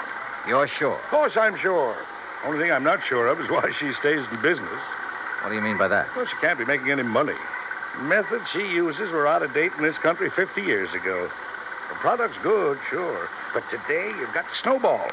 Did you know, Dollar, that out of the goodness of my heart, I offer to take that crummy plant of hers off her hands?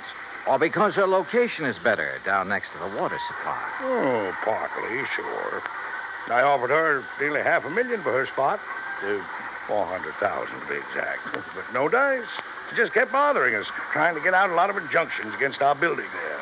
I assume you have the necessary permits for this blasting operation. A whole drawer full of them. Hey, look at them yourself. At the same time, appreciate the volume of red tape necessary to do anything these days. But suppose that something should go wrong, that quite by accident, the top of that cliff should drop down on J.P.'s brewery. Mr. Dollar, it's to obviate any such possibility that I called in one of the foremost blasters in the country, who, purely incidentally, is top man for one of the biggest makers of explosives in the world. You talk to him, Mr. Dollar. Maybe I will. Believe me, I can understand why you might not take my word for the safety of the operation we're about to undertake, but certainly you can't question his word. You say about to undertake. When? I believe he's planned the big blow-off for tonight. Tonight? Yeah, come on, I'll take you to him.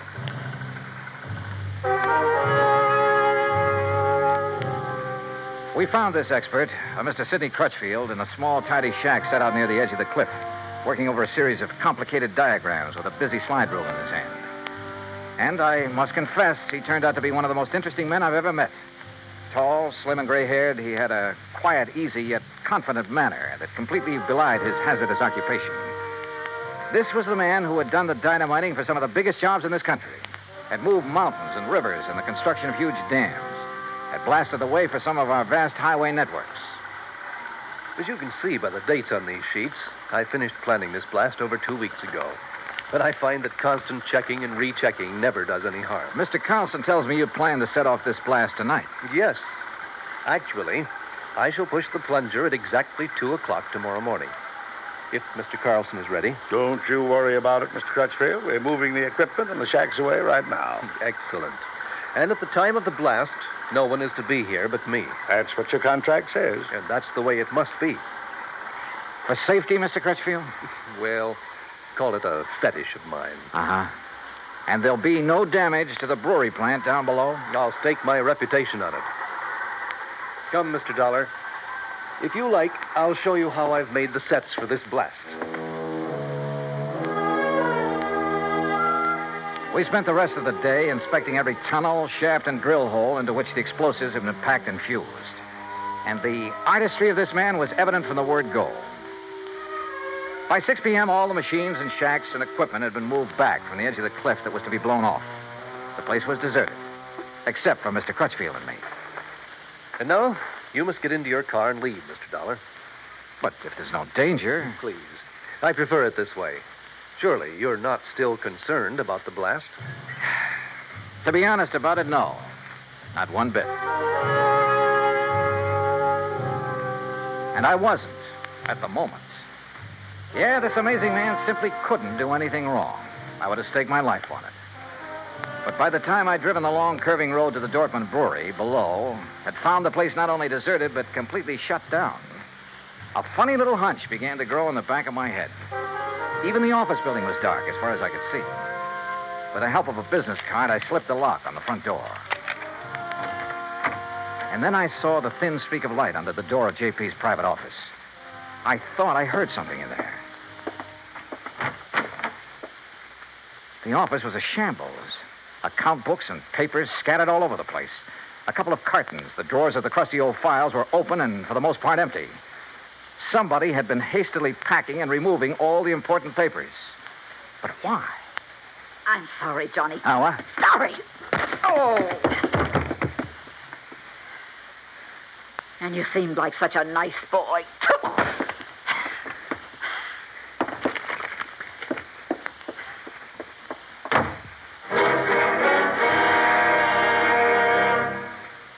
Act 3 of yours truly, Johnny Dollar, in a moment.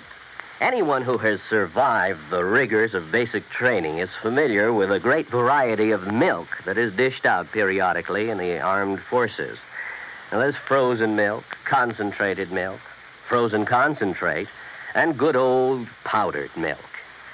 But sometimes supplying wholesome, fresh, real milk has been a problem when servicemen have been stationed in out-of-the-way places. The United States Air Force came across that problem some time ago in the island of Terceira in the Azores, those Portuguese islands that dot an eastern portion of the Atlantic Ocean. The air base there was considered powdered milk country for a long time. Although cattle have played an important role in the economy of the island of Terceira, the herd was badly inbred and milk production was very low. Modern milk processing was not a part of the picture. And with the help of Portuguese veterinarians, the men in the United States Air Force unit worked out a free breeding service by using a small herd of milk cows acquired in England, and the cattle there at Terceira improved. Then a complete pasteurizing, homogenizing, sterilizing, bottling refrigeration plant was flown in from the United States. As soon as this activity got underway, milk production began to climb steadily, and thirsty Air Force men and civilians were soon buying and drinking the new fresh milk. When economy of the island began to rise rapidly, the people were happy and grateful. You might say that a little milk of human kindness increased understanding on an island of freedom, the right of all men everywhere. And now, Act 3 of yours truly, Johnny Dollar, and the JPD Matter.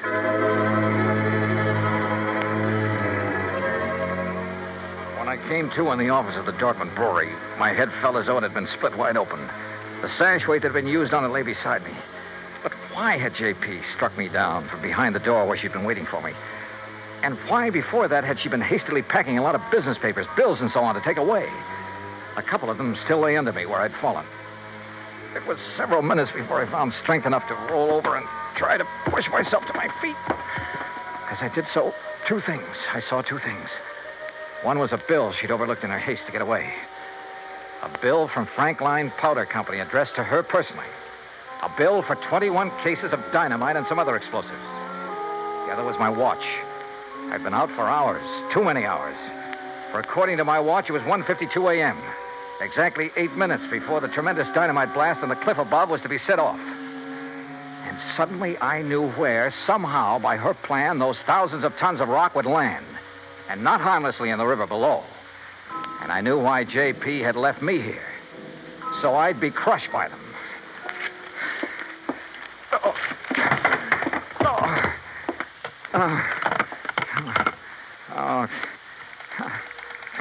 Come on.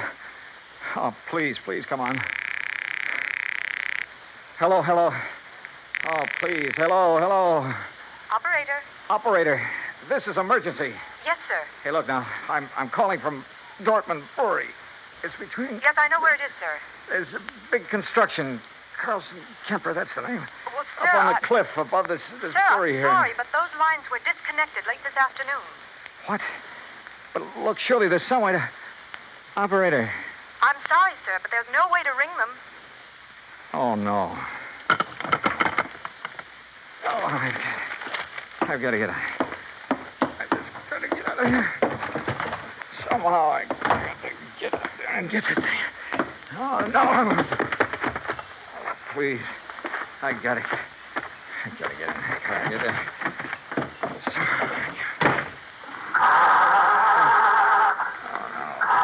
My head, I can't.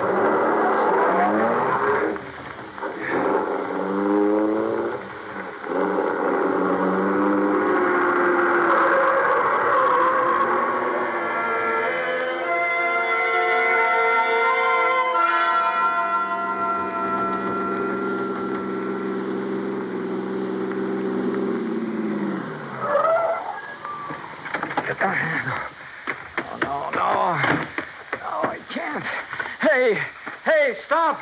Stop! Who's that? What are you Crutchfield! Stop! Dollar, Don't! what are you doing here? Don't do it! I thought I told you. I Don't was push to be that plunger! I'm sorry, Don't set Mr. off that Dollar. blast! That's No! exactly what I'm going to do right now. No, you're not. No. I'm sorry, Mr. Dollar. You have no right to interfere. You now stand back. hear what I said. Dollar, put down that gun. You touch that plunger, and so help me, I'll pull this trigger. Now, wait a minute. Dollar, what's the matter with you? What's happened to you, man? Oh. Good heavens, man.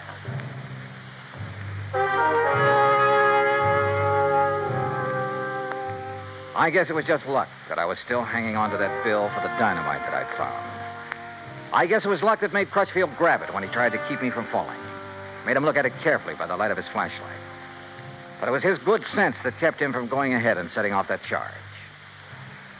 When daylight came, he found the spot on the face of the cliff where J.P. had another charge planted. It was set to go off by concussion from the blast that Crutchfield had set. It would have diverted the rock from Crutchfield's blast to smack dab on top of her little beer factory. Nobody would ever have known who'd really done it. And J.P. would have collected $820,000 insurance for it. Incidentally, when the police caught up with her, which wasn't hard, they also found the book she'd taken from her office. Yeah, J.P. Dortmund was broke. Stony. Expense account total, including a handful of doctor bills for my aching head and all the incidentals I could think of, $204.80. Yours truly, Johnny Dollar.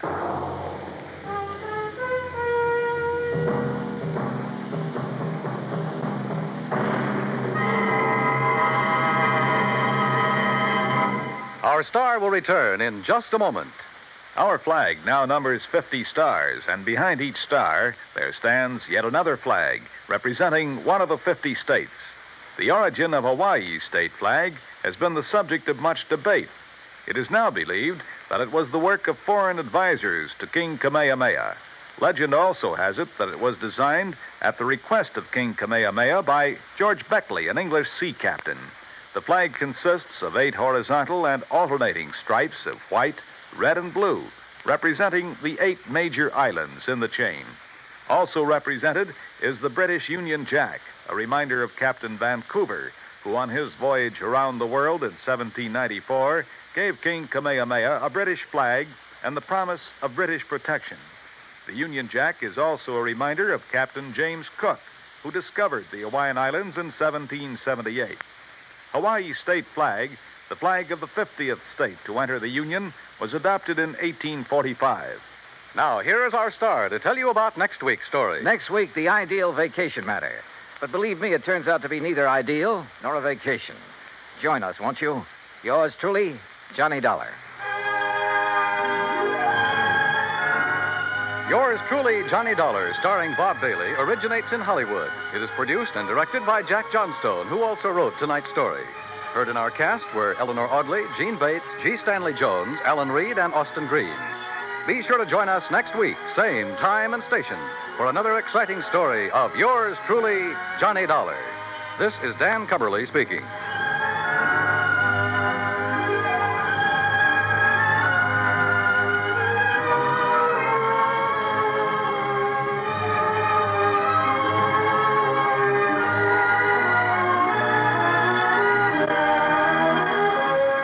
This is the United States Armed Forces Radio and Television Service.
From Hollywood, it's time now for... Johnny Dollar. Pat McCracken, Universal Adjustment Bureau, Johnny. Hi, Pat. What's new? At the moment, Edward J. Rollins III. Oh, what about him? One of our companies has a hefty policy on his life, and he sent word he wanted to change his beneficiary, then he disappeared. And you want me to go looking for him? That's the general idea. Oh, look, Pat, you could be wasting dough sending me. Chances are he'll pop up again by himself. Oh, yes, I know. Of course, it involves a little trip to the Caribbean, but if you're not interested... The Caribbean? I'll be right over.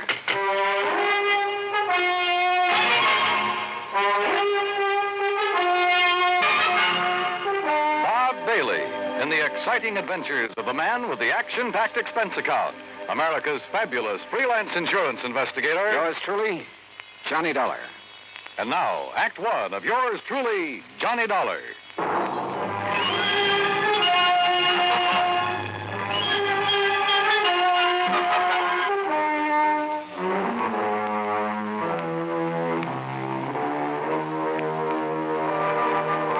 Expense account submitted by Special Investigator Johnny Dollar to the Universal Adjustment Bureau, Hartford, Connecticut. Following is an account of expenses incurred during my investigation of the Time and Tide matter.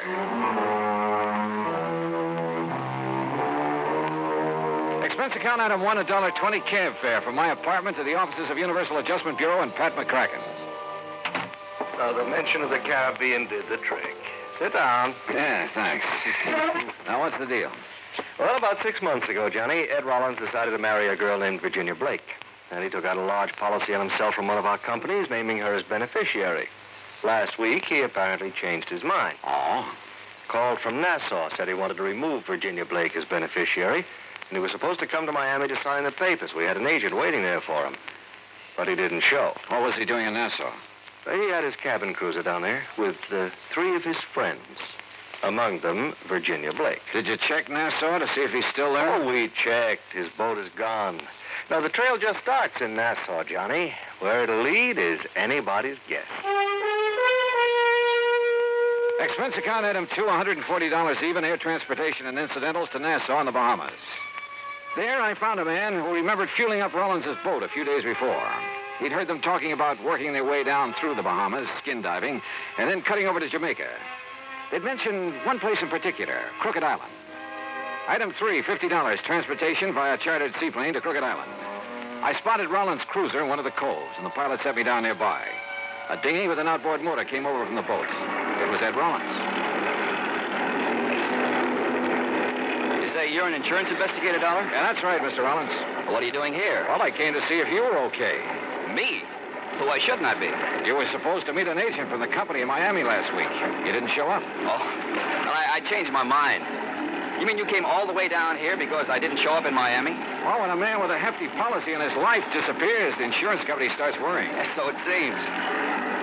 Hey, mind slowing down a bit? I'd like to talk to you before we get on board. Sure. Now, what's on your mind? As I understand it, you took out a policy about 6 months ago and named a Virginia Blake as beneficiary. Yes, that's right. We're going to be married. Then a week ago, you apparently changed your mind. Well, I decided to think it over some more. That's why I brought the boat down here. What's the trouble? Oh, it's just... Well, I might as well tell you. I began to suspect Virginia's been two-timing me. Oh? With whom? That I don't know. Have you asked her about it? No, not yet. Why not? Because I'm afraid she might tell me the truth. Maybe I don't really want to hear it. Ah, I see. Look, Mr. Dollar, we're going to do a little more skin diving here in the cove this afternoon and then shove off for Jamaica around dark. Why not come along? You can catch a plane back to the States from there. Okay. Who all's on board your boat? Let's see. Virginia, you know about. Then there's Bill Winslow. Winslow? Yes, kind of a beachcomber at heart. I bring him along mainly to handle the boat. He's real good at it. Anybody else? Oh, Tony Atherton. A worthless sort of guy, but rather amusing company once in a while. Besides, he introduced me to Virginia, so I owe him something for that. I guess. Well, look, you mind introducing me as just an old friend of yours? Yes, that's just what I had in mind. Oh, say, there they are waiting for us on deck.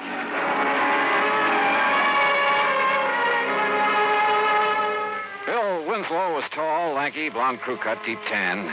The kind who looked at home on a boat. Tony Atherton, on the other hand, was the kind who was at home nowhere. Or maybe anywhere, as long as he had a drink in his hand. And Virginia, well, one look at her and you forgot where home was. Rollins and Bill Winslow strapped on aqualongs and went over the side to do some skin diving. Tony Atherton, Virginia, and I sat around on deck for a while. I noticed that Virginia didn't seem to be at ease. Atherton noticed it, too. Use a drink, Virginia? No, thanks. What's the matter, darling? You bored? No. You see, darling, Virginia didn't really want to come on this trip, did you, dear? Just skip it, Tony, will you? Seems like Ed and Bill have been underwater a long while. Yeah, I was wondering about that. How long do they usually... don't worry. Ed likes to live dangerously. Besides, he's got Bill Winslow, all-American boy, to take care of. Will you lay off it, Tony? Hey, there they are. Hey, wait a minute. Looks like Rollins is in trouble. Get him on board! Here. Hey, quick. Get on! Watch your face, please. Here. I got face plate. Get it off. You okay, Rollins? Yes. Yes, I guess. What happened, Ed? Oh, something went wrong with his air supply. Yeah. Sprang a leak. Thanks, Bill. If it hadn't been for you... Oh, skip it. Just lucky I was close to you. Look at this rubber tubing. It's frayed through. Yeah, I guess I must have scraped it against some coral. Sure. Yeah. Yeah, that's probably it.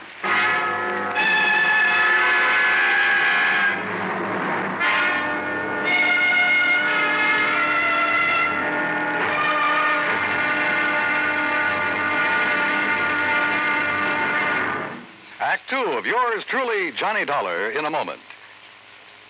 And now for another episode in the life of Sergeant Donald Bellwether, my husband.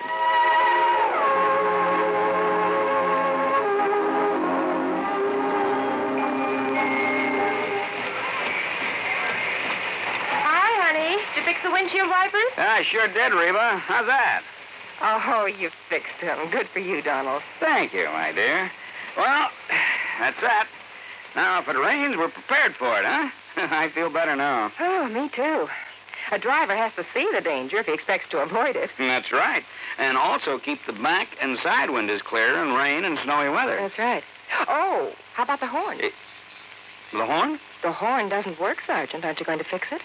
No, I don't think so. Frankly, Reba, I hate horns. Whenever there's a traffic jam, the first thing some guys do is blow their horn. Which does absolutely no good. Of course not. All it does is jar everyone's nerves. No, I don't think I'll fix the horn. Oh, but now wait a minute, Don. Look, supposing we're driving along and suddenly we see a youngster on his bicycle headed right out into the street. Sounding that horn will warn him and possibly avoid a tragic accident. Yes, that's true, but... Or supposing we're driving on the highway, and just as we're about to pass a car, that car decides to pull out into our lane and pass the car ahead of him. He obviously doesn't see us, and he won't hear us shout. But one little beep on that horn, and he'll automatically scoot back and avoid a collision. Reba, you've convinced me. Even though it can be a nuisance, the automobile horn is a necessity. Then you'll repair it? Immediately. Oh, that's my Donald. That's my doll.